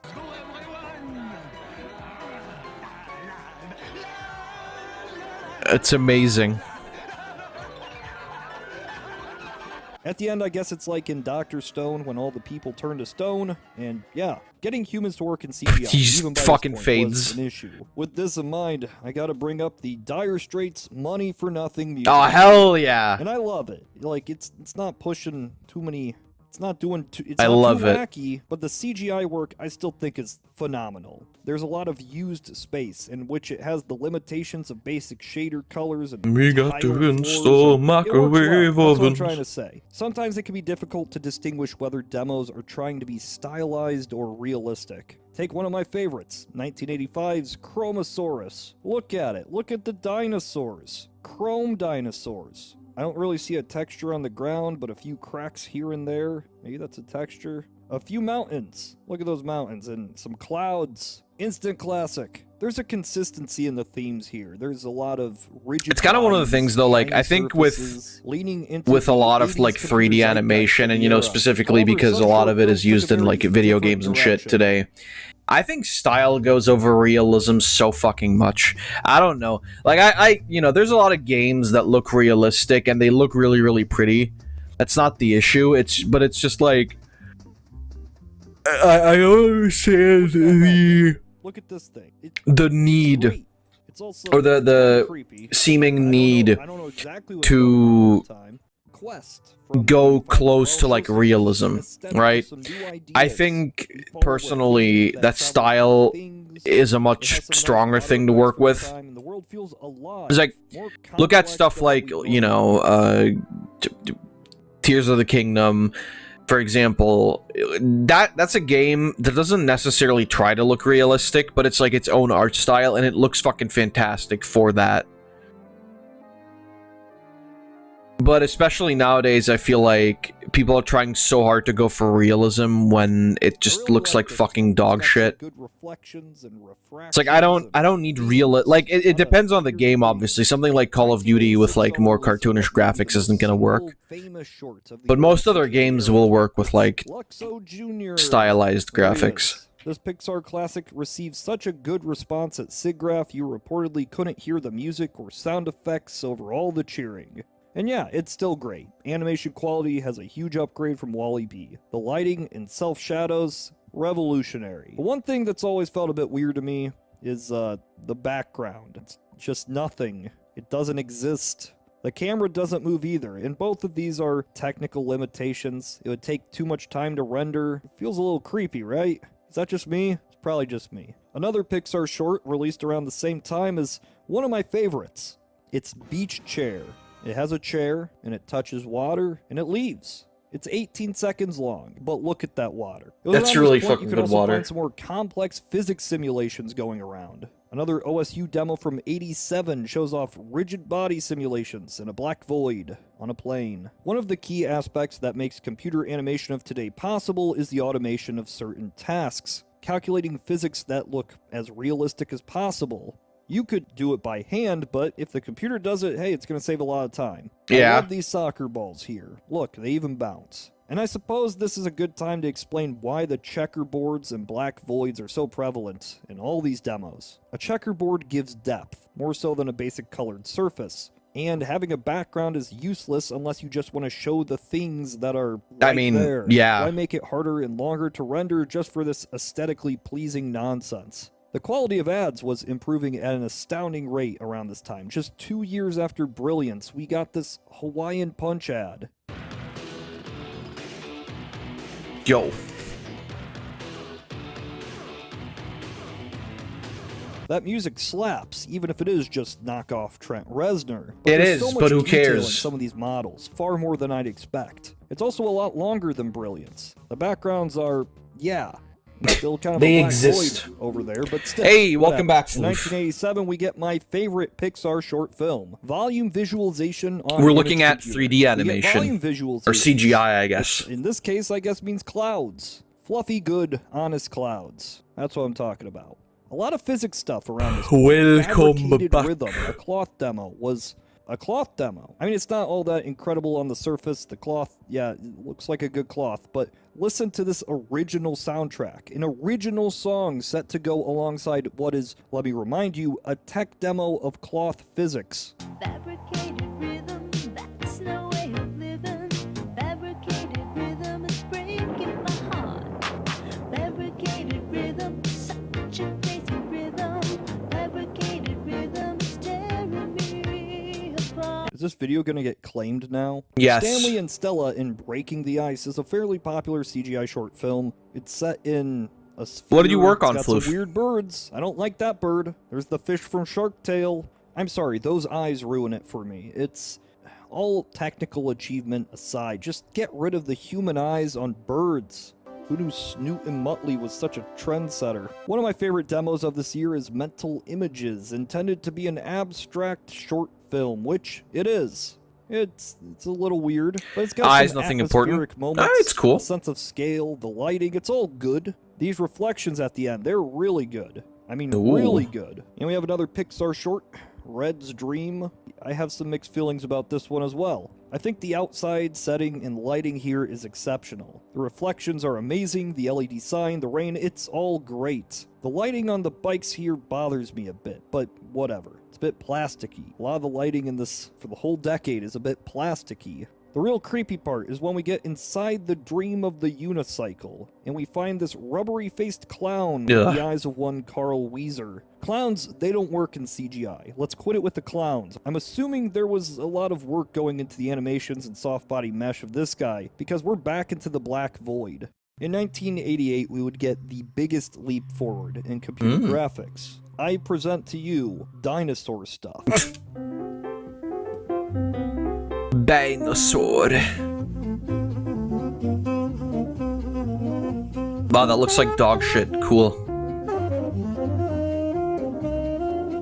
That looks alright. Many of the tech demos during this era still wouldn't have shadows. Usually it was to show off new physics or polygon movements, but still, I would like shadows. The tree from 1988's Natural Phenomenon. That's a good-looking tree. Probably the best tree I've ever seen. Ever. Also, in 1988, Particle Dream shows off some truly stunning and startling effects. It's a bit weird. It only gets weirder, though, with possibly the most terrifying CGI demo of the 1980s. 1988's Polygon. What? Oh, shit.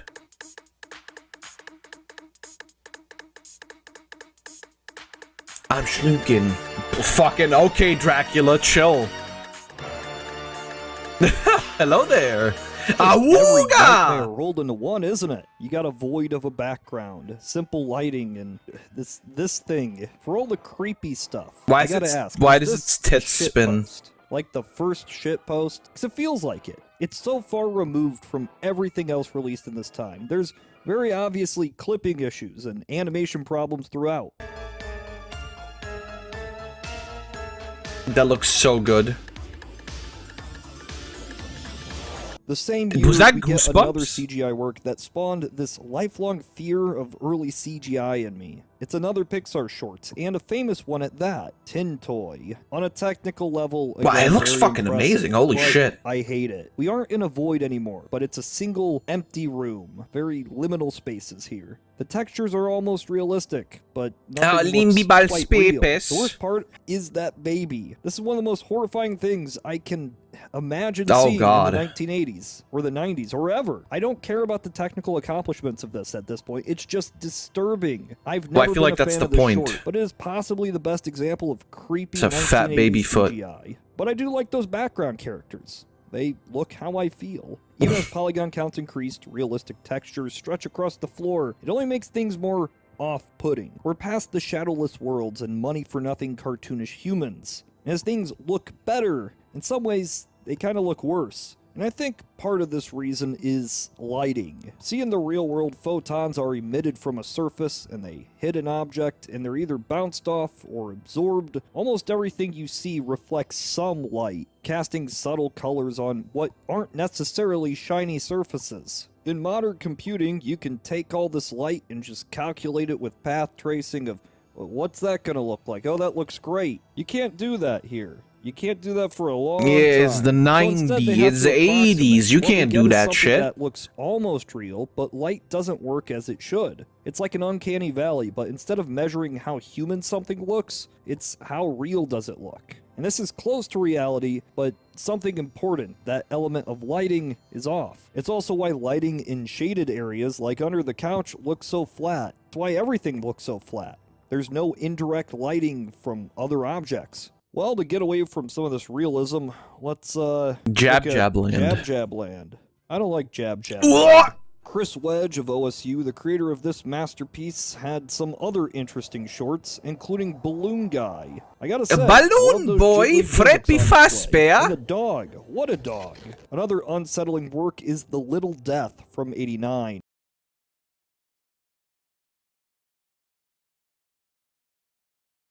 I love it. Lot wrong here for me. First off, the dog. That's supposed to be a dog. The landscape is very devoid dog-like. of life. The dancing figures... Very canine-ish. Ugh. Put it away, please. Dear God.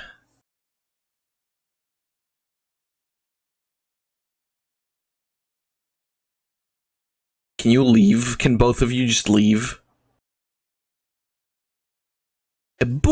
Butterfly. By the way, Floof, earlier you missed, Sack posted a video of somebody making a hamster Apple AirPods case, and it was really fucking cool. Sure, it's locomotion. It's just a train. A moving train. A Mugen train. I like how the train squishes and squashes. That's kind of fun. I don't love the trees and grass textures, but everything is so cartoony it gets a pass. You know, not all early CGI needs to instill fear in your heart. Take this. Petey meets the dragon. Right. I mean, just look at it. It's a fun, bouncy Oh my God. dinosaur, and then he meets the dragon, And then he gets vomited on. Amazing. Oh wow, okay, that's alright.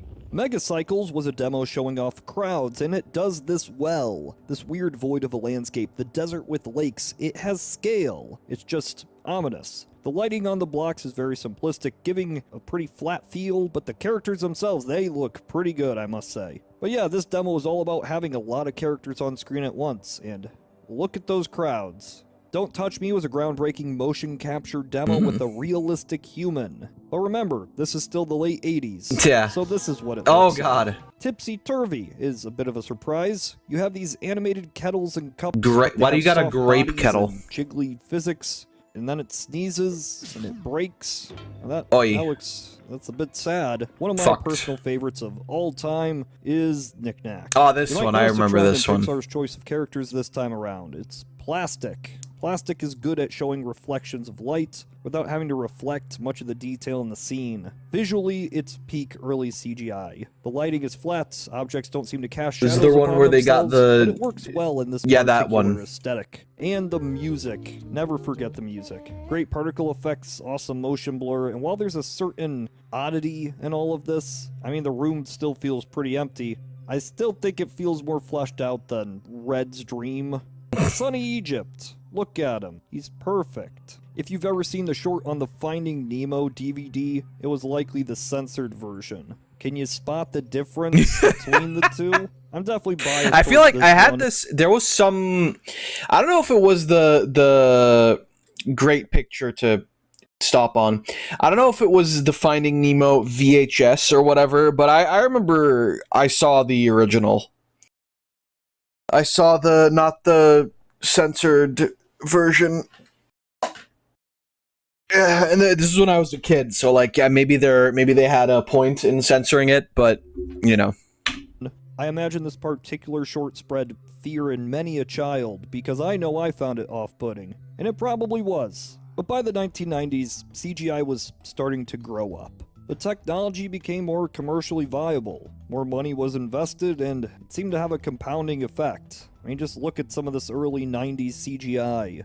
Look how good it looks. By 1993, we started seeing CGI on television, both with VeggieTales and the Incredible Crash Dummies. I'm sure a lot of you have some heavy nostalgic feelings towards What you CGI did was in the 90s, sneaky, but, underhanded, and downright distasteful. I think it's that flat lighting. I loved There's an acceptable it. level of quality, though. At some point, this Such a good stuff quote. looked fine enough. It could be rendered fast enough, and it could be justified in big blockbuster films. I mean, take this 1994 Alias demo at SIGGRAPH of a moving hand. Man, 20 years. Sure makes a difference. In tandem, transparency and lighting effects were catching up. We're well past Tin Toy here. While many of these things aren't photorealistic today, you can at least see how somebody might perceive it as such in the 90s. For sure, though. You know what's coming. Oh, Once Toy shit. Story is released in 95, Toy the CGI Story. animation scene is never the same. For decades prior, there had been attempts to get a full-length CGI motion picture made, but generally the amount of time it would take between making the film I mean, yeah, and like, rendering I it, guess it would Pixar all had look the money and the outdated by time. the time it released, which makes Toy Story interesting. It's such a far leap above everything else we've seen, and I'm sure to many it holds up well today. And I might get a lot of shit for It's funny this, too but because like I the think there's lighting, some elements that are off-putting to me. the lighting in Toy Story is like not the greatest thing ever, but it still looks like really, really good. And even till this day, like taking it as something that was made in like the early or like right in the middle of the 90s really, and placing it next, like Toy Story 1 is impressive despite everything. And then like you get stuff like, you know, Toy Story 3, Toy Story 4. Like, yeah, you know, obviously they look good. It's fucking like the modern times, right? Like we have the technology to make it look great. And yet it doesn't at all have the same kind of feeling to it as Toy Story 1. And I don't know, that's kind of the thing, like as much as CGI has advanced, in terms of general quality, in terms of realism, in terms of lighting, everything really. As much as it has improved, I don't know. It feels like the soul is missing. Because like, you look at shit like Lion King 2019, like, yeah, it looks really fucking real. It looks realistic. It looks like it could be real life if lions could talk. But I mean, it's not like crazy, right? And also the CGI looks like dog shit in a lot of the places, but for what it is. But it's not revolutionary. Toy Story was revolutionary because there had been like nothing before it. All right, see you later, Floof. Toy Story was really revolutionary because there was like nothing before it. But like, and it's the same for like original Lion King too, right? Like original Lion King, they used technology in CGI that was like really, I would argue, like, and this is like the same year, right? Like Toy Story came out in 94 and Lion King came out in 94. And in Lion King, they used CGI in a lot of different places where you would not expect, you would not even know. Like the stampede scene, yeah, all the wildebeest are fucking CGI. That one part where they're like, where Mufasa and Simba are talking and they're on the rock and the camera kind of like spins around them, that's also CGI. Like the rock is CGI, and then they like move around the camera with the 2D characters. And it's like, it's really fucking impressive because on a normal viewing, you would never fucking see this. And I would have never fucking known that because they're just like so well integrated into the movie. And you don't get, I feel like you don't get milestones like that anymore. Like, yeah, obviously nowadays you get stuff like, what is it, Unreal 5 or Unity 5? I forget which one it is. Like, you get these, like, really, really impressive, really, really realistic depictions and animations and whatever, but it just doesn't have the same feel as something like Toy Story had back in the day. It's just, like, not as impressive, despite the fact that it is by far technologically a lot more advanced. And I think one of the reasons for that is because rather than focusing on style, they're all just focusing on realism, which is something that I'm not really, it's like, yeah, realism is cool, but also, like, if I want to see real life, I'll look at real life. It's like not really crazy. Me. Now, I never noticed it as a kid, but looking at this 20 years since I've seen the film, yeah, it still kind of looks like early 90s CGI. It doesn't have the issues of sitting in a void and the animations are great, but there's certain elements that still bother me. Like, take foliage. Look at the density of that grass. Creating different polygonal models for each blade was not going to work. So we have this displacement shader, and it looks almost real, but not quite. There's a lot of realistic textures. The dog in Toy Story 1 is aged bad. I would say the humans too. Like Toy Story 1, everything outside of the toys doesn't really look that great. And obviously, like, yeah, sure, they focused on the fucking toys. That's the whole fucking point of the movie. But yeah, I mean, like, obviously Sid looks like shit.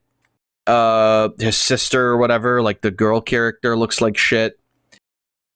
The dog looks like fucking trash. And these things started looking better in Toy Story 2, right? Like, for sure.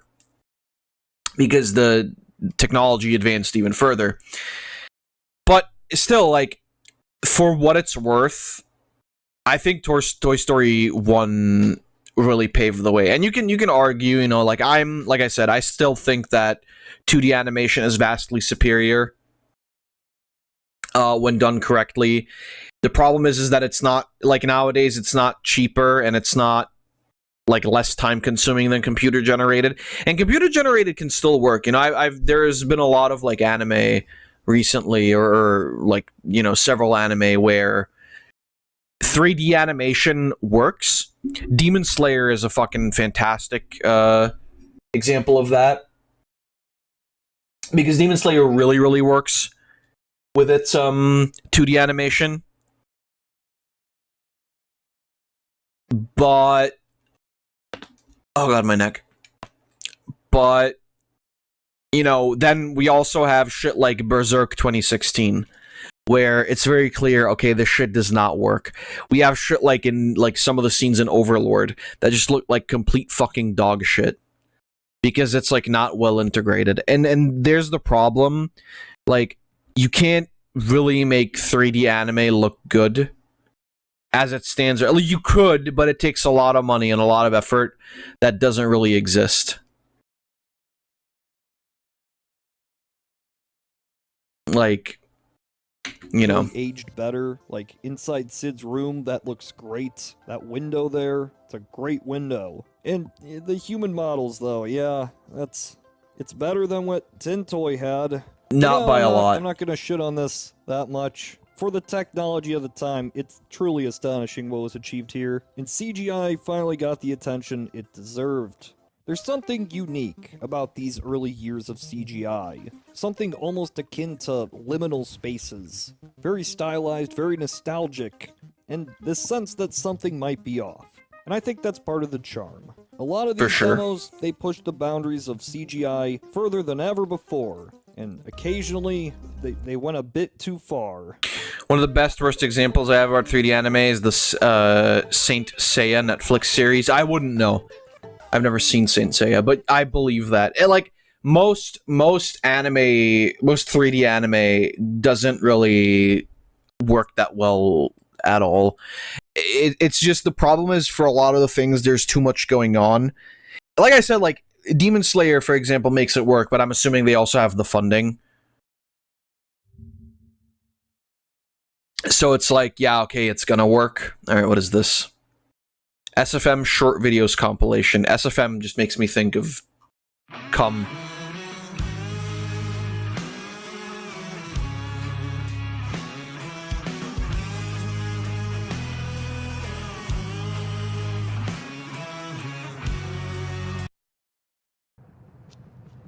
Hello, motherfucker!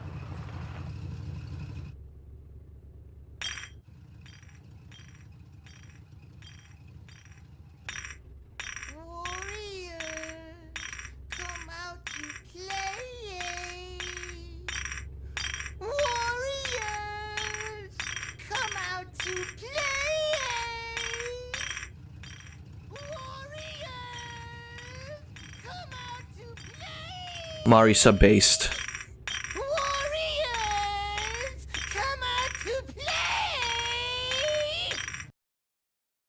I thought I told you to get out of the theater. I got out of the theater, then I came back in the theater. I see you got back in the theater. You're gonna march your ass right back out of the theater. I'm gonna march out of this theater, then come back with a gun and shoot this guy in the head. You don't got the balls. I'm nuts to you. Get the fuck out of the theater. Send me your dick pics, okay? No. Oh, Genshin. What did he just say? Mau kesemuting bibir kau. Kasar kali lah aku tengok. Bacot kau anak haram. Masalah kau apa bodat? Aku diam tiba-tiba dikatain aja lah. Ngapa suka-suka aku lah mulut-mulutku? Ya cem gak di sekolah kan aja muncung kau tuh. Suka-suka aku lah. Right. Kalau nyabut pisau gimana kalau preman? Ya, itu. Kasih tahu, bro. Iya, itu baru preman. Itu.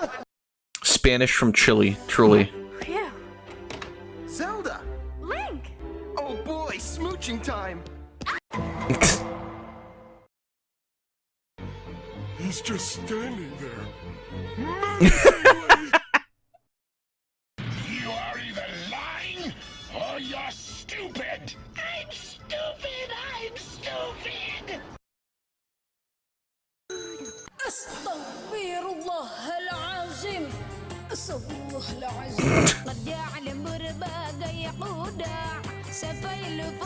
What the fuck is that thing?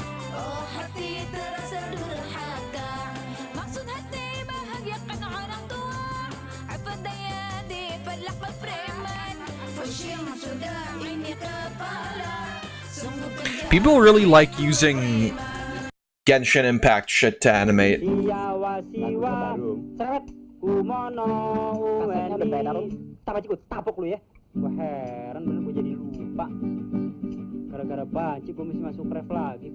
Oh, hey Joter. Hey Dio, what the fuck?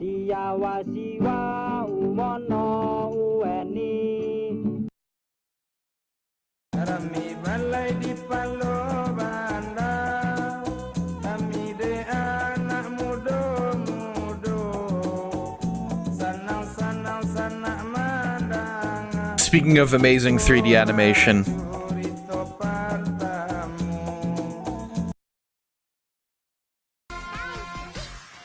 What the fuck?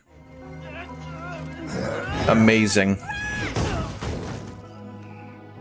Abominations. Why is there just a clip of Transformers?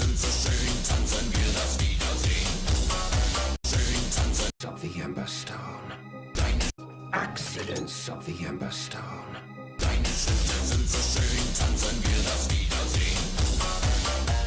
Amazing. Alright, let's see what else we got. Hey kid, it's me, Kidney Stone Man. If you don't give me $5 right now, I'll give you kidney stones with my superpowers. Give you $5? Yeah, alright, buddy. Get your big head out of my face or I'll... Huzzah! Kidney Stone Blast! And then he dies. Let's see. Lunchtime, fucks. What is that?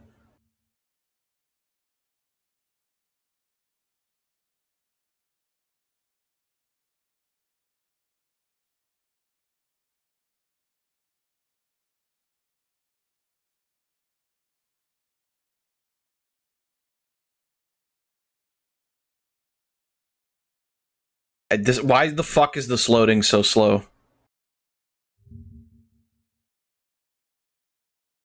Bro. Pain, what the fuck kind of... How big is this picture that you sent?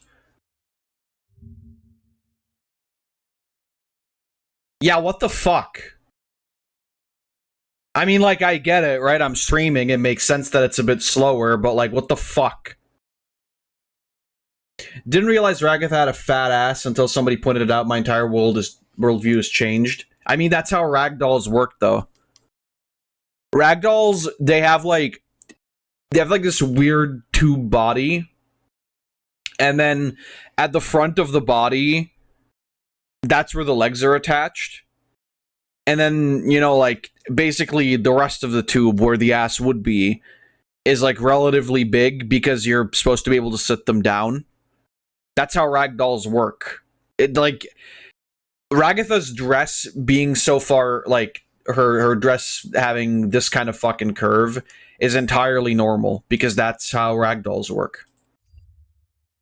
But the average Reddit Coomer brain would not understand this. Pain, what the fuck, dude? For actual real. Did you, like, fucking add 30 gigabytes to this fucking picture? Whatever, it's just your food. It's not that important. What the fuck is that even? Looks like an egg, some meat, and some fucking asparagus. Alright, what do we got? Mexicana versus Japonesa. It's the power of an iPhone 11. I don't believe you. What? The fingers. Algo que tanto allá como acá disfrutamos muchísimo, ya la conoces, es una lengua común y, entre comillas, por así decirlo, completa, porque pues tenemos aquí la lengua como tal, el músculo, y esta otra parte que músculo, es lo que es la molleja, la garganta. Y ojo, la lengua en México no solo se prepara en tacos, pero pues sí podríamos decir que es la forma más común. Por ejemplo, en la calle va a ser muy típico encontrar sting that fucker. Porque tal cual, así directo y sin sazonar. Se deja cocer la lengua a puro vapor, repito, quizá 3, 4 horas dependiendo del tamaño. Retiramos la piel, esta se va a pelar bien fácil y lo que también va a ser muy común es encontrar... What the fuck am I, like, what am I even looking at? Que no es otra cosa más que rebanada. Is that beef tongue or what? Y hasta este punto es donde ya el cliente sazona con sal al gusto. Evidentemente cebolla y cilantro no pueden faltar, junto con una buena salsa picante. Cow tongue, alright, I figured. De cabeza o de lengua en este caso, al vapor. Siempre al último su toquecito de sal al gusto y evidentemente también... You know, I love that, like, Mexican people will do this shit to their food, right? It's like, taste nothing of the meat. Just sauce and condiments. I don't, like, I'm not hating. It's fine. Meat on its own doesn't have much of a taste anyway, usually. En trozos, como le llaman, y además es un taco que en México se disfruta tanto por la mañana como en las noches. Y se me está haciendo agua. I feel like tongue would be very, like, chewy. La otra forma que también es súper común, un poquito más casera, ya lo has visto antes en otros videos, es poner la lengua a cocer en agua. Aquí sí ya con Maybe I'm also wrong. la sal desde el inicio. Esta preparación es un poquito más rápida, igual le retiramos la piel y a diferencia de la anterior, esta vendría siendo más tipo barbacoa, es decir, bien picadita. O bueno, al gusto de cada quien, hay gente que no le gusta tan picada. Que para mí, esta es mi preparación favorita, precisamente porque se va Tongue is like cheese texture. toda la lengua. Well, I mean, different cheeses have different textures, Pain. Personalmente sí, casi nunca lo pido. A fucking cheddar isn't gonna have the same texture as mozzarella. Este sí ya viste que se cocinó con sal. Digamos pues que ya se puede comer así, pero nunca está de más ese toquecito extra para darle el puntito de sabor. Y a la hora de estar todo picadito, la parte Mozzarella, that's... la grasita, pues eso hace que quede Depending on how you prepare it, ahora de esto a la can be pretty chewy. If it's like buffalo mozzarella, which by the way, I fucking hate buffalo mozzarella. That shit is dog shit.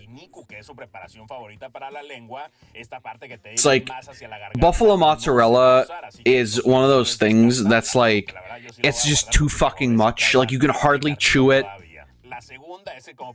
You take 2 bites of like a slice of pizza and you're already full, and you feel sick. Otra cosa que el japonés casi no utiliza es esta. I'm not a fan. Si te fijas, es más bien como un bloque casi rectangular. La verdad es que no sé decirte como para qué ocupan esta otra parte donde sí hay mucha carne todavía, pero al menos para la parrilla también se va a descartar. A la hora de pelarla, de retirarle la piel, sí, nos va a ayudar mucho. Tongue looks fucking gross, by the way. Afilado, algo en lo que los japoneses son expertos. A mí la verdad es que no me va a quedar tan perfecta como a ellos, pero así me la va a llevar paso a paso para retirársela. Que cabe mencionar que a nosotros en México, en Latinoamérica en general, la verdad es que no nos gusta desperdiciar nada, así que todo esto que queda aquí pegado, Not wasting anything. piel, yo lo que voy a hacer es picarlo bien finito, lo voy a cocinar un poco en el sartén y yo sé de alguien que va a disfrutar muchísimo. Yeah, I mean, sure. Ya una vez teniendo ahora sí lo que podríamos llamar como esta caña de It's uncomfortable the way Oscar handles the meat. Like, damn, dude, chill out. bien en plástico y la voy a dejar unos 45 Well, how do you mean? congelador. Me va a salir una pieza mucho más estándar, más firme, como puedes ver. Like how he just fucking manhandles it. I don't know. It depends. Like, that's kind of just how you do it. And if you're skinning something, then, I mean, that's, yeah, literally, like, you gotta be like that. Sí trae un poquito de grasa al centro, pero recordemos que esta es una lengua 100% nacional, a la cual voy a sazonar nada más con un poquito de sal por ambos lados. Como te decía al inicio, vengo regresando de Japón y si viste el video anterior, ya sabrás que me acabo de... Oh, it's, yeah, it's like one of those things. Lo estoy sacando de la caja como me lo traje en la maleta. El armado es bien fácil. Primero ponemos esta basecita de madera, luego ya viene la parte central, el cuerpo. Chucking some oil? El vendedor me comentaba que hay que llenarla con un poco de agua como hasta esta línea para que no se vaya a dañar. Metemos ahora sí la base de fierro, la canasta que es donde se va Okay, that's where the pole goes in. No me dejarás mentir, qué chulada, chiquito, pero bien bonito este asador japonés. Y que para este tipo de asadores lo mejor es prender el carbón en otro lado. En este caso yo aquí tengo la chimenea, ya una vez que esté listo, ahora sí voy rellenando. Yo estoy usando las briquetas nada más para que el calor sea un poquito más constante, más parejo. Y ojo, lo principal pues obviamente es la proteína, pero para que sea un auténtico yakiniku hay que meter también los vegetales. Yeah, yakiniku is like pretty cool. Vamos dando vuelta después de unos minutos. I mean, it's just barbecue. Clásico de los restaurantes de It's just fucking barbecue. Ya que estén asaditas, podemos ir o sirviendo o simplemente las vamos poniendo aquí al ladito. Al centro vamos metiendo ahora sí la carne, la lengua. Y para acompañar, yo aquí tengo dos salsas. El clásico ponzu, ya sabes, soya con ponzu sauce. Y esta otra, no te sé decir cómo se llama, pero me la compré igual en el Costco de Japón. Está muy buena, es como agridulce con ajonjolí. Is that just... Oh, that looks fucking good. One of the things that I never fucking understand when we watch these like videos of Japanese people going to like these like yakiniku places, it looks like they never fucking grill the meat all the way through, and I do not understand that. Un poquito de ponzu para darle más sabor y sobre todo más sabor japonés. Y la salsita tipo barbecue, como agridulce. Esa salsa no sé qué trae, pero está muy buena. De sabor, la lengua está muy rica, pero aún así la sentí un poquito dura, la verdad. Digo, es lengua, se sabe que es más mordida, más masticable que otro tipo de carnes, pero no logro encontrar esa suavidad que sí pude sentir en los yakinikus japoneses. Ya que la tengo rebanada, déjame aviento otros pedacitos nada más para hacer otra prueba. Ahora quiero que me quede menos... Es un poquito complicado al ser delgadita. But yeah, like he really burnt the fuck out of those, which is like pretty good. I like the way I want to eat meat is literally always like just like grilled to the maximum. I don't really want it to be like raw in the slightest. If it's like a little bit charred, that's fine too. It adds flavor. The cancer adds flavor. No tenemos una clasificación como en los cortes, de si es, por ejemplo, Select, el más bajo, de si es un Choice, de si es un Prime. Lo único que se me viene ahorita a la mente sería hacer otra prueba, pero eso sí, asegurándonos de que sea con una gran lengua, con una lengua... What's really fucked up, by the way, is how extremely fucking expensive a lot of these like Japanese sauces and whatever. I bought like one of the, I don't know, you've seen them, I'm sure, but I've bought like breadcrumbs, you know, like the for like tempura breading or whatever. And that shit was like $10 for like one box of it, which is insane. And obviously, yeah, you know, you're gonna buy it at a fucking like Asian store or whatever, like Asian food store. Yeah, it's gonna be expensive, but I mean, fuck, dude. Still very crazy. No, es que te digo, no hay comparación. No pensé, repito, que en la lengua también se acumulara tanta grasa, ¿eh? E incluso en esta sí me aventé a lot of fat in there. No gruesos, pero sí un poquito. He would sell cans of breadcrumbs for $5 to $7. Well, I mean, if I really like, over here you get bags of breadcrumbs for like, yeah, 4 or 5 euros depending on what you're trying to buy. My point is just that like, it's literally just that expensive because it's like a quote-unquote specialty item. You know, if you want to do like tempura or whatever, like you have to buy that, otherwise it's not the same. I just don't realize, like I just don't really accept the fact that it's that fucking expensive. But whatever, it is what it is. Segundo intento pues con lengüita Wagyu australiana. Aquí es donde verdaderamente se va a notar si la calidad lo es todo. Que a ver, de entrada ya lo viste en la cocción, pero incluso aquí mismo... That looks really fucking tasty though. Like for the fact that it's just tongue. Pero aquí es donde se va a ver o eso. De plano el yakiniku se ve muy fácil, pero yo en mi casa no pude hacerlo, hombre. No es que haya una leve diferencia, hombre. Ahí se alcanza a ver cómo está goteando la grasita. Es que es una cosa totalmente diferente, hombre. Está buenísimo esto, hombre. y sigue siendo lengua, tampoco es que se haya transformado mágicamente en un ribeye que se deshace en la boca, pero es que esto está muchísimo más sabroso, evidentemente por la grasita, y muchísimo más suave, güey. Qué chulada, hombre. Suave. Ya al final, pues, Suavemente. fanático de la comida japonesa. Esta última lengua me gustó muchísimo y en general yakiniku es una cosa muy rica, eso de estar asando al centro de la mesa. Pero a ver, o sea, pues yo soy mexicano, güey. Por más que esté bueno, por más que se disfrute. He always just like ends up chopping up the fucking meat at the end and turning it into fucking tacos. Me gusta bien picadita. Ahí sí, la verdad te puedo decir que no tienen rival. It's just like, I mean, sure, fair.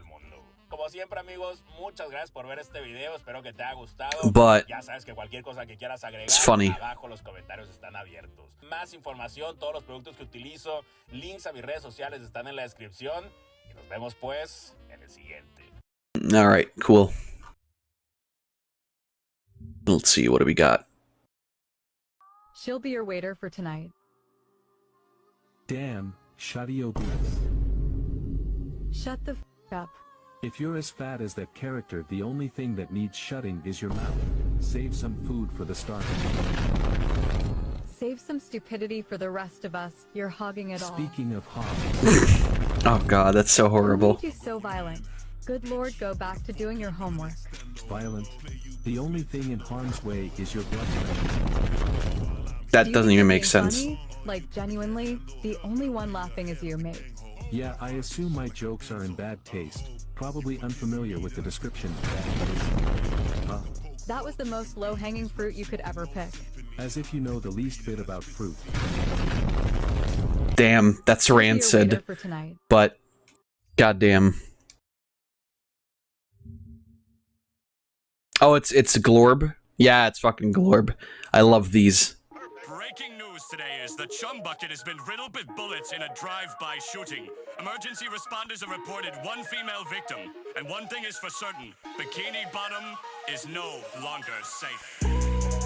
Red bottom sipping purpleine. Bitch, I'm gon' ride for my fucking team. Paint and whack, you fucking fiend. Yeah, I run the game. What's my name? Eugene. Ayo, boss, what I gotta do to them odds? Shoot the kill, grab my grill, bitches hot. I love these, are fucking amazing. I'm blowing bubbles at his head until they carry you in my glass. Yeah, my boy is snail, but you know he keep it hot.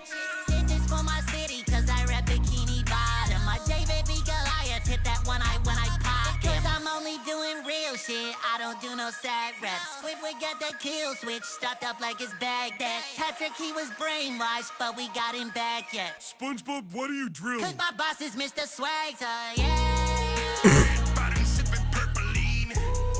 Bitch, I'm gon' ride for my fucking team. Paint and whack, you fucking fiend. Yeah, I run the game. What's my name? Eugene. I'm fine with AI voice shit if it's this. I mean, obviously this is the real voice actor singing this. Cut a bitch off like the hash sling and slash. Karen pissed off cause the squid wouldn't smash.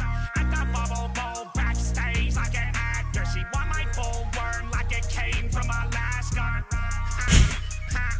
Get the fuck away. I thought I told you, bitch, I'm smoking kelp up to my fucking face. I do this shit like every fucking day. Squiddy caught a kill straight, the chopper gun on the way. I see your bodies falling and dead ops when Judy's calling. I'm the red dot and pipe lane pouring. The lights up and square with no remorse.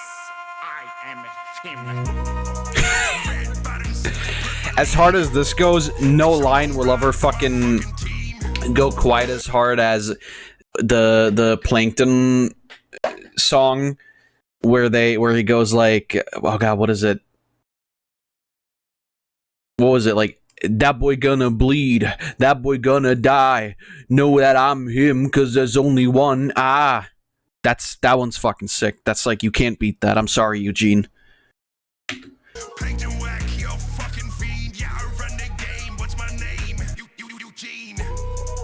You can't fucking make it work.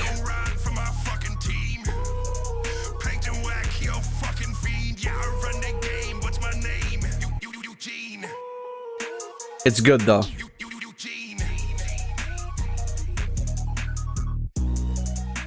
Hey Larry. Oh shit, Larry's getting his fucking solo soon? Hell yeah. Alright.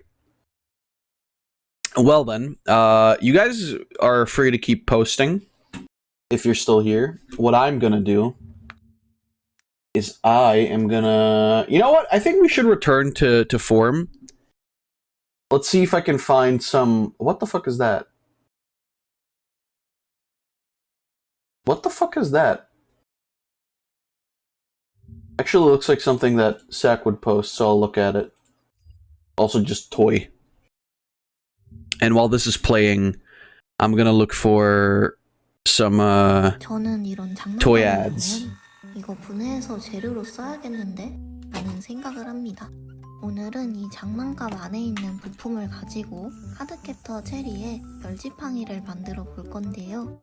실제로 별이 회전하게 만들어 줄 겁니다. 평소에는 작은 열쇠의 모습을 하고 있다가 주문을 외우면 길다란 지팡이로 변하게 되는데 Okay, this video looks like it's got something to show. It's like 15 minutes, but that'll work. Is she actually fucking making this shit herself? 저는 이런 장난감을 보면 이거 분해해서 재료로 써야겠는데? 라는 생각을 합니다. I mean, why not though, right? Like, it'll work. 가지고 카드캡터 체리에 별지팡이를 만들어 볼 건데요. Oh, that's fucking 실제로 sick. 별이 회전하게 만들어 줄 겁니다. 평소에는 작은 열쇠의 모습을 하고 있다가 주문을 외우면 길다란 지팡이로 변하게 되는데 저는 체리의 지팡이 중에 This is the kind of shit that I would like actually do for you know, cosplay if I had a 3D printer. 저는 어릴 때 꿈이 카드캡터였던 만큼 체리의 진심이었는데 체리가 인라인을 타고 학교에 가는 걸 보고 똑같이 따라했다가 혼난 적도 여러 번 있습니다. 이제 지팡이의 이 부분을 레진으로 만들어 줄 건데요. 제 영상에서 3D 프린트 다음으로 자주 등장하는 재료입니다. 마법 무기의 영롱함을 표현하려면 레진만한 게 없는 것 같아요. 이제 부품을 조립해주고 아까 분해했던 모터를 연결해서 잘 돌아갈지 테스트해봅니다. 이 별이 안 돌아가면 이번 영상은 망한 거나 다름없습니다. Hell yeah.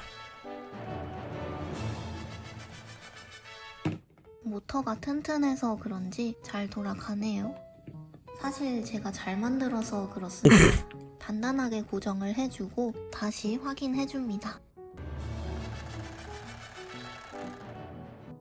Fucking sick. TMI인데 남자친구한테 카드캡터 체리 아냐고 물어봤더니 발가락에 물 적시는 거 아니냐고 하더라고요. Washing your toes. 이게 대체 뭔 소린가 했는데 이 장면만 기억을 하는 것 같습니다. 이렇게 해서 날개까지 조립해주면 겉모습은 대충 다 만든 것처럼 보입니다. 하지만 여기서 끝이 아니고 장난감에 빠질 수 없는 작동음을 넣어줄 건데요. 우선 스피커를 준비해주고 스피커에 들어갈 음성을 편집해줍니다. 크로우가 만들어낸 카드요. 크로우가 만들어낸 카드요. 이제 PC에 연결해서 파일을 옮겨주면 끝입니다. 이전 웨딩피치 영상에서는 버튼 스피커를 사용했었는데요. 이번에는 자석으로 작동하는 Magnet 스피커입니다. operated.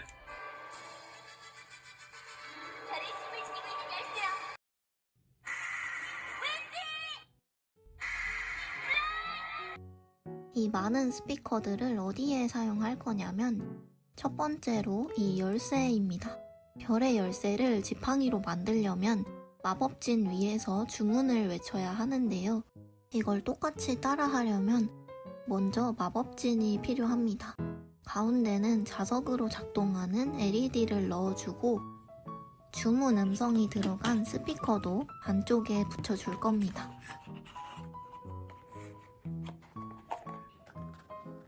이제 열쇠에 자석을 넣어서 마법진 위에 올려주면 카드캡터 체리가 될 수 있습니다. 다음은 That's really fucking cool. 카드를 만들어 줄 건데요. That's fucking sick. That's more of a thing where, like, I don't know that you can do that for, like, cosplay shit. 앞부분에는 카드 That's mostly 이름을 just like, 넣어주고 okay. 뒷면에는 체리 카드로 바꾸는 주문을 넣어줄 겁니다.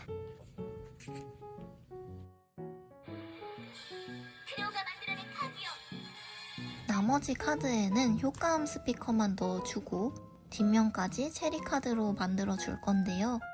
체리가 윈디를 자주 사용해서 그런지 제일 익숙한 것 같네요. 마지막은 플라이 카드인데 이 카드를 사용해서 하늘을 날아다니는 장면이 자주 나왔습니다. 이제 이 자석을 지팡이에 넣어주기만 하면 되겠죠? 제가 이럴 줄 알고 미리 구멍까지 뚫어놨습니다. Oh, that's really smart. Holy shit. 잘 작동하는지 테스트 해볼게요. 이게 모든 원리가 자석이다 보니 굳이 지팡이가 아니어도 자석만 갖다 대면 작동이 됩니다. That's really fucking 집에 cool. 있던 지팡이랑 비교해보려고 가져왔는데요. 확실히 제가 만든 게 어른용 사이즈로는 잘 맞는 것 같습니다. 이제 집에서 혼자 That 카드 turned out really, really well. What the fuck?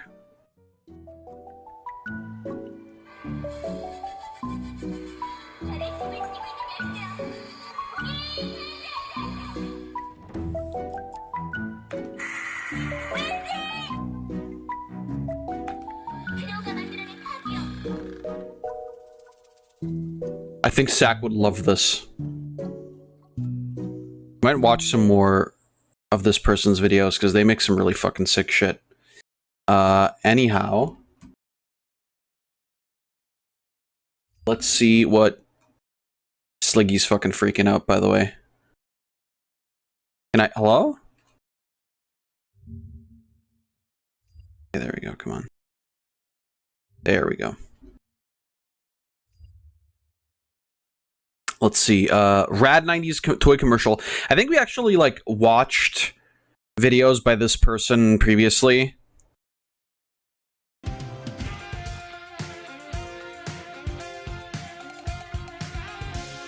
But they, like, these... I love these videos. These are so fucking chill.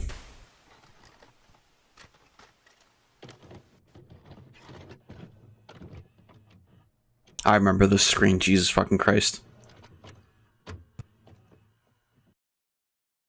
I remember, like, I had, like, a very small TV set up in front of my bed. This is when I was, like, I think 8, 9, 10 years old. I had, like, a very small TV that had a built-in VHS player. And I also, obviously, connected my fucking PS1 to it. It was the most based shit ever.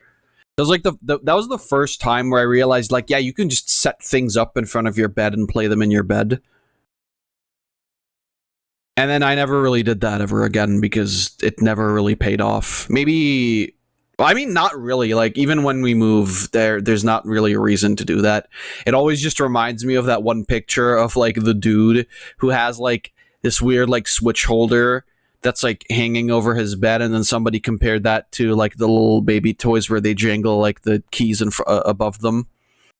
I don't know. It's like I'd rather... For me, gaming is, like, I think the most chill when I'm, like, sitting in my chair that's fucking disintegrating again. Like, the pleather is coming off again.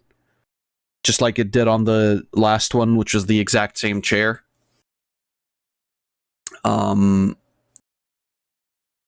But yeah, when I'm sitting here and playing shit, that's when I'm really feeling it gaming time. All that is to say, I don't know. It's like when I'm lying in bed and I'm playing Bibliogane, it just makes me tired. I've been rewatching old food commercials and those prices make me cry. Yeah, that's fair. I understand that. And who knows, maybe we'll watch some other shit in here that'll go like, oh, look, burger for $1.30. And it's like, because I've had this conversation with my dad before. A couple times, actually. And he mentioned as well, yeah, you know, like, sure, the food back then at, like, McDonald's or whatever was a lot cheaper. But, I mean, like people also earn differently. But I kind of like, I don't fucking know, man. Like a 2-burger combo menu for like $2 is still fucking insane when like a cheeseburger almost costs that much today. I love the McMuffins. They're not fucking affordable. It's like a McMuffin, like a beef bacon McMuffin is like almost $3. Like, what the fuck, dude? And it's like, it's not big. There's like not that much in it. I mean, I used to eat like 4 of those, and I could still eat 4 of those and then be like full, but that's $12. I better be fucking full for $12. If I'm eating alone, hell yeah, Jesus. And it's like insane, and it's not getting any better. Specifically, like, in Austria especially, like, food is incredibly fucking expensive. Like, what's really funny is that food got super fucking expensive, but shit like clothes and stuff like that, like, pretty much stayed the same, which is insane because, like, I'm sorry, food is the shit that I need to live. I mean, I don't know, maybe I can eat my fucking sneakers to survive, but I don't really want to do that. And I mean, I can afford it. I'm not, I don't have a problem with that, but like, I mean, there's enough people that can't afford it, so. The fun never stops when you play with Better Blocks. Why? Because they move. Watch how they bend, shape, and curve. Are they better than Legos? Fun for everyone. And that's not all. These Lego blocks build square shapes. Oh wow, it literally just said. But just snap on Better Block connectors like this. Wow. And create movable, bendable fun. Make a Lego castle a better castle. A taiko plane a better plane. A bulldozer that works and a monster that lurks. A princess's crown, a necklace, a ring, just about anything. When my kids got their Better Remember Blocks, when they pulled their old companies blocks could out of the mention closet and other started companies playing in their with them ads? all over again. Let your children's imagination Remember the Cola take Wars? flight. Parents ordered the complete 170-piece Better Block set for your child today for $19.95. That's not even that fucking bad. Parents call 1-800-257. Okay, the $5 shipping is. I mean, it's still like that's $25. That's not that fucking bad. Call 1-800-257-1234 now. $25 for like 100. Yeah, like that's. Let's brain bash Grandma. Still not terrible. Want to play a game? Let's play Brain Bash. 2 touch 3. Brain Bash, the 5-in-1 electronic voice command game. 6 minus 4. Touch 3. That makes you think fast. Then 3. 7 minus 5. 0. Act fast, 0. 1 touch or you'll get banned. Dude, grandma locked in. Next game. You snooze, you lose. Brain Bash from Tiger. If you got the brains, we've got the bash. I just got confused. I'm assuming that's the point. Now you can have your own Oh yeah, Captain Planet adventure Captain Planet, he's a hero, but I'd be the better zero. You can even use the Planeteer's Eco Cycle, and your own power rings will let you call Captain Planet. Will they? To the rescue and save the Earth. Captain Planet and the Planeteers, now available at Kmart. From the hit movie, it's Casper! Yes! With a ghostly scream. Casper and the Ghostly Trio. Oh on God! your Oh house. God! Are we scary or what? Stretch stretches. Well- Fatso loses his lunch, and Stinky stinks. Ew! But can he do this? They're kooky. They're spooky. I remember this movie. There were like 3 movies, I think. Casper and the Ghostly Trio. Frightfully fun. Each sold If you're not counting the 3D animated ones. Crayola! Colors markers. Crayola model Picture magic. with Special markers. Then you can use the UC 3D glasses that come in the box. And jumping colors, it turns 3D. Almost jumps off the page. I feel like that's not true. Use the UC 3D glasses and jumping colors, it turns 3D. Oops. New jumping colors markers. Crayola jumps. From Crayola. Crayola.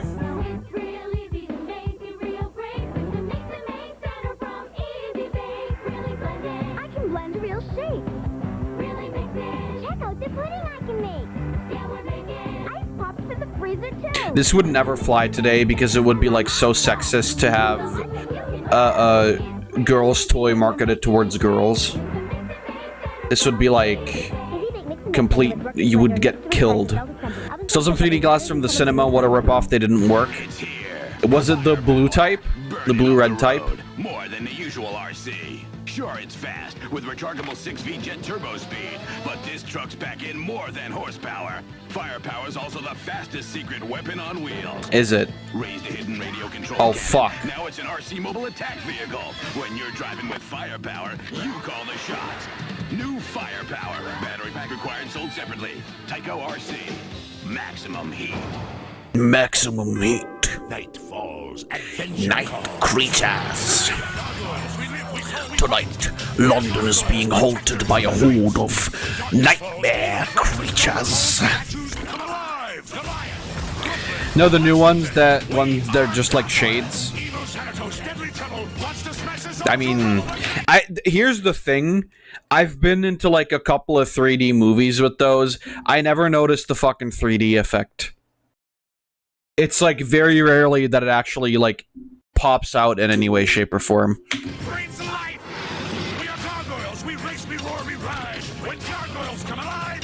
My favorite thing ever was when Rose, my sister, and I went to the water park.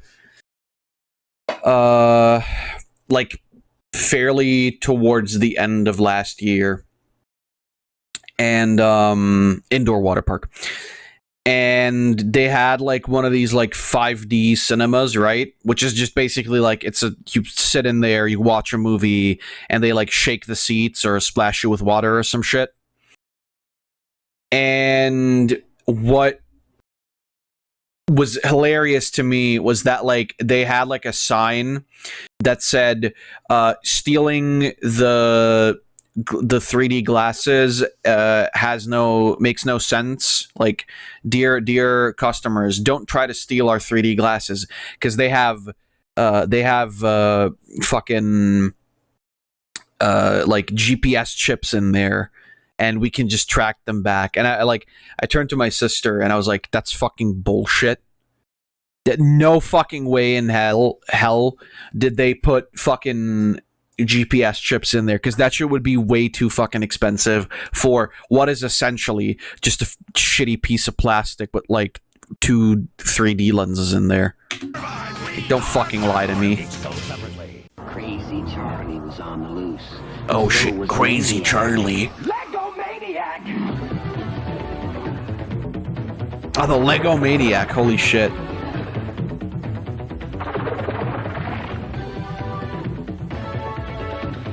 Crazy Charlie was crazy to think he'd escape. Rip their sides, just paste the lenses onto an old set of glasses? No, what the fuck? It's like they don't have chips in there. They just fucking straight up don't. There's no way. They like those glasses cost like the cinemas and wherever like they use it, they cost them like fucking 3 cents. They're not there's no technology in there. Collection, each set sold I don't even know why you would want to steal them anyway.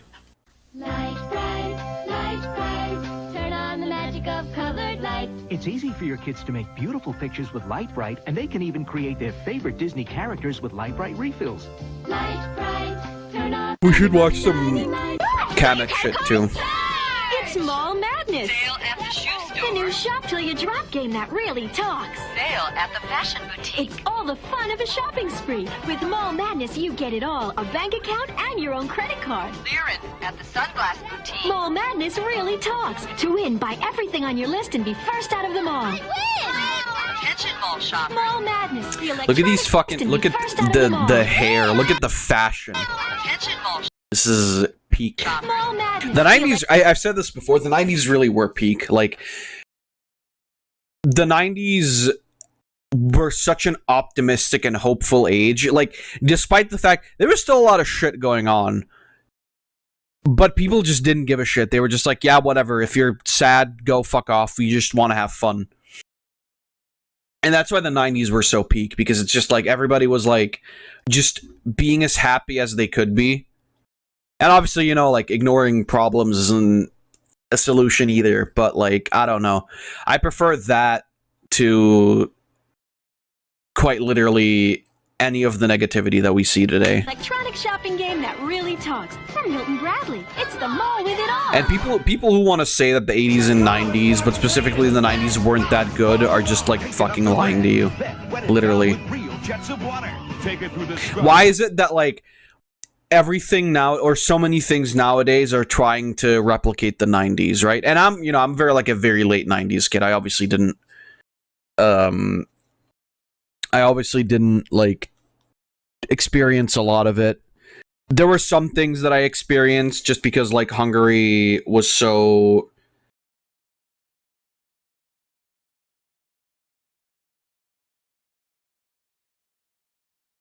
Well, hold on.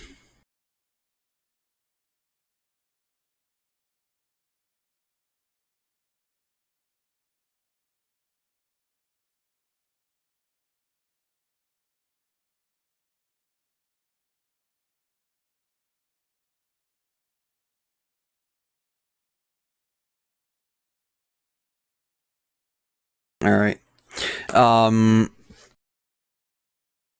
But yeah, you know, like thanks to Hungary being like very late in a lot of things, I got like some of the experiences. You know, like the average like late 90s, very very early 2000s experiences that you will find. It's not like anything special. Plus, like some of the more like 90s leaning stuff, I suppose. You know, like the vestiges of that. But like throughout all the like media that I've seen that's related to the 90s, bro, it was all fucking like just fun, right? Like people were just trying to have fun, and it worked. Nobody was doing like, not openly anyway, right? Like not openly. They weren't doing anything to like be malicious or just like the money hungry fucks. Like even if they were, at least they had like enough sense to hide it. Nowadays they don't even fucking hide it anymore. It's sad. I don't remember the 90s. I was still swinging my dad's balls on my dad's balls. Weird, but okay. And into the Super Spin Dryer. Matchbox car wash and car sold separately. I had something like this. I don't know if it was original Matchbox though. Hi, I'm Smud, and this is new Smudworks. Okay, so it was just Nickelodeon's version of Play-Doh.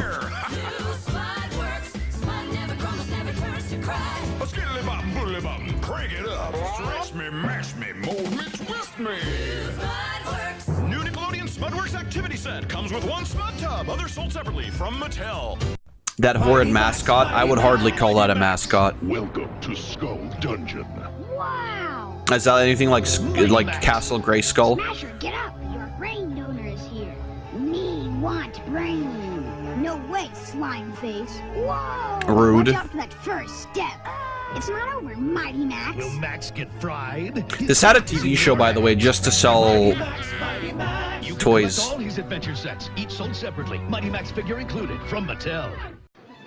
Chef Queasy coming through. Chef Queasy. Oh, it's this thing. This is tasty. Drip and drool dog bones. Baked them up fresh in my Queasy baked cookerator. I love, like, this is one of the best things ever. They just took the Easy Bake Oven, made it purple and green, and said, like, this is for boys now because it's scary. Mix her up. There you go. Pop it in the cookerator. Voila. Dog bones. Delicious drool. Bon appetit. Queasy Bake looks gross, tastes great. Cookerator comes with 2 mixes. Other mixes sold separately. Light bulb not included. Assembly Remember required. that? I wanted one. I remember these two. Tommy talks. Everybody listen. A baby's gotta do what a baby's gotta do. You don't want to miss it when Tommy talks. We could play jump on Spike. Grab old Spike, he's the greatest pup. Give him a hug and his ears go up. We'll always be the bestest friends. Says 1,000 things. Let's get some cookies. Oh, he's never said that before. I get right to it. Drop what I'm doing. That was fun. See how fun this is? Nickelodeon. Yeah, there was also a version that made you, like, let you make candy and gummies, yeah. Your diapers and face the challenge of Sidewinder. Raise your marbles up to find the incline before you face some opponent. Even if you get one to the top, no time to celebrate. Your opponent will be sending them right back to you. Sidewinder. That looks fucking hilarious. You're not gonna believe this. It's called Sound Bites, and it makes sound and music inside your head. No Holy way. fuck. Yes way. Try it. only sound bite sends sound into a candy pop from your teeth to your ears. This is better than winning the Super Bowl. No way. Let me try it. Wow, this is amazing. Sound bites, simulated sounds. You gotta try it to believe it. Amazing. Spy-Tech, Case 101. The Whistler's made his move. Use your Spy-Tech binoculars to keep him in sight. He's coming your way. The Spy-Tech intruder alert detects his movement. He's all yours. You've lost him. Set up the Spy-Tech long-range microphone. You can hear the smallest sounds like they were right up close. You've got him now. They have Spy-Tech. They know Spy-Tech. High-tech equipment that works. Each sold I'm sure it does. From Tycho. I'm sure it works. Half man, half shark. Yo, Blaze here. Ah, Jeff! Big slammoo to you. New hand sharks. Heroes fighting the evil Dr. Paranoid. You're in my control. Oh, yeah? You make them bite. You make them fight. Why are they fighting each other? Blades. Jab. Big Flammo and other figures, each sold separately. Street sharks, hand sharks. Street sharks. We have ways of making you talk. Whoa, Shredder's right. Because with the talking turtles, all you have to do is just pull the sound strip and... Hey, Wow, that sounds like fucking dog shit. Sounds good to me. Each of the talking turtles come with 2 of their own talking clip strips. Plus, you can get more strips separately. So when Shredder talks tough, the turtles always get the last word. Wow. That was fucking garbage. Drive deep into the Lost World Jurassic Park and experience the Lost World Jurassic Park from Matchbox. Watch out for hidden head butters and the fucking they had so many like epic fucking jingles for toys. Like, it's insane. It's literal insanity. And it was like always memorable, right? Or they'll headbutt your Matchbox Humvee. Break out to escape. Now to the Matchbox Site B garage. Go up the tower. Beware of raptors who attack from the ground. I don't think they do that, but fair. The Lost World Jurassic Park playsets and some die-cast vehicles sold separately from Matchbox. You can bring home the adventure of Disney's Toy Story now on video with the talking and posable figures of Woody and Buzz Lightyear. My name's Woody. Buzz Lightyear, I come in peace. Cool, he goes in the dark. Meet intergalactic Buzz Lightyear. His new spacesuit protects him from evil proton rays and comes equipped with a flip-up arm communicator. Buzz Lightyear to the rescue. Firing missiles on target. Buzz Lightyear and Woody figures are each sold separately. Batteries are included from Thinkwell. So based. Tycho Rebound! It does stunts no other RC can perform! I love this because they've made this thing like 70 million times. Like, to this day, there are like 70 million times, 70 million different like versions of this that exist. Your face flips! And the Sidewinder! Tycho Rebound does almost anything your twisted mind could come up with! Like yeah, except drive straight. 360 spins! Radio-controlled rechargeable 6-speed jet turbo power! For blinding speed and incredible stunts! Battery-packed and parts sold separately. There is only one Tycho Rebound! Unleash the Typhoon, the only 9.6 feet radio-controlled hovercraft in the world. The Typhoon hovercraft blasts over the ground on a cushion of air. You command the Typhoon by radio control. 3 powerful turbo motors for straight-line speed. Do a 360. Now, Typhoon hits the water. Incredible! The RC that runs on land and water. Typhoon. You've got the turbo power to handle anything. Typhoon and Mini Typhoon. The amazing. only 9.6 feet radio-controlled hovercrafts in the world from Tycho. Hot Wheels Adventure! It's adventure and danger with the It was all cars for boys, always. transforms into an Amazon Cars and dinosaurs. Cool. Almost got the axe. Yow, giant spider. T-Rex attack. What's next? TC told you. Evil bulldozer on the volcano. Eat lava, dude. Then Cool. more Hot Wheels Adventures! Hot Wheels What Adventures the drill? that transform into micro playsets. Big drill. From Mattel. It's All right, see you later, Series 2 of Payne. Magic Works. No fail magic you can master in minutes. What the fuck? A new bike? Son, money doesn't appear out of thin air. Yes, it does, with double vision. 3 quarters, please. Fill my eyes with that double Ordinary vision. holder. Place in the mirror. me disguise with that double vision. You're right, that's magic. Double vision. That kid made more money. The IRS is going to kill him. Now the time What, to again? strike. Who won't stop Shredder? Leonardo can't. He's off in the Far East. And Michelangelo can't because he's sewer surfing down under. Why, Bob? And Raphael's on maneuvers in orbit. A total space cadet. There's no stopping me.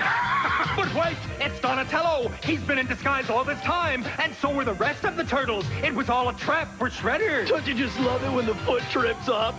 Teenage Mutant Ninja Wow. From Playmates. Illuminator lights up the night. Free. Oh. That's right, free. Get two Oh, these, right. I remember these. This is so, like... light up football and Illuminator light up sport ball. I mean, like, it's cool because you can play in the dark, but also, like, why would you want to play in the dark? I never got that. It's like, yeah, you can throw bolas in the dark, but, I mean, do I want to? Hours of light up throwing and catching, dribbling and shooting, serving and spiking, passing and kicking. If you, like, because the thing is, if you stay outside that long in summer, you'll get fucking eaten by bugs. By bugs, right?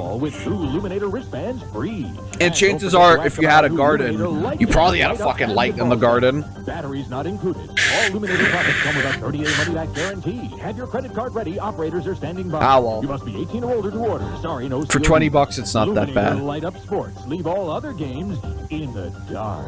From Kid Power. Also, these probably sucked anyway, so it doesn't really matter. Ooh, food commercials. Okay, we'll watch those. We'll look at the things that Payne posted first, though.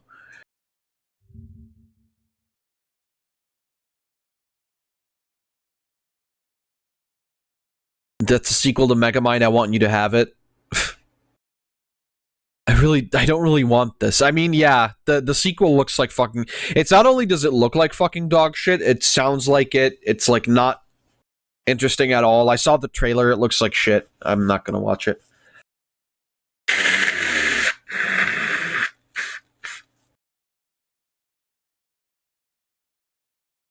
Which, frankly, is the best anyway. Unhated Pokemon annual meeting. Very true. Alright, let's see. 90s food commercials.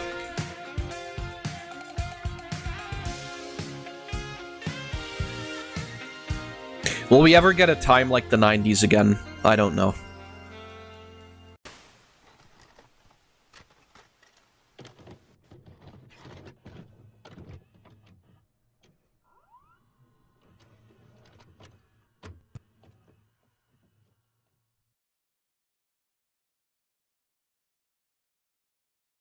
Maybe the 2090s will be cool. I lost 5 pounds in 5 days. I don't believe you. To lose for probably a year and a half. I don't believe you. 5 pounds? Is that not like... Well, that's... Actually, hold on. That's like 2.5 kilograms. That's nothing. You were already skinny before then. Breakthrough 5-day diet plan from Slim Fast. I've tried every kind of fasting, starving, juicing. Juicing. Protein shakes along with fruits and vegetables make Jumpstart the healthy, delicious way to lose weight. Yeah, if you don't eat anything else. Follow the plan, 5 days, the weight is gone. Jumpstart. Lose 5 pounds in 5 days. It's simple. What did that say? Jumpstart. Individual weight loss may vary. No fucking shit. Thanks. Pounds in 5 days. It's simple, straightforward, boom. Let's face it, kids are always going to snack. It's instinctive, part of their chemistry. That's So why not give chemistry, them but something okay. Incredible to snack on, like new Incredibites. Incredible bite-sized nuggets of crispy granola filled with chocolate, peanut butter, or vanilla cream. Oh, fuck. That sounds really good. Delicious kid snack even a mother could love. I mean, is it? Incredibites. send them snacking in a new direction. I guess they're granola bars, basically. Country store again, huh? Yes. Now help me put the stuff away. Sure. Hey, real country biscuits. Of course. And country crock. Well, that's what you find at a real country store. Real country taste. You're not going to help me, are you? Country crock on a country biscuit. Well, it sounds like real country heaven. Country crock of shit. Tastes like it. You call this helping me? You said to put the country crock away, didn't you? Come spread real country taste with fewer Come calories, spread? no cholesterol. Shed spread country crock. It is the taste of the country. I mean, that does look tasty, though, so I... Oh, fuck. Alien. Attention, Earthlings. I am an ambassador for Planet Lunch.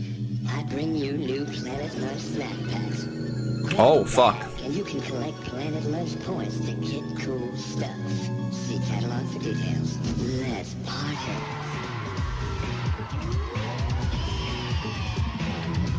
I never got why they packed these with, like, the most dog shit food ever. My fruit snacks in peace. Hey, Odie! Whoa! What I go through for my great tasting fruit snacks. Can't fool me. Gotcha. Oh no! Garfield stripes. Now the Garfield Stripe Roll. 1 in marked boxes of Garfield fruit snacks. My stripes. I felt so naked. You really fell for that one. Garfield fruit snacks. The new Garfield Stripe Roll. Great tasting. And now even better looking. Introducing the Taste-Tation. Oh. The first hard candy from Hershey. We're the Taste. We're the Taste-Tation. We last so long and taste so sweet. We're so delicious and sweet. Are these just basically Werther's, but Hershey's?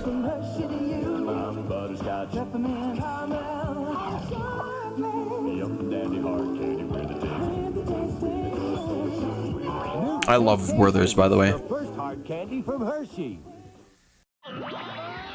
Oh shit! Banjo! Kazoopi! Nintendo 64 at your door. Hello. We're looking for a magic puzzle piece. Like that one? Exactamundo. That's one fast little dude. Anyway. You can help Banjo-Kazooie find the magic puzzle piece or other things by scratching the square on the game piece inside Keebler packages. You could even win a Nintendo 64 home entertainment center. Wow. Free game piece you can write to this address. Many will enter, few will win. Bummer, we're not eligible. Turtles get ready! It's an attack! A snack attack! A crunchy snack attack! It's a Teenage Mutant Ninja Turtle piece of crunch-a-bunga! Snack attack! A snack attack, Jack! Going to pieces over crunchy little pizzas! A snack attack! Pizza crunch-a-bunga snacks! Pizza Crunch-a-Bunga.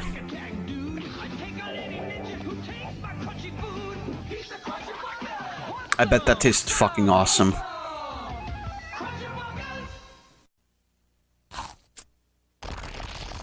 Oh, he got zoned. New sprinklers, candy-coated ice cream. Fetch, Duke. Nice throw, doofus. Popsicle zone. Mmm, spinach.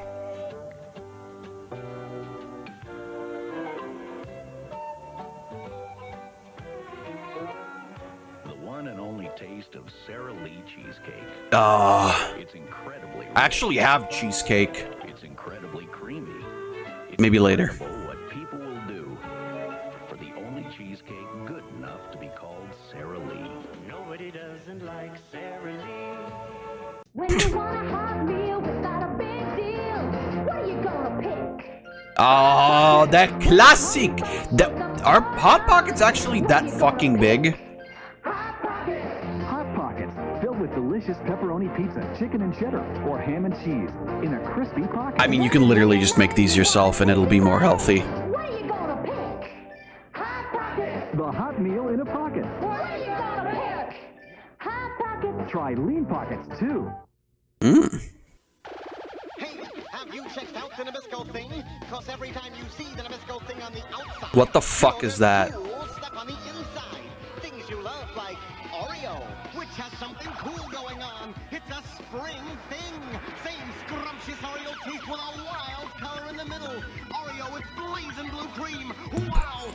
What the fuck? You won't see them for long, because this is only a spring thing. What goes first? The graham cracker, the marshmallow, or the chocolate? Gee, s'mores are hard to make. Hey, Hey, who ate the chocolate? There's an easier way to enjoy the campfire goodness of s'mores. Suddenly s'mores. Just pop them in the microwave and they turn into an ooey gooey chocolatey fudge graham sandwich. Suddenly s'mores. Suddenly the great taste of s'mores in seconds. Oh, well, there you go.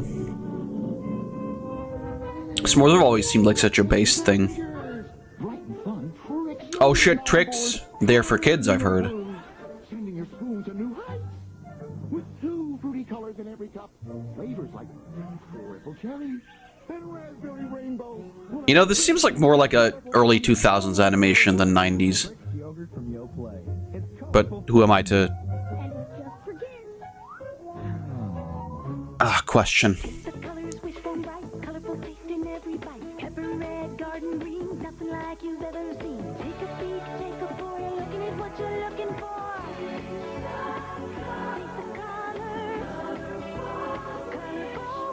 Right? What's the story, Wishbone? All the robust taste you buy Italian. Robust.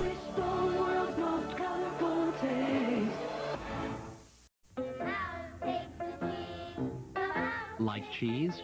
You're gonna love new Pop Secret cheese-flavored popcorn. Oh, fuck. Yo, that's cannibalism.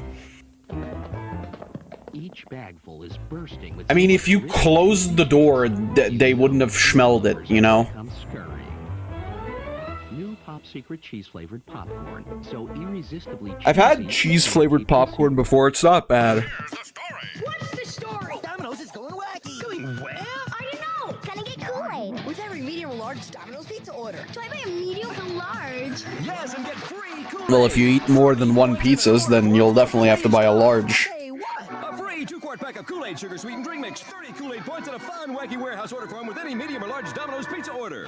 Order the car. I'll have a yummy pepperoni delivered in 30 minutes. Wow, that's something for nothing. The pizza costs something, the rest is nothing. Now that's something. That is something. My name is Sydney, I'm an Aussie hunk. Got a brand new snacky to just eat your dunk. Cookies on one side, frosting on the other. The creamy taste will drive you wild. Let's have another. Dunkaroos, Dunkaroos. That didn't even rhyme. What the fuck? Frosting's light. Bullshit. Yummy cookies too. Tastes so good with a glass of moo. Dunkaroos, Dunkaroos. New Dunkaroos. Nah, get shaved, idiot. Just eat your Dunkaroos. After most meals and snacks, plaque pH can fall to levels where acid starts attacking teeth. These attacks can last up to 2 hours, increasing the risk Is it gum? to your tooth enamel. That's when chewing can help. When you chew for 20 minutes, the chewing action produces and distributes more of your mouth's natural defense, saliva, which helps neutralize acid within minutes. So in addition to regular... Why the fuck you got acid in your mouth, bitch boy? Sugar-free gum, because chewing helps nature fight the acid attack. Yikes! Stripes! Fruit stripe gum. It's a yummy fruity one. Stick a stripe of fun. Take a fly and flip flop. That's terrifying.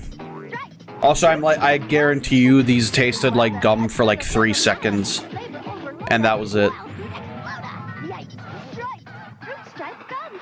Men from outer space. Funka pops in your face. Fruity flavors in the pack. Gooey gobble. Yikes! What the fuck? Fruit stripe gum and bubble gum. Well, I mean, is the first one not gum?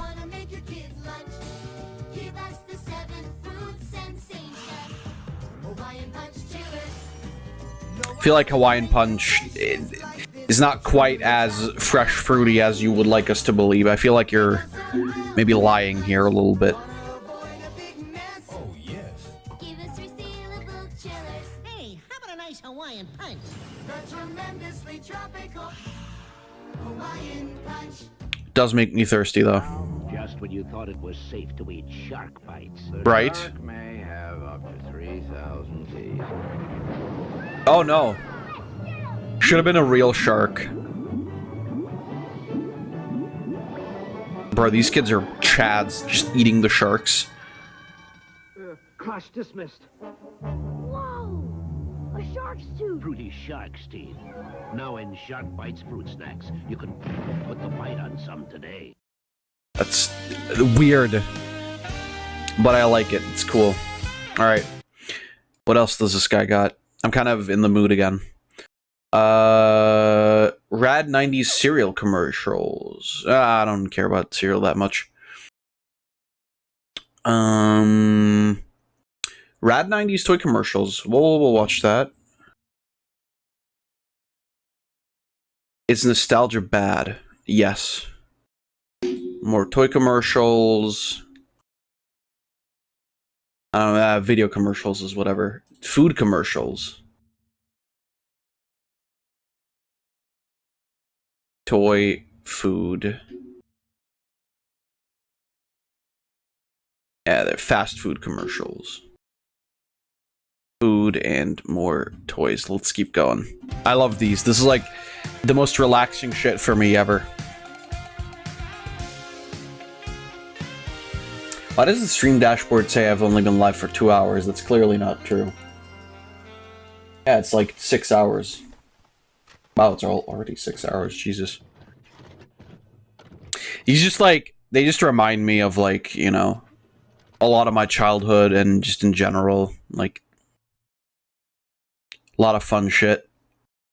They don't do commercials anymore like this. I said this a million times before too. It's like, you don't...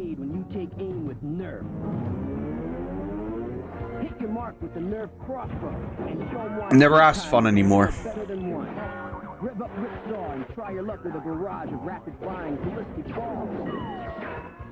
Get murdered, kids.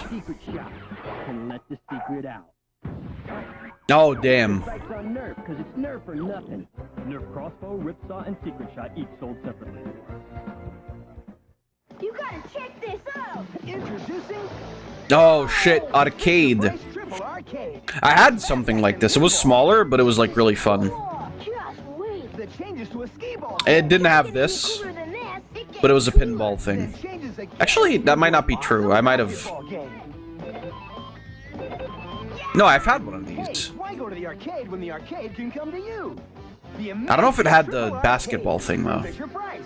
Assembly required. I'm pretty sure, anyway. Sailor Moon find the rainbow crystal, then she can save the Earth from the evil Queen Beryl.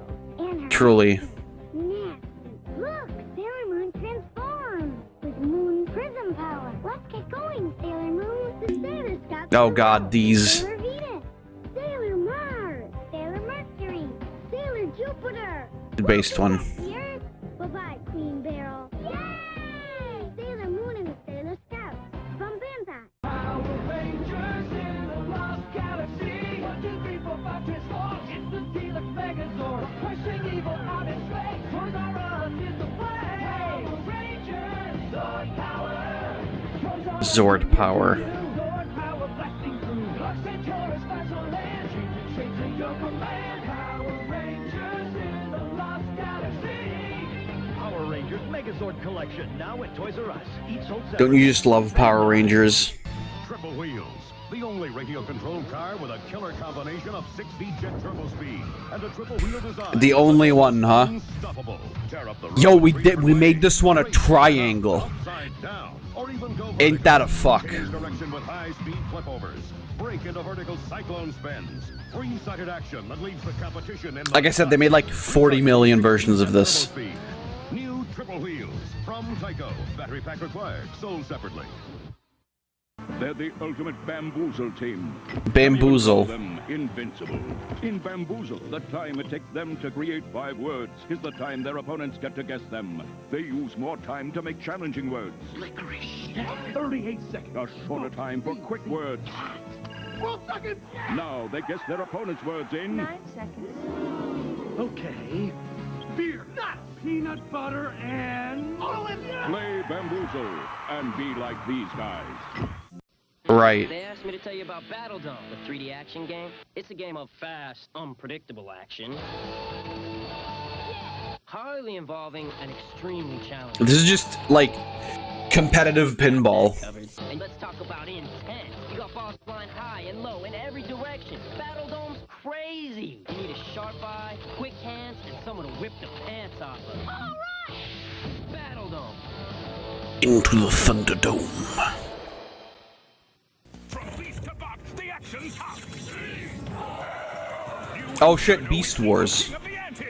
With Stinger missiles, he's the ultimate surprise. Transforming from insect to high tech, from robo-chopper to full robotic battle mode. Hell yeah. From beast to box, the action's hot. Heroic cyber sharks, one hard-hitting hammerhead. But beneath this shark skin lurks the robot within. With flip blade tail, this is the final showdown. Oh no, he killed him. New figures each sold separately. Do the chicken limbo. Chicken limbo's the one. Big fun. Spin the spinner, go under the bar without popping the chicken, but if you do, chicken limbo's the one. Big fun. Chicken limbo. Look at how simple this is.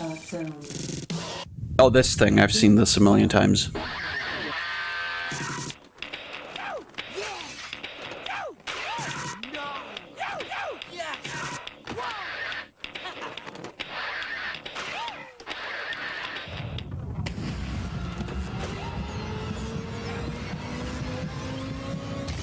Man, they did not give a fuck if somebody got epilepsy. Want to send your friend the secret? From you? Friendly's the hottest way to do it. Way cool. E-messaging is the latest key. Man, imagine if we could do this today with like a little gadget that we could put in our pockets. Pals will be chatting, sharing secrets, and when your personal data matches someone else's, you just might find that super friend who's just like you. Looking for a special friend? Did you do that because they were both black? Great friends, link alike. It is the 90s, you never know.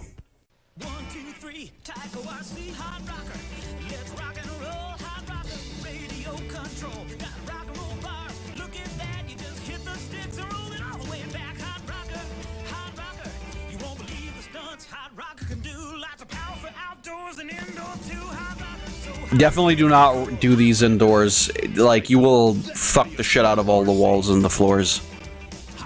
It is not recommended. Vehicles sold separately, batteries not included. It's guarding the treasure. What's it? That's it! You can't get away from it! In from the pit! There's no escape! In from the pit! The games eat from the pit. First one to the treasure wins, but watch out for it. That's another one of the things, and this is especially like if you if you watch a lot of like board games and whatever. The 90s had a lot of like really cool board games, really like creative ones. Hot we got at KB Toy Stores. It's the place to shop. You'll see all the latest toys to choose from. Hot we got at KB. Can't find that popular new toy? If it's hot, then KB's got it. And you'll find a big selection of the hottest toy hits every day at all of our convenient locations. All the latest toys to choose from. Hot we got at KB. We put Laser Challenge Radar Extreme to the ultimate test. Max. You gave it to monkeys? Oh, these are these like laser tag things. He also loved the 350-foot range, the super bright scoring light, and the Vest's locked on alert technology that warns you when you're in someone's sights. Laser Challenge Radar Extreme. Max tested. It's a blast. Laser Challenge Radar Extreme. I feel like he didn't say that. From Toy Max. There once was a king with a castle that roared whenever an evil one darkened its door. When the good king approached, the drawbridge came down. When the bad Clanka, clanka, clanka. what a sound! The king called his wizard. They battled for That's not a wizard. That was very clearly not a wizard. Oh, there's the wizard. Never mind. Magic Castle comes with all you see here. You fucking lied to me. That was clearly a spell sword. In the new game, Out of Control, there's things you have to remember to do and not do. First, Johnny has to clap before he moves. Now, Jeannie has to clap and bark like a dog and remember not to point. Gotcha!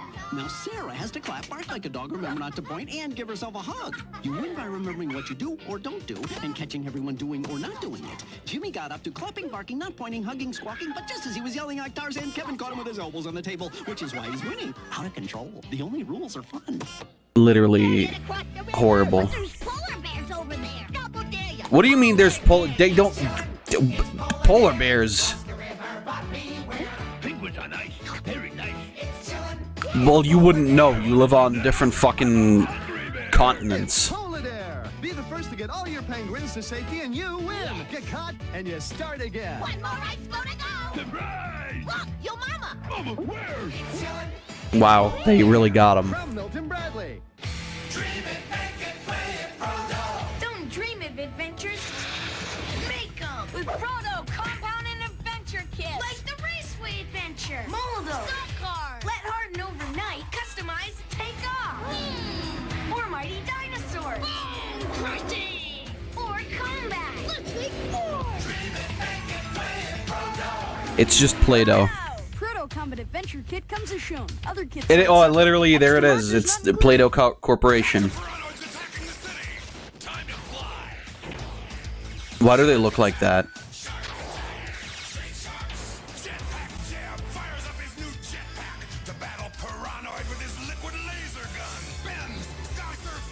Liquid laser gun. How does that work? Because lasers are supposed to be light. So how do you have a liquid laser?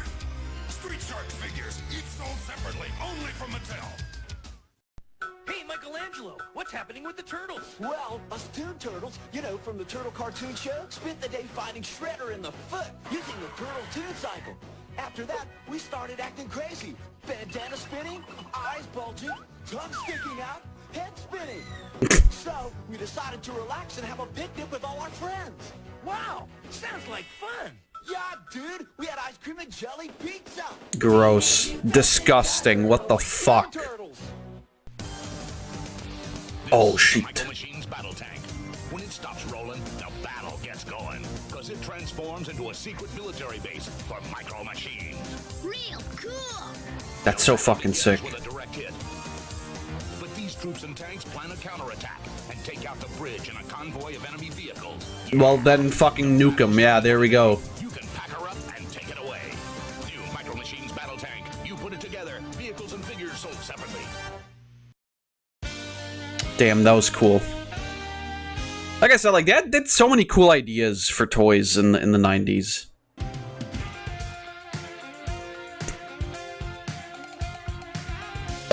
It's just like, I don't know. I mean, I'm not a kid anymore, so I also wouldn't really be like, I wouldn't really be aware of any new toys, but like, I don't know, man. I don't think they're as cool as they used to be. Because like nowadays, all of the babies play with their fucking iPads and shit. Which is, very good. Grandpa is up on the mantle. Why? Because he's dead. Ashes. Yes. The game is taboo. How would you get your team to guess the secret word? I remember this. The 5 best clues. Something that when you go to the movie. Ah! I'm sorry. Okay, this is a place where a bunch of women get together and pray for a miracle. Vegas. Play Taboo and Celebrity Taboo from Milton Bradley. Okay, you think you saw your mother-in-law arrive at the house on this. Skateboard. Roller skate. A broom. Yes. Oh. The challenging strategy game from Europe comes to America. Hey, bonjour. Abalone, excellent. This is Pierre. He's gonna give us a scoop on Abalone, and I'll translate. He says Abalone is a game of the mind. I'm into thinking. To win, you gotta push 6 of the other guy's marbles off the board. 3 can push 2, and 2 can push 1. Pierre says it's a game of balance and force, that it's very tactile. That means the marbles feel good. Play Abalone. That means the marbles feel good on my cock. Every move matters. Abalone, the game from Galoob. That actually looks like a lot of fun.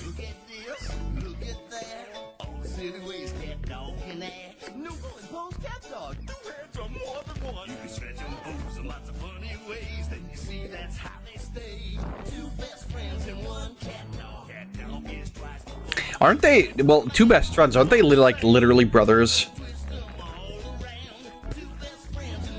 Man, cat dog.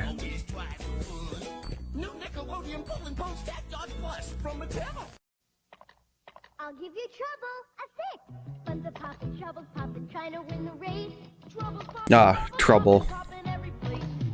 Definitely doesn't want to make you kill your friends.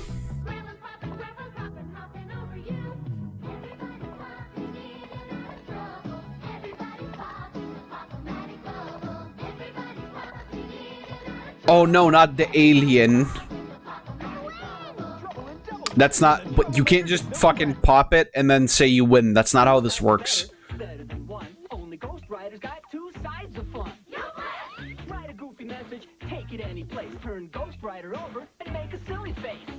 magnetic-shaped one pen, two sides. Your drawings disappear from the magic inside. Ghost Writer, magnetic drawing toy from Ohio Art. I like that it's like it's just the same shit as Etch-a-Sketch. Well, actually, no, not.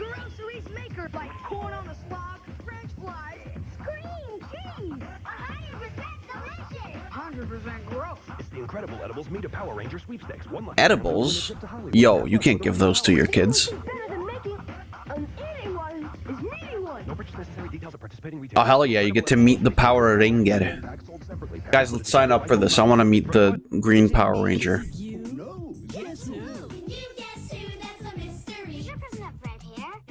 I'm history.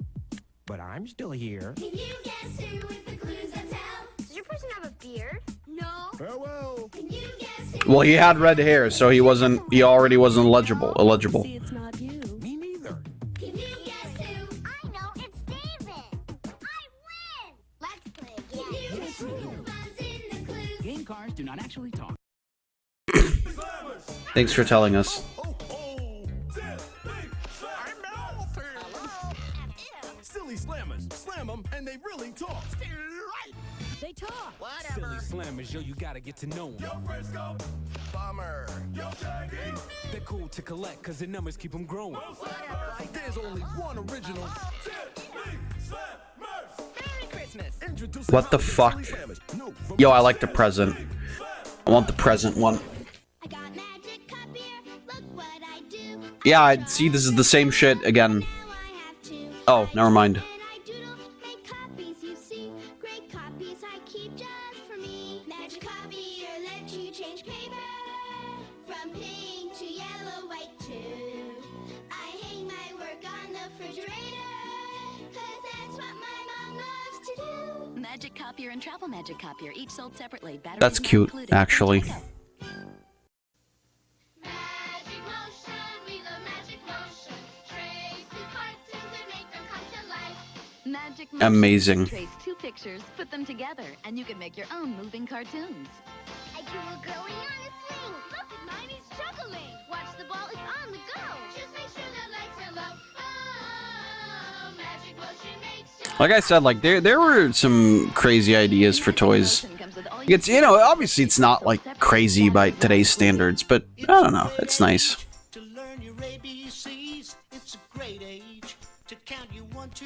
We definitely had one of these. The Magnadoodle Learning Bus, where learning is fun. Kids choose a magic learning card and trace, then surprise. Scenes for cats. With separate sets for math, numbers, and alphabet. I know my numbers. I can write the alphabet. I can add. Wow. That's amazing. It's definitely not just a magnet on the back of the thing. Okay, it's this again. Ah, this one is based. Holy shit. Mousetrap was always like, it was so much fun to play, but setting it up was just the dog shittiest thing ever.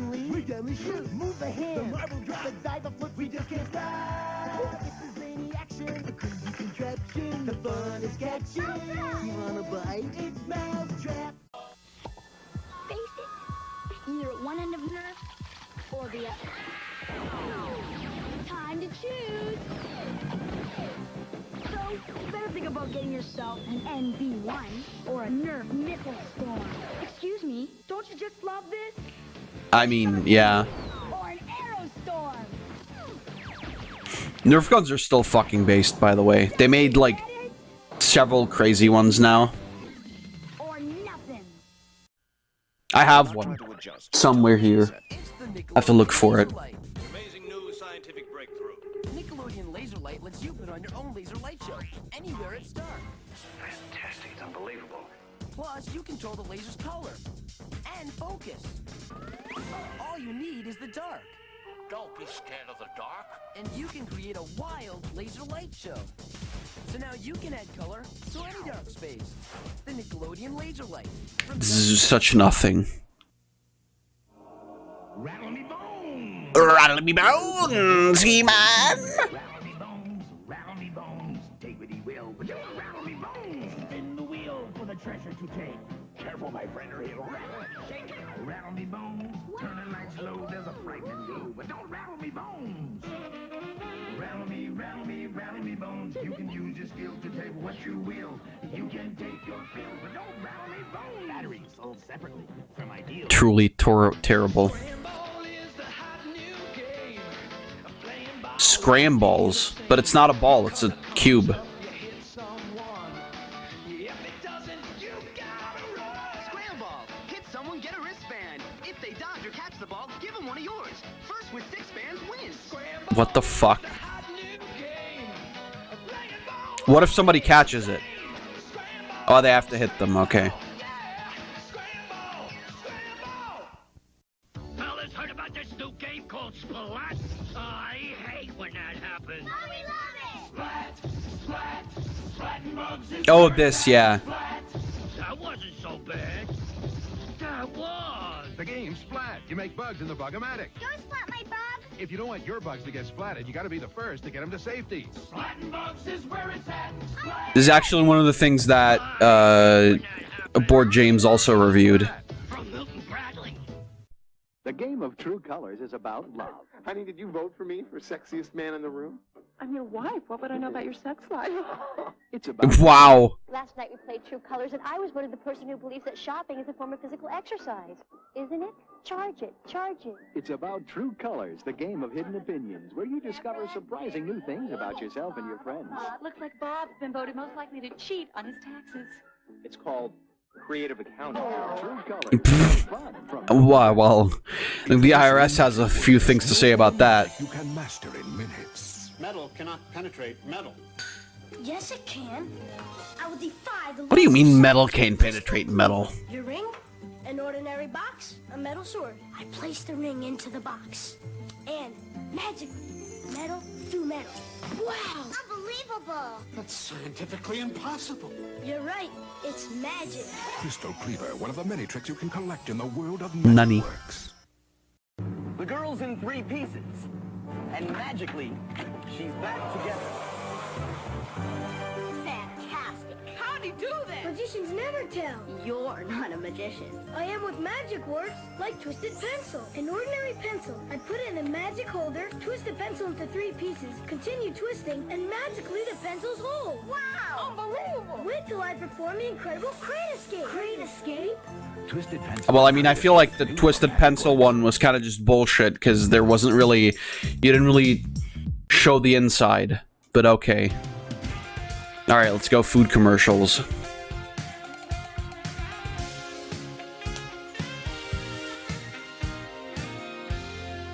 Splat. Splat. Fucking bugs, it's where it's at. I didn't say that.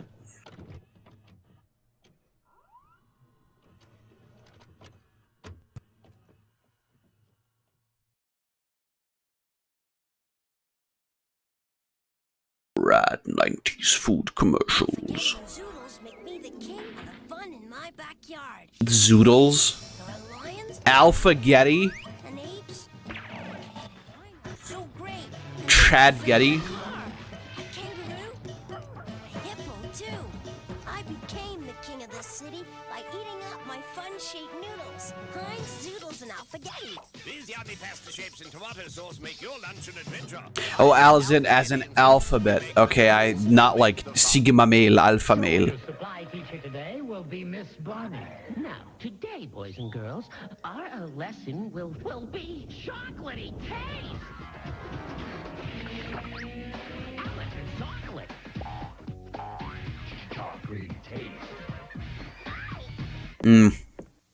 I love Nestle. Now, Quick brings you even more big chocolatey taste in the new Nestle Quick Chocolate. Oh, I remember these. These were fucking tasty. Here's me on every bar. Quick chocolate, real quick. Nestle Magic. What's inside Nestle Magic is What's inside the sparkling foil? What's inside the sparkling foil is what's inside the chocolate ball. What's inside the Nestle chocolate is What's inside the ball that pops? what's inside the ball that pops is. Wow! It's Hercules. Hercules! Dalmatians or Aladdin. So it's basically Kinder Egg, but it's not Kinder Egg. Got it. Figured it out. Thanks. Nestle Magic Ball. We were drinking so much juice, we were always running out. Juice maker? Juice makers, it's a concentrate, but it's not frozen. Now it's easy. Well, it's just fucking powder, isn't it? In your pantry. And Your pantry. Just pop, pour, and add water. You'll find them with the bottled juices. Now there's 3 new flavors. So it's just syrup. 100% juice. So it's just syrup. Glad Mom stocked up on Welch's juice makers.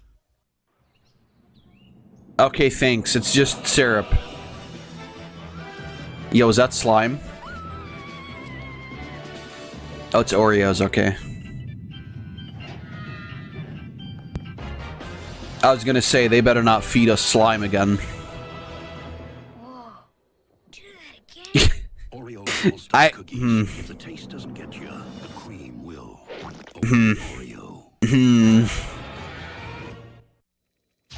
Now entering sector 5.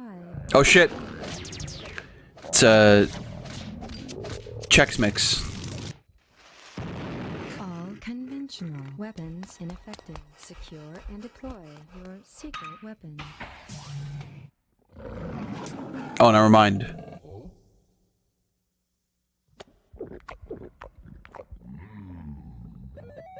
Thanks, Coca-Cola Company.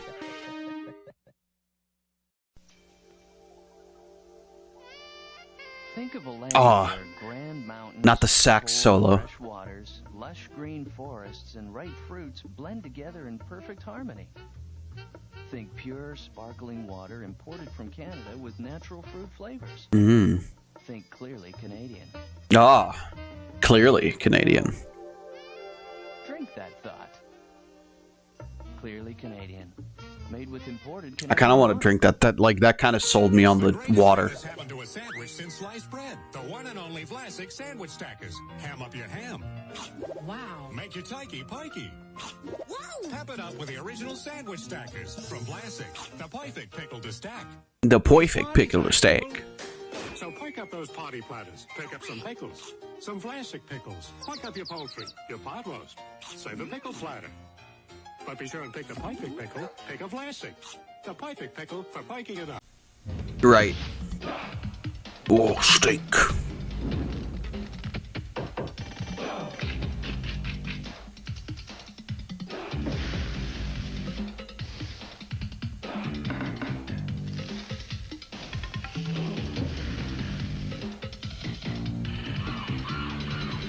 Is it done? Oh, no. Oh, of course. A1 sauce. Steak is done. Breyers has created a spectacular ice cream dessert called Viennetta. Breyers porn ice cream. Premium ice cream, with its irresistible crisp chocolatey layers, Viennetta could leave you with one small problem.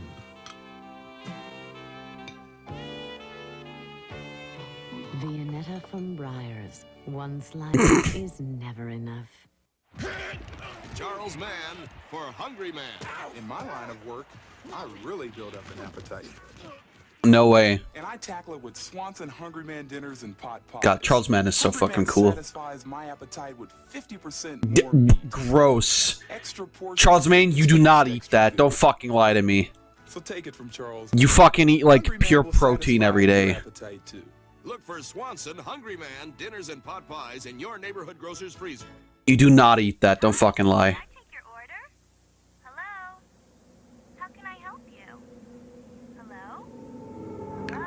Well, why would there... This week history is being made. Not here, but in the kitchen. This week, Ore-Ida introduces fast fries. So crispy, so delicious, you won't believe they came from your oven and not from a fast food place. Fast fries. That good. I don't believe you. Also, again, why would they say something? There's nobody standing there. Hamburger helper? I feel like that is not good. Keep them smiling with real cheddar cheese. Hamburger helper, yabba dabba doo! Macaroni. If I were big, hey, sport, I'd be really big. Yeah, we'll drink more high C. That'll help. Muscles on muscles. So, I can do what I want. I can beat the fuck out of that guy. Hell yeah. Awesome. Drop that boy. Because when you're this big, you get really thirsty. I see. Big fruit taste for kids who think big. High C is good shit, though. Hello, motherfucker.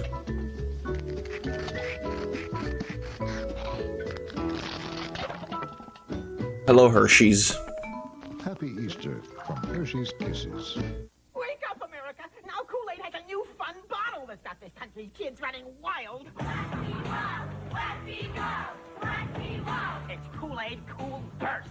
Mmm. Play by the rules. Kids are twisting the top, bending the neck, and squeezing the bottles for everything they're worth. Its taste is so outrageously fruity. It's completely out of control. So watch out. I mean, it's just sugar. Or it's too late. Uber's offering. No one can stop the burst. Lifesavers? Yeah, lifesavers. Lifesavers look so tasty.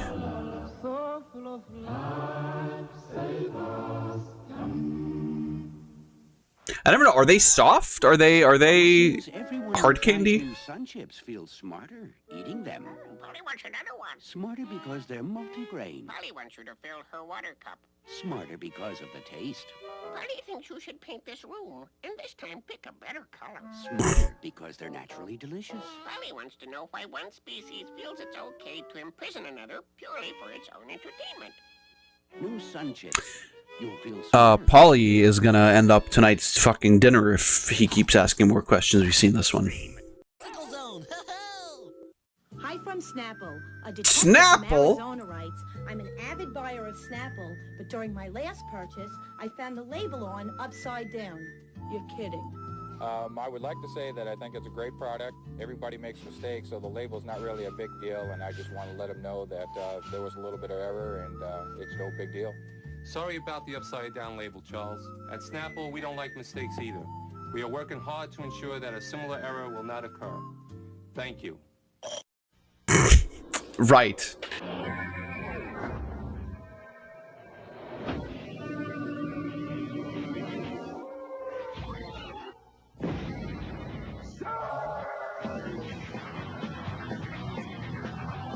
I feel like you should not drink Surge. It looks like unhealthy. Surge. It's a fully loaded six of soda with carbo. Feed the rush. I'm sure it tastes like battery acid. My favorite.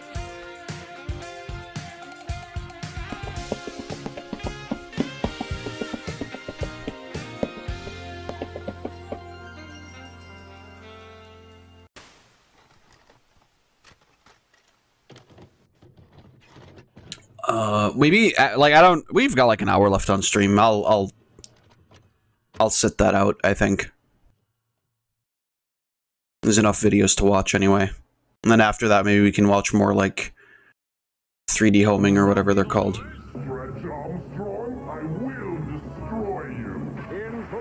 Not Stretch Armstrong.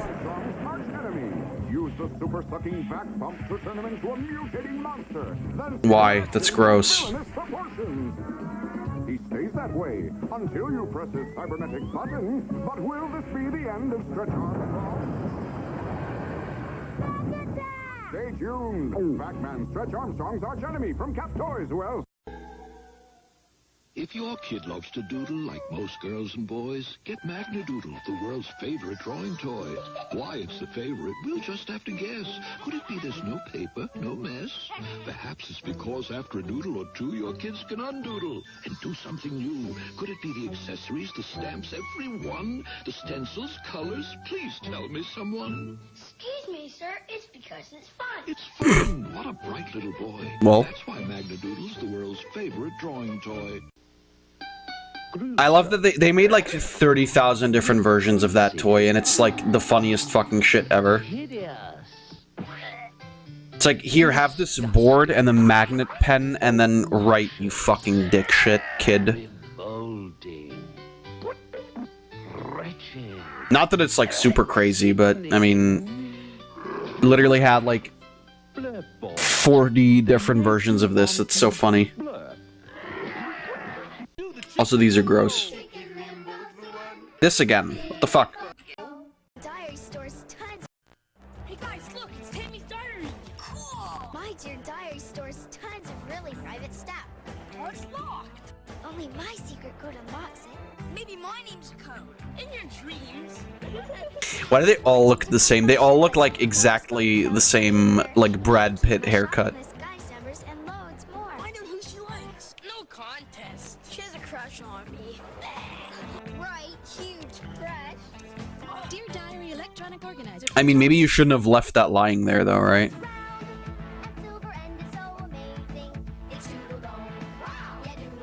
Doodle Dome.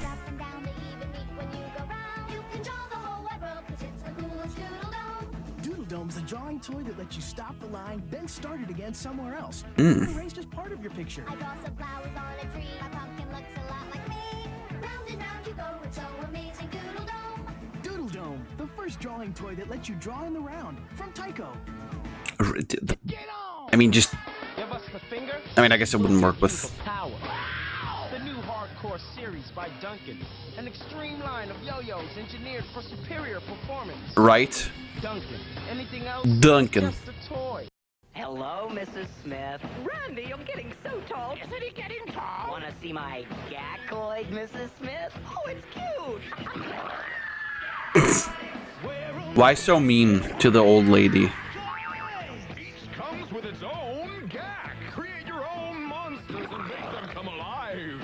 And new gack colors never seen before. Gack. Oh, is that Nickelodeon Gack? No, it's Mattel. Never mind. Now your children can build and play for hours and hours with a toy they'll never tire of. Introducing Gyrios, the revolutionary Gyrios? set for children of all ages. These brightly colored blocks and gears can be used to build robots, spaceships, race cars, airplanes, and so much more. All ages.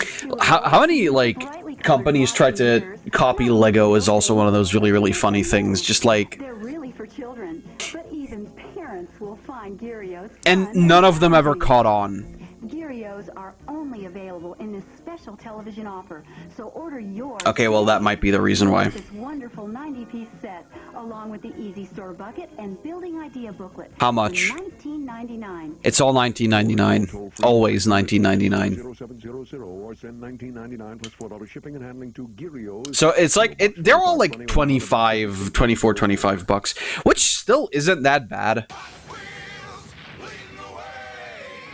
It's like, a lot of this is just like, by nowadays standards, not fucking bad. When you think about the fact that, like, even the shittier, like, basic-ass Lego sets cost, like, anywhere between, like, $30 to $50. And I mean, Lego has always been more expensive, but nowadays it's incredibly fucking crazy. From enslavement. Only Laser Wars has advanced laser technology that shakes warriors till they fall. Explodes robots. Robot destroyed. Blows up vehicles. It's very, very sad. But I mean, you know, if it's your hobby, if like Lego shit is your hobby, you totally fucking just pay the money anyway, right? And I mean, it's still better than, oh my god, Magic the Gathering.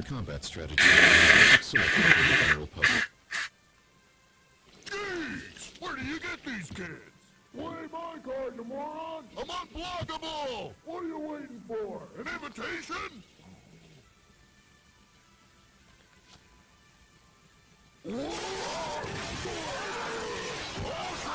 Magic the Gathering. That's the trading card game. terrifying.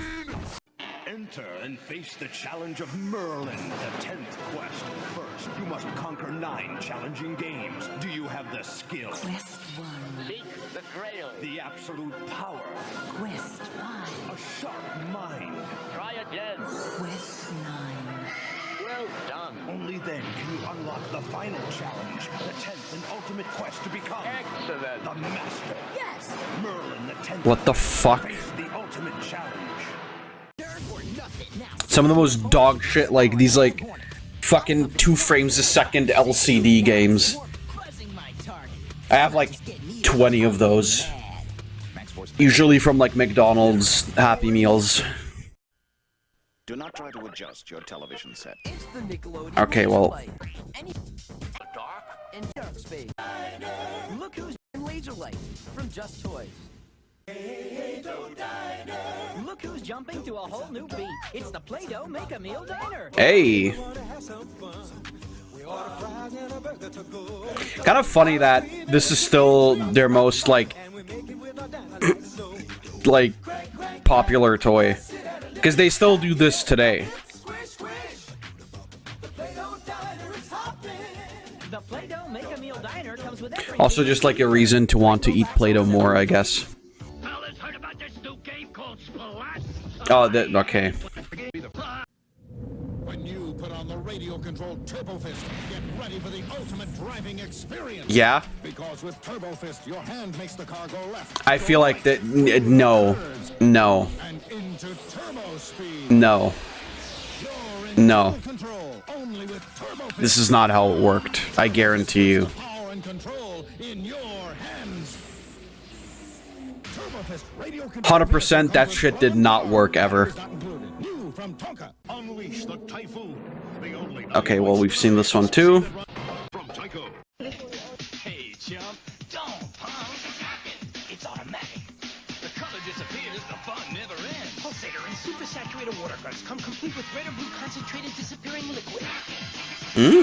Cool. Lots of beats, can't be beat. God, paintball is so fun.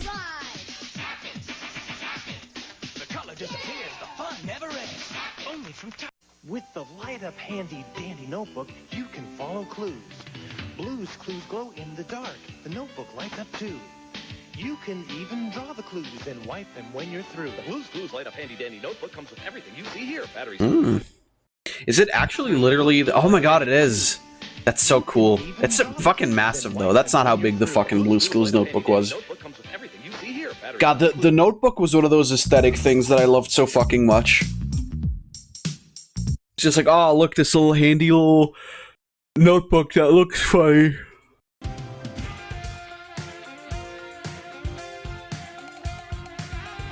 It's like when you see food from a TV show and you really want to eat it. Except, I just wanted to have that thing for real.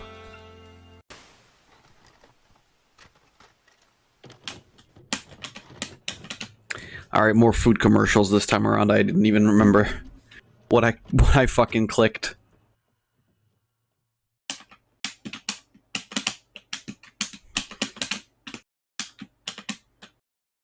Kraft Macaroni and Cheese presents Super Mario Brothers. Oh shit.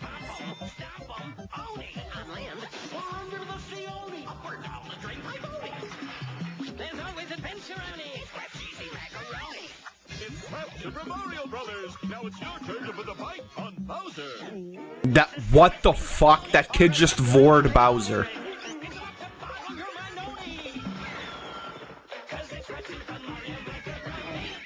How much bubble tape can you handle? Hey, come on. You want a piece of me, pal? Oh, wick, dude. That's it. Come on, kid. That was. This shit tastes like ass, by the way. Whoa, hey, I was just kidding. Bubble tape. 6 feet of awesome in-your-face bubble gum. How much can you handle? But I remember eating these a lot.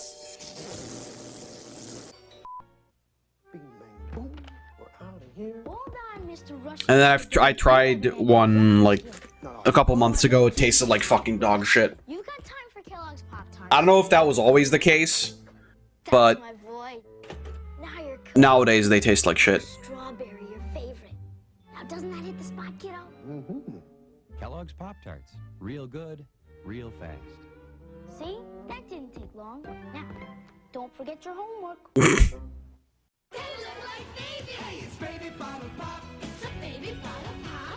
Baby bottle pop. It's a baby bottle pop.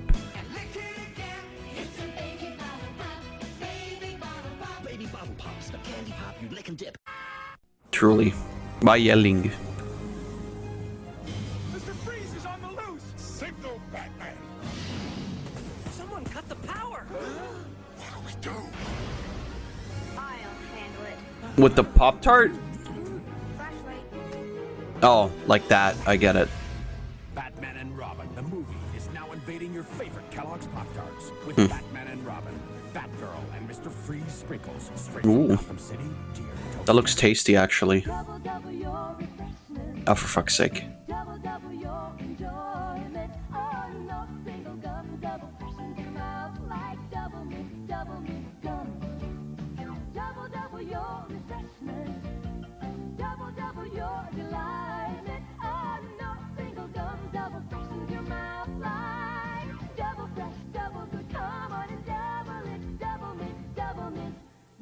There's no single gum like it. Awesome. Okay, we've seen this one.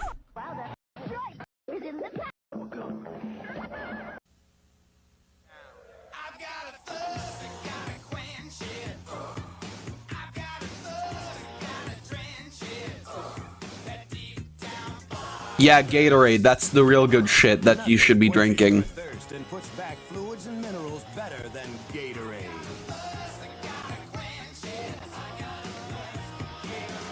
I mean, Gatorade is okay when you know, actually drink it while doing sports.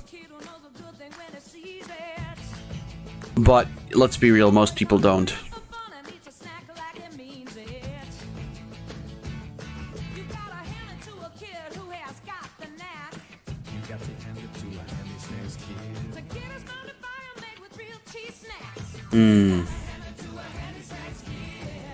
These definitely were healthy as well, like the fucking weird ass, like, never spoiling cream cheese. Yeah, okay, well, we've seen that one too.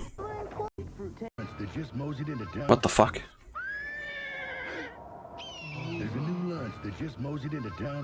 Taco Bell Nachos Lunchables. Introduce a new Lunchables Taco Bell Tacos and Nachos. A real fiesta of fixings for making your own tacos and nachos. And there's no need to heat them. Damn, killed them. That's kind of fucked up when you think about it, really.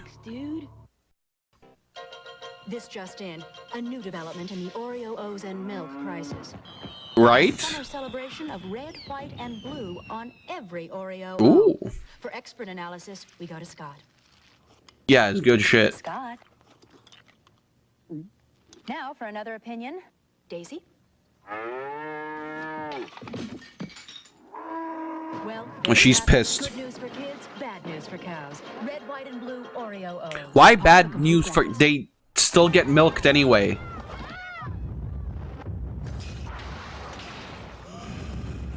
This kid drink... Oh, no, never mind, it's Shaq.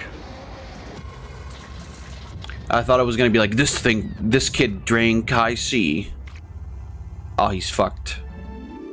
No more Pepsi.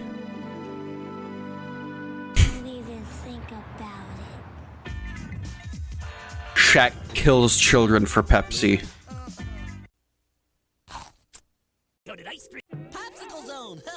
Swear to God, if I have to see this one again. 3, 2, 1, blast off with Sour Blast. It's the tangiest, sourest, blastiest fruit drink ever. It's Sour Blast. I love sour. For green apple, grape, cherry, and orange. Ooh, that's sour. So tell your mom to blast off to the store for Sour Blast. Tell your mom to fuck off and die. And get some blast off.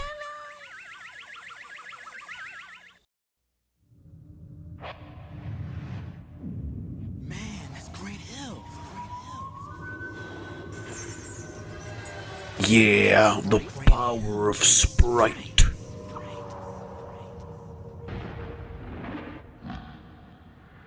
If you want to make it to the NBA, you gotta drink Sprite. practice. If you want a refreshing drink, obey your thirst. Sprite.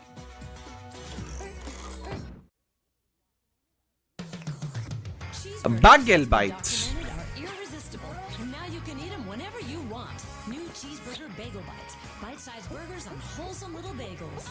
Burgers at noontime, burgers after school time, cheeseburgers during prime time. When the burger's on a bagel, you can eat burgers anytime. Burger bagel bites. For a bagel bite today. New cheeseburger or original pizza bagel bites whenever you want. What? I need the chocolatiest tasting cereal in the world to beat them. Kids say that's my Cocoa Pebbles. More chocolatey than all the others to fight crime. Honey, I'm bowled over. How's Cocoa Pebbles cereal? Well, why not just eat the fucking big bowl then? You can get French car free, only from Pebbles. A Hot Wheels Flintmobile. Ooh, It changes colors.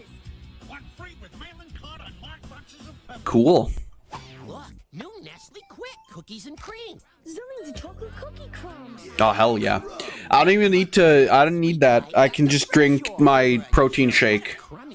Except I've been drinking the caramel one recently. Yo, by the way, I already knew this, but like for the longest time, just because it was like cheaper, I used the water to make my protein shakes. But then like recently I switched back to milk and it's like so much fucking better. The caramel one that I had tasted like fucking ass with water. But with milk it's just fucking based. Not you two again. Lots and lots and lots. Lots of little chocolate chip cookies. And it's part of a balanced breakfast too. This was Cookie Crisp mascot before the wolf guy. Before the wolf job. Get a free sample of Nestle Quick cookies and How wacky. I read that as Obama swirlies and that was weird. swirl, man. Swirl on maple brown sugar. Squeeze on strawberry. I mean, you're literally just putting sauce on oatmeal. It's not... Oatmeal swirlers. It's all kinds of fun. Part of this complete It's not like... Go on. You can rocket science. I fucking hate oatmeal, by the way. Complete dog shit. Tastes like nothing. And there's like a lot of people that eat it for, you know, health loss reasons, but I don't. Fuck that shit. I'm not doing that.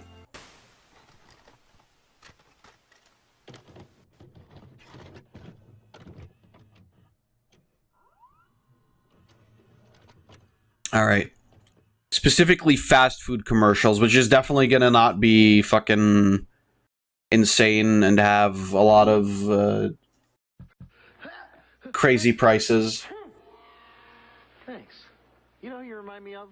Little Red Riding Hood. Come to see her sick granny with a big basket full of A&W teen burgers.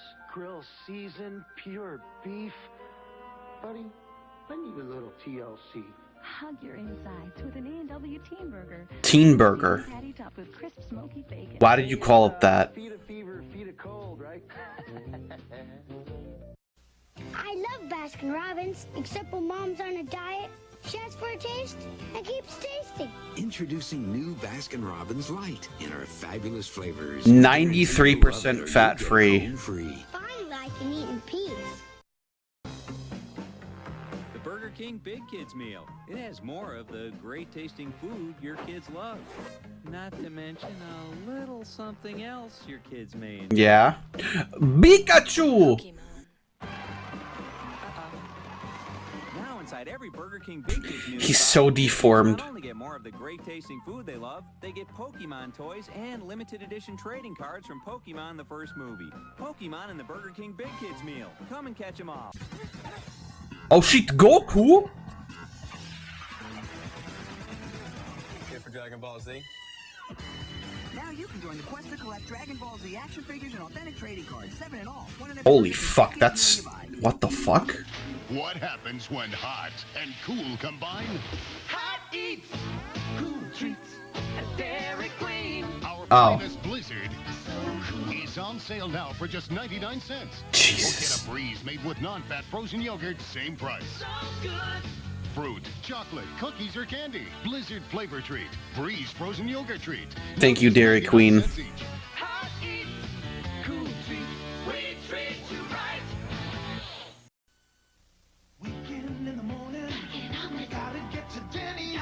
Get it on. Denny's! We ain't gonna let order just for you. Yeah, we cut. We crack. We sell crack. And serve you any one of our omelets, cooked to order for just $2.99. Now, $3.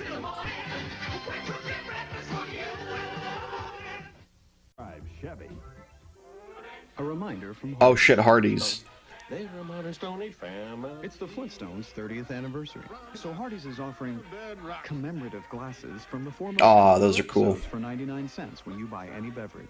It's so fun. Like, I mean, you know, McDonald's still offers like cups and glasses every now and then, but they are certainly not this soulful. They're just like the funny, like, oh hey, look, these are in different colors, and then you get the rainbow colors, and it's like, well.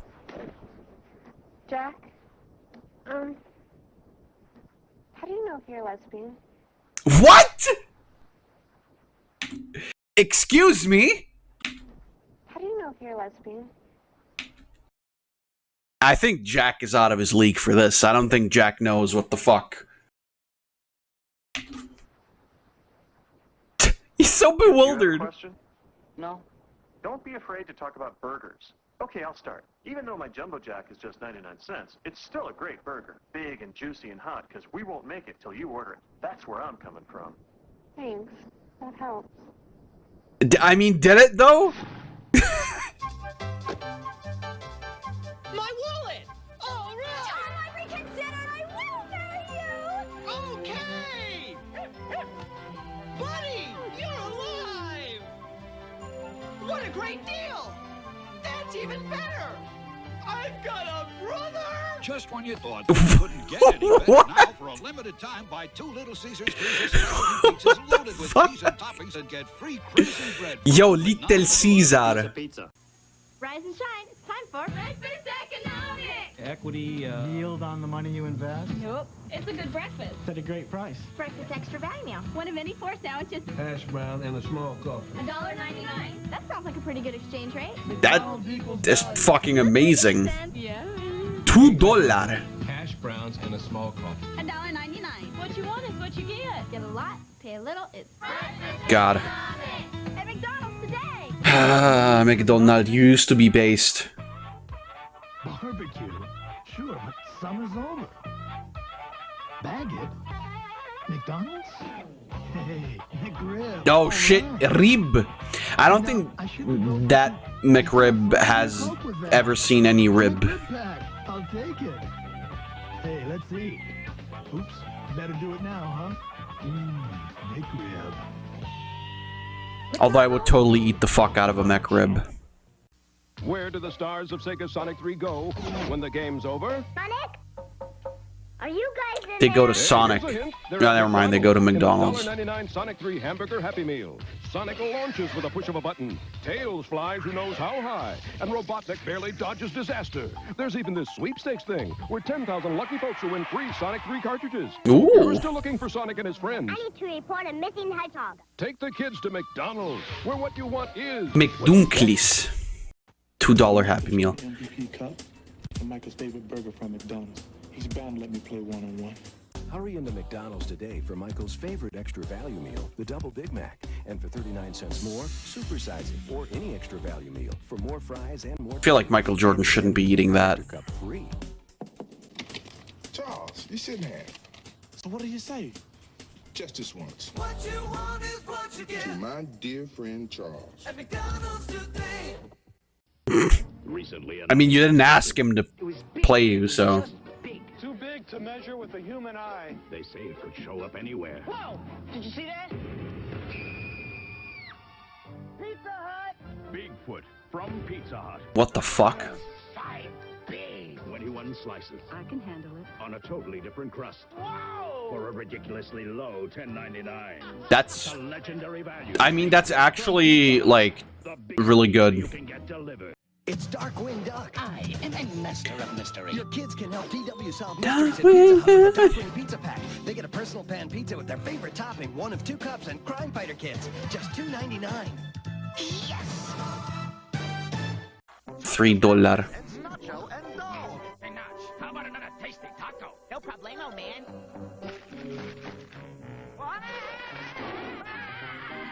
Yelling. Another bag. Ooh, that was close. Now you can get 1 of 5 super cool Batman toys when you buy a Taco Bell kit. Hey, like I said, like, the toys back in the day used to be fucking cool. Batman toys only at Taco Bell. So like, nowadays, I feel like they're just, like, shitty plastic or, like, little figurines that are, like, literally nothing. I am sleepy, actually, dog.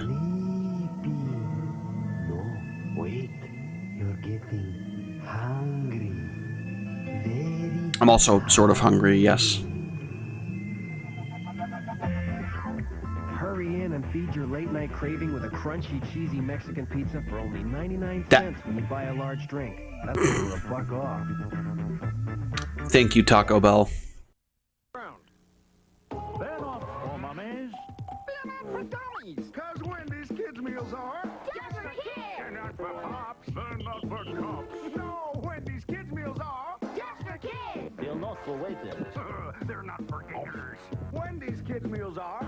Just for kids. And so is what's inside. How do you play with a dinosaur? Shake 'em, snap 'em, and deal 'em. They're dino games and they're just for kids. One in every Well, kids meal. why can't the dinos play the dino games?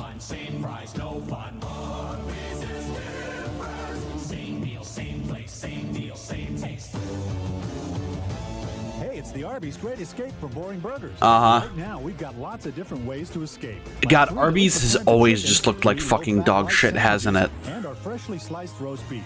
It's gross. It's just like... Thanks, I'll stick with my fucking... McDonald's. Oh, hell yeah! Charles, it's you! I love plastic cheese pizza.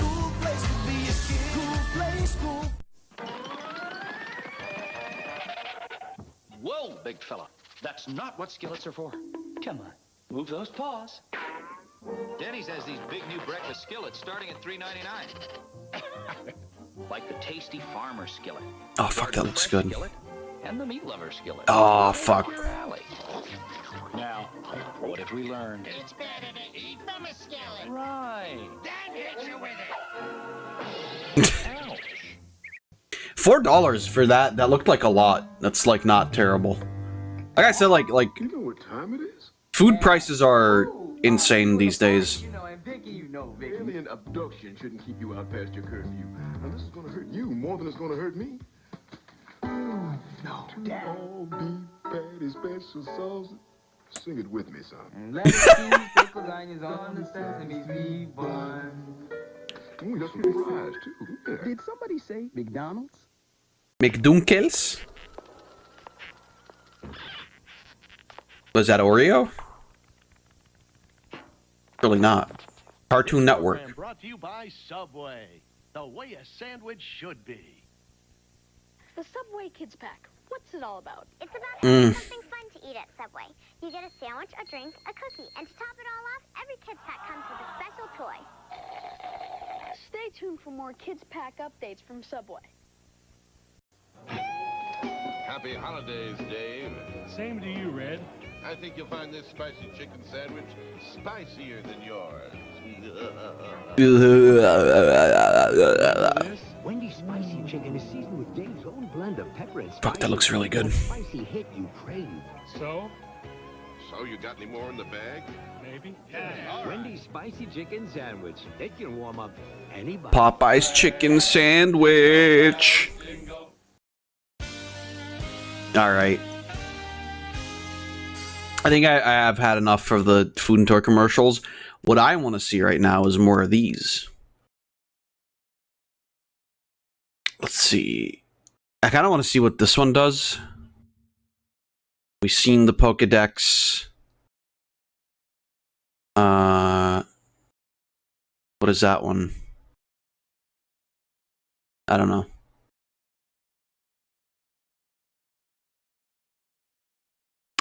Yeah, you know what? That's fine. We can also just look at other things.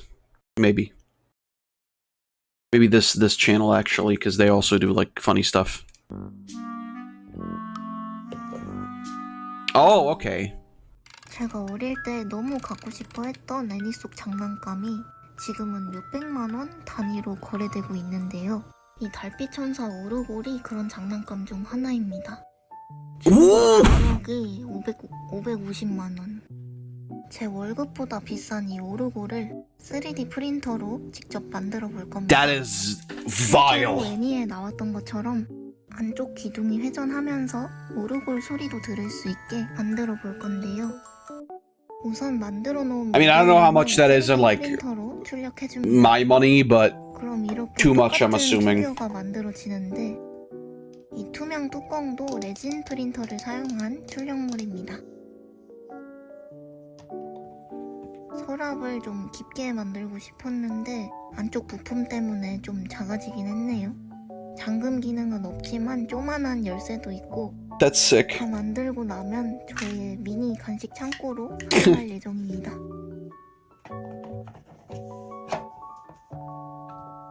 Like I said, like 이제 도색을 3D printing is so cool because it gives you like so much possibility. 굳이 여기까지 오게 된 이유는 이 색감 때문인데 it gives you like so much opportunity to do like really fun stuff, create your own shit, right? 했던 렌더링 이미지를 참고해서 최대한 비슷한 색감으로 만들어 볼 건데요. 우선 바탕색으로 Maybe eventually I'll get into it myself because I think personally it's like a really cool thing, especially for like cosplay and shit, because I do actually want to, you know, end up doing that at some point. 사실 에어브러쉬는 이번에 처음 써보는 건데 왜 만들기 유튜버 분들이 이걸 쓰는지 알 것 같습니다. 확실히 비싼 게 좋긴 하네. 이제 도색이 끝난 부품을 작업실에 This is like definitely still like less expensive than just buying the real thing, right? Also probably looks better anyway, because you can make it like look like exactly the way you want it to look. 우선은 이 부품들을 실리콘 몰드로 본떠줍니다.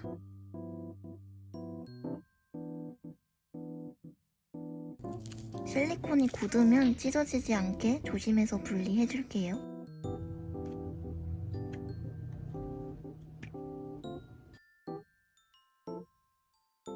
이제 UV 레진을 준비합니다. 좀 보석 같은 느낌을 내고 싶어서 반짝이 가루를 추가해줬는데 영상에서는 티가 잘 안 나네요. 그리고 기둥 몰드에 레진을 붓기 전에 자석을 넣어줍니다. 제가 공대가 아니라서 설명은 못하는데 일단 꼭 넣어야 합니다. You have to put it in first. I can't explain it because I'm not an engineer major. I'm pretty sure it doesn't matter. 묻었는지 확인하고 꺼내줄게요. I mean, it probably does, because like you want it at the bottom anyway. 발라주면 되는데 기포가 심한 부분도 마감제로 떡칠해주면 예뻐 보입니다. 뭔가 더 영롱한 느낌이 났으면 해서 홀로그램 파우더를 써봤는데 Oh, that looks fucking cool. 딱 제가 원한 게 이런 느낌이었어요. 남은 보석도 위판에 붙여줍니다.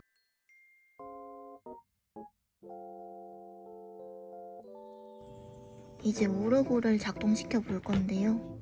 우선 전자 스피커를 안쪽에 달아주고 기둥이 돌아갈 회전 모터도 중간에 고정해 줍니다.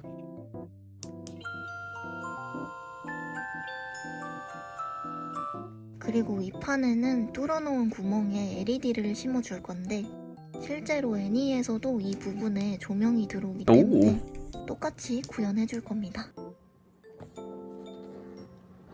마지막으로 거울을 Zach would fucking love this. 해줄게요.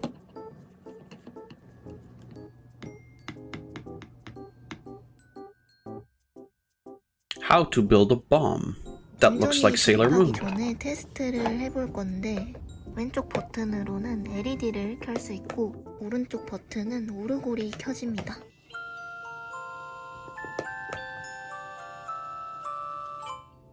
더 빨리 회전하는 기둥도 만들어 봤는데 별로네요. 이제 오르골을 충전시켜주는 동안 몇 가지 기둥을 더 만들어 줄 건데요. 혹시 이 장면 기억하시나요?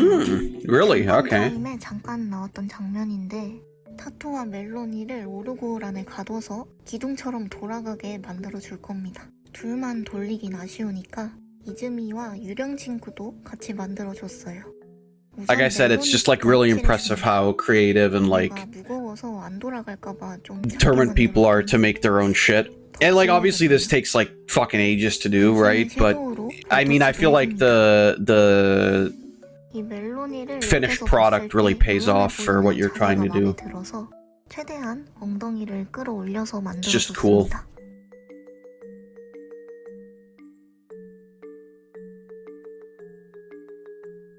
저는 달빛 천사에서 인형으로 변한 저승사자들을 더 좋아했었는데 Maybe I will have a slice of cheesecake after this. I don't know yet. 목에 방울을 걸고 있는 게 포인트입니다. Oh man. It's gonna be nice not to have the half the day being inaccessible to me due to streaming. However, I'm kind of in the mood to really get started with Rayman Origins. But I mean, it's fine, you know. It is fine. Next week is still... Well, actually, no, next week isn't there because I'm probably not going to be here.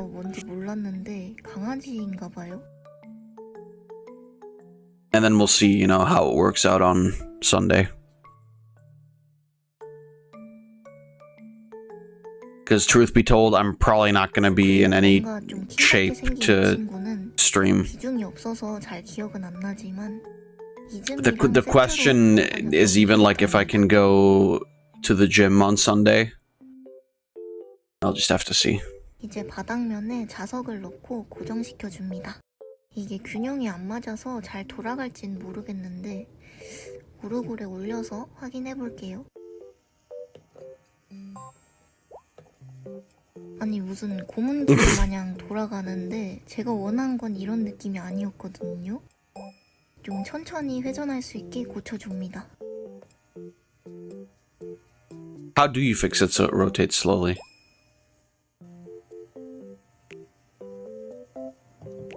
애니에서 봤는데 이 뚜껑 위에 막 별이 떠다니길래 스티커로 비슷하게 구현해줍니다.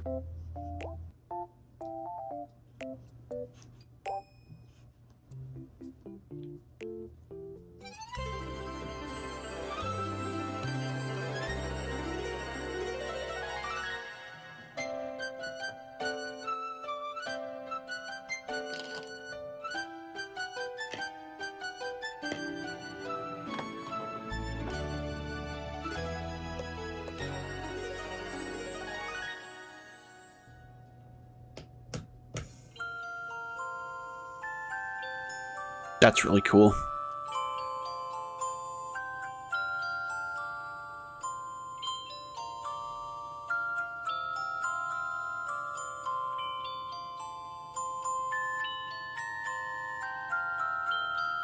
Everybody's so creative. Nah, for real though, it's like fucking sick. I love that, honestly.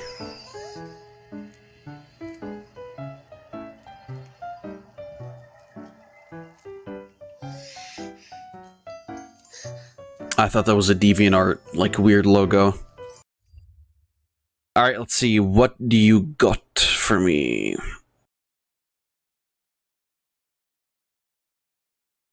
I think the Kirby... Oh, this one. Oh, we've seen this one. Okay, we've seen stuff from this channel before, actually, other than the thing that Zach posted today. I'll watch this Kirby one.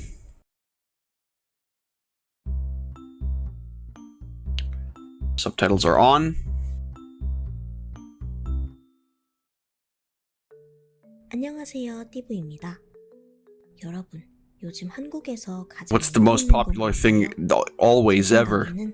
나는 솔로, 수우파. 그리고 I'm sorry, what was that? Street Fighter 2? 나는 솔로, 수우파. Street Woman Fighter. What the fuck is Street Woman Fighter? 유행을 따라줘야 하는 법. What the fuck is Solo? 만들어 볼 겁니다.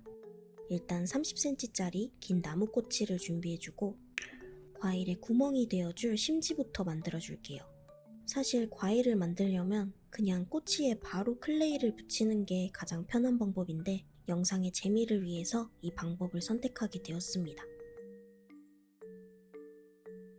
Oh god. 이대로 잠시 Removed. 먼저 한국 탕후루의 근본 딸기부터 만들어 볼게요. 반투명 Strabby. 클레이를 사용해서 모양을 잘 잡아줍니다. 근데 탕후루는 보통 이 꼬치 끝부분이 과일 위로 나와 있더라고요. 하지만 제 탕후루는 맛보단 비주얼이 먼저기 때문에 끝이 안 보이게 해줄 겁니다. 뾰족한 도구로 표면에 홈을 내주고 God, that seems like a nightmare to do. 이게 굳을 동안 딸기 씨앗을 만들어 볼게요. 근데 이거 딸기 씨가 아니라 열매래요. 이 열매 안에 따로 씨가 들어있는 거라고 합니다. Truly. 신기하죠? 아무튼 아크릴 물감으로 살짝 색을 입혀주고 단단하게 굳은 딸기도 채색해줍니다. Fuck, that looks 그리고 이건 좀 really amazing. 사실 제가 지금 찐 최종 찐 막학기를 다니고 있는 My last ultimate final semester. 이걸 학교에 가져가서 조금 붙여왔어요. 근데 뭔가 마음에 안 들어. Yeah, the seeds don't look 여러분 right. 다 같이 외쳐볼까요? 제 영상에서 자주 나오는 말이에요. 하나, 둘, 셋. 그래서 처음부터 Oh my god, for real? 이전 건 홈이 너무 깊었던 것 같아서 도트봉으로 바꿔서 찍어주고 열매도 더 작게 한 180개 정도 만들었습니다. 이제 드디어 다시 만든 이 딸기에 열매를 콕콕 붙여주고 I don't know, the other one looked fine too. The seeds are a little weird on the left one, but other than that. 마무리해줄게요.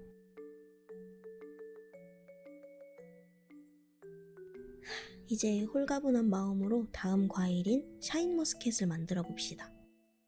단단하게 잘 굳은 심지 위에 물감으로 색을 입힌 반투명 클레이를 덧붙여줄게요. 반투명 클레이는 굳으면 색이 확 진해지기 때문에 물감을 조금만 섞어야 합니다.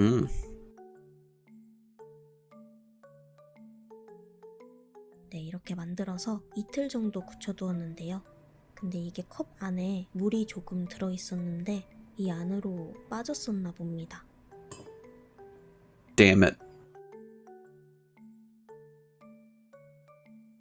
It became a cute acorn. 그래도 이건 잘 살아있으니까 작품엔 이걸 써보도록 하겠습니다. 다음은 블랙 사파이어 포도입니다. Sweet sapphire grape. 포도가 적고 색이 어둡기 때문에 이건 폴리머 클레이로 만들었어요. 길쭉한 모양을 잡고 양쪽 끝에 디테일을 살려줍니다. 여러분은 탕후루 어떤 과일 제일 좋아하시나요? 저는 가장 근본인 딸기가 제일 좋고 그 다음은 이런 포도류가 맛있는 것 같습니다. 근데 뭐가 됐든 탕후루는 아무래도 너무 다니까 우리 적당히만 잘 즐기도록 합시다.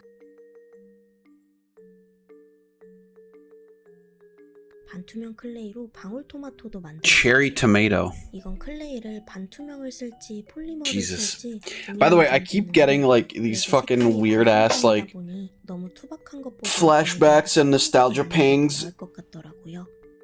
for my fucking time at the military. Like 노란색을 살짝 섞은 반투명 클레이를 I will like 사다리꼴 모양으로 get up 잘라주고 and just start thinking about like, okay, like how I used to make my way across the entire fucking base just to get to our rooms. Stuff like that.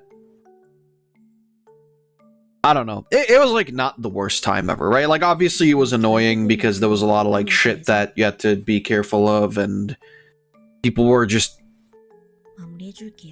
as a standard feeling, or standard emotion, we're just like pissed all the time.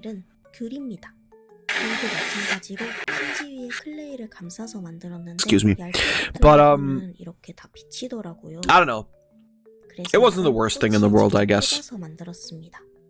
And like the fact that you can still make,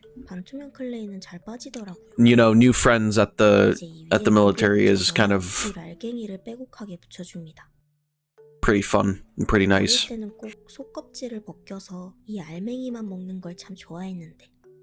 Just generally speaking, just like, I don't know, not like the most terrible time I've had ever.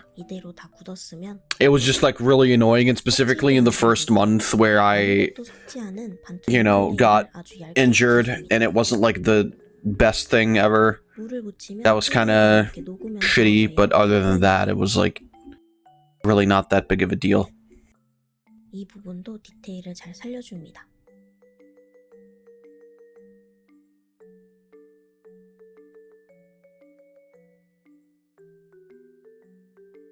It's like it was a nice little, like, I guess, experience, you could say. That's what I can say about it the most. It's just at the end of the day, you know, you're an experience richer. You've learned something new about where your tax dollars go. You're not exactly happy about where your tax money goes, but, you know, there's a lot of fun stuff still anyway. 체리는 안쪽에 꽤 큰 씨가 있어서 꼬치를 끼울 때 한쪽으로 조금 치우쳐져 있더라고요.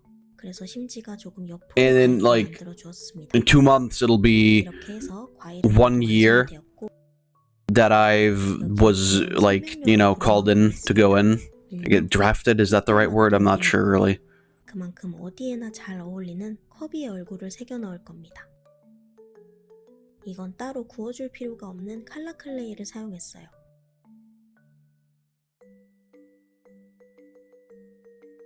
자, 이렇게 완성된 귀여운 커비 과일들을 탕후루로 만들어 줍시다.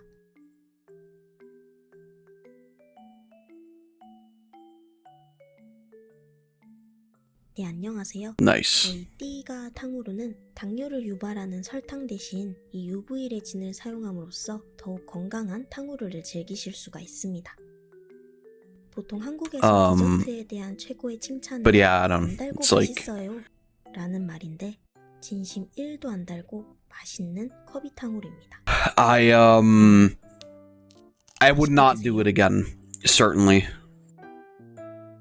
Like, if asked, nah, fuck that. Would not do it again.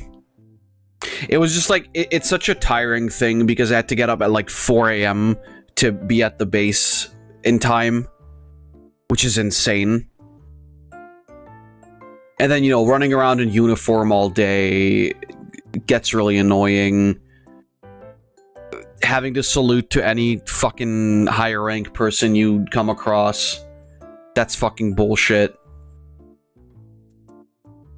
It's like, there are cool things about it, I'm not gonna lie.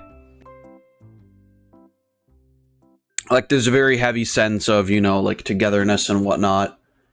And you really do end up, like, making some, like, you end up meeting, like, really cool people.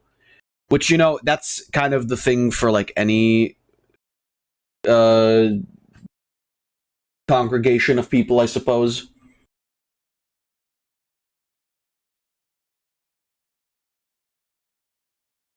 Actually, you know what? I'm gonna treat you guys, because this video has been interesting me ever since I fucking saw the thumbnail. And apparently, this is quality content, as we can already see.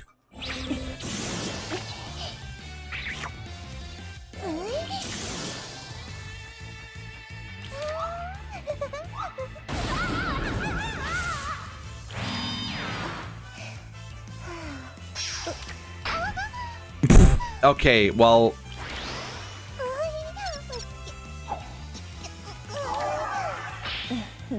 Nani. Dark fantasy. You guys suck. Oh no. Well, NTR, I guess. Ugly bastard fetish.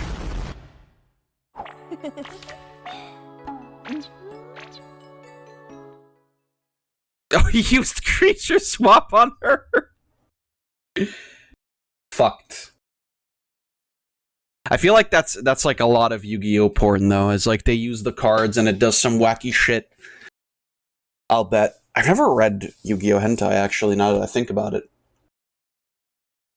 See, that's one aspect of me that you know now. But yeah, anyway, I think that was like a pretty fucking good viewing stream again. Like I said, like earlier than usual. Usually I would do this on a Saturday and also on the last Saturday of the month. However, the last Saturday of the month is tomorrow and I won't be here tomorrow. Next week, I'll have to see. We're going on a trip in our favorite rocket ship. So, I forgot when we're coming back exactly. I have to check my calendar. But, I don't know. This might be the last stream for a bit. I will let you guys know, though. I'll make sure to update everybody on when I'll be back. The thing is also, though, that, like, I come back, and then I'll be here for a week, and then the week after that, we're going to Disneyland. So, already, I'm just, shirking a lot of streams here. Shirking a lot of gherkins. Well, yeah, like I said, tomorrow I will not be here for sure. I'll try to be here on Sunday, if it's possible at all. You know, like, depending on how I feel, obviously. That'll be decided then. Because, I mean, it depends on how much I drink, right? Either way, that is going to have to do it from me for tonight. Like I said, I think that was a pretty successful viewing stream. We had a lot of different stuff. I like that. Like, one of the things I really like is that Shroob just fucking, like, bombards with videos. That's really sick. Because it just helps, right? And then, you know, Floof often comes in with, like, these video essays and whatever. Which, you know, like, it's cool to learn, even if I'm not involved. Especially, like, the VTuber drama, as always. There's always some batshit crazy shit going on. So that's really nice. And then the rest is usually, like, you know, sack posts, really interesting stuff. Pain posts, memes, or food stuff. It's all really cool. I tend to try and collect stuff together, but the truth of the matter is that it's not that easy. Like, I don't even know, you know, what would I give you? I guess, like, certain memes that I've mentioned that I've never shown. That will be an option. I just, like, maybe just need to really start putting together a list. I don't know. Either way, like I said, that's going to have to be it for me for tonight. Hopefully Sunday we can return to more Phoenix Wright.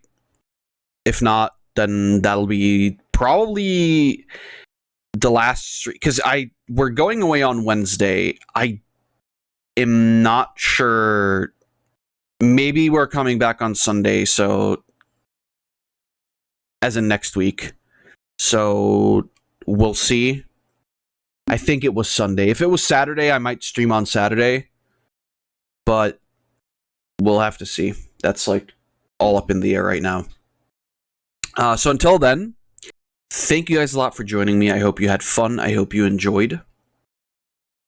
If you haven't yet, please go follow the Bottom Boys. I will have to actually update the Floof's name there.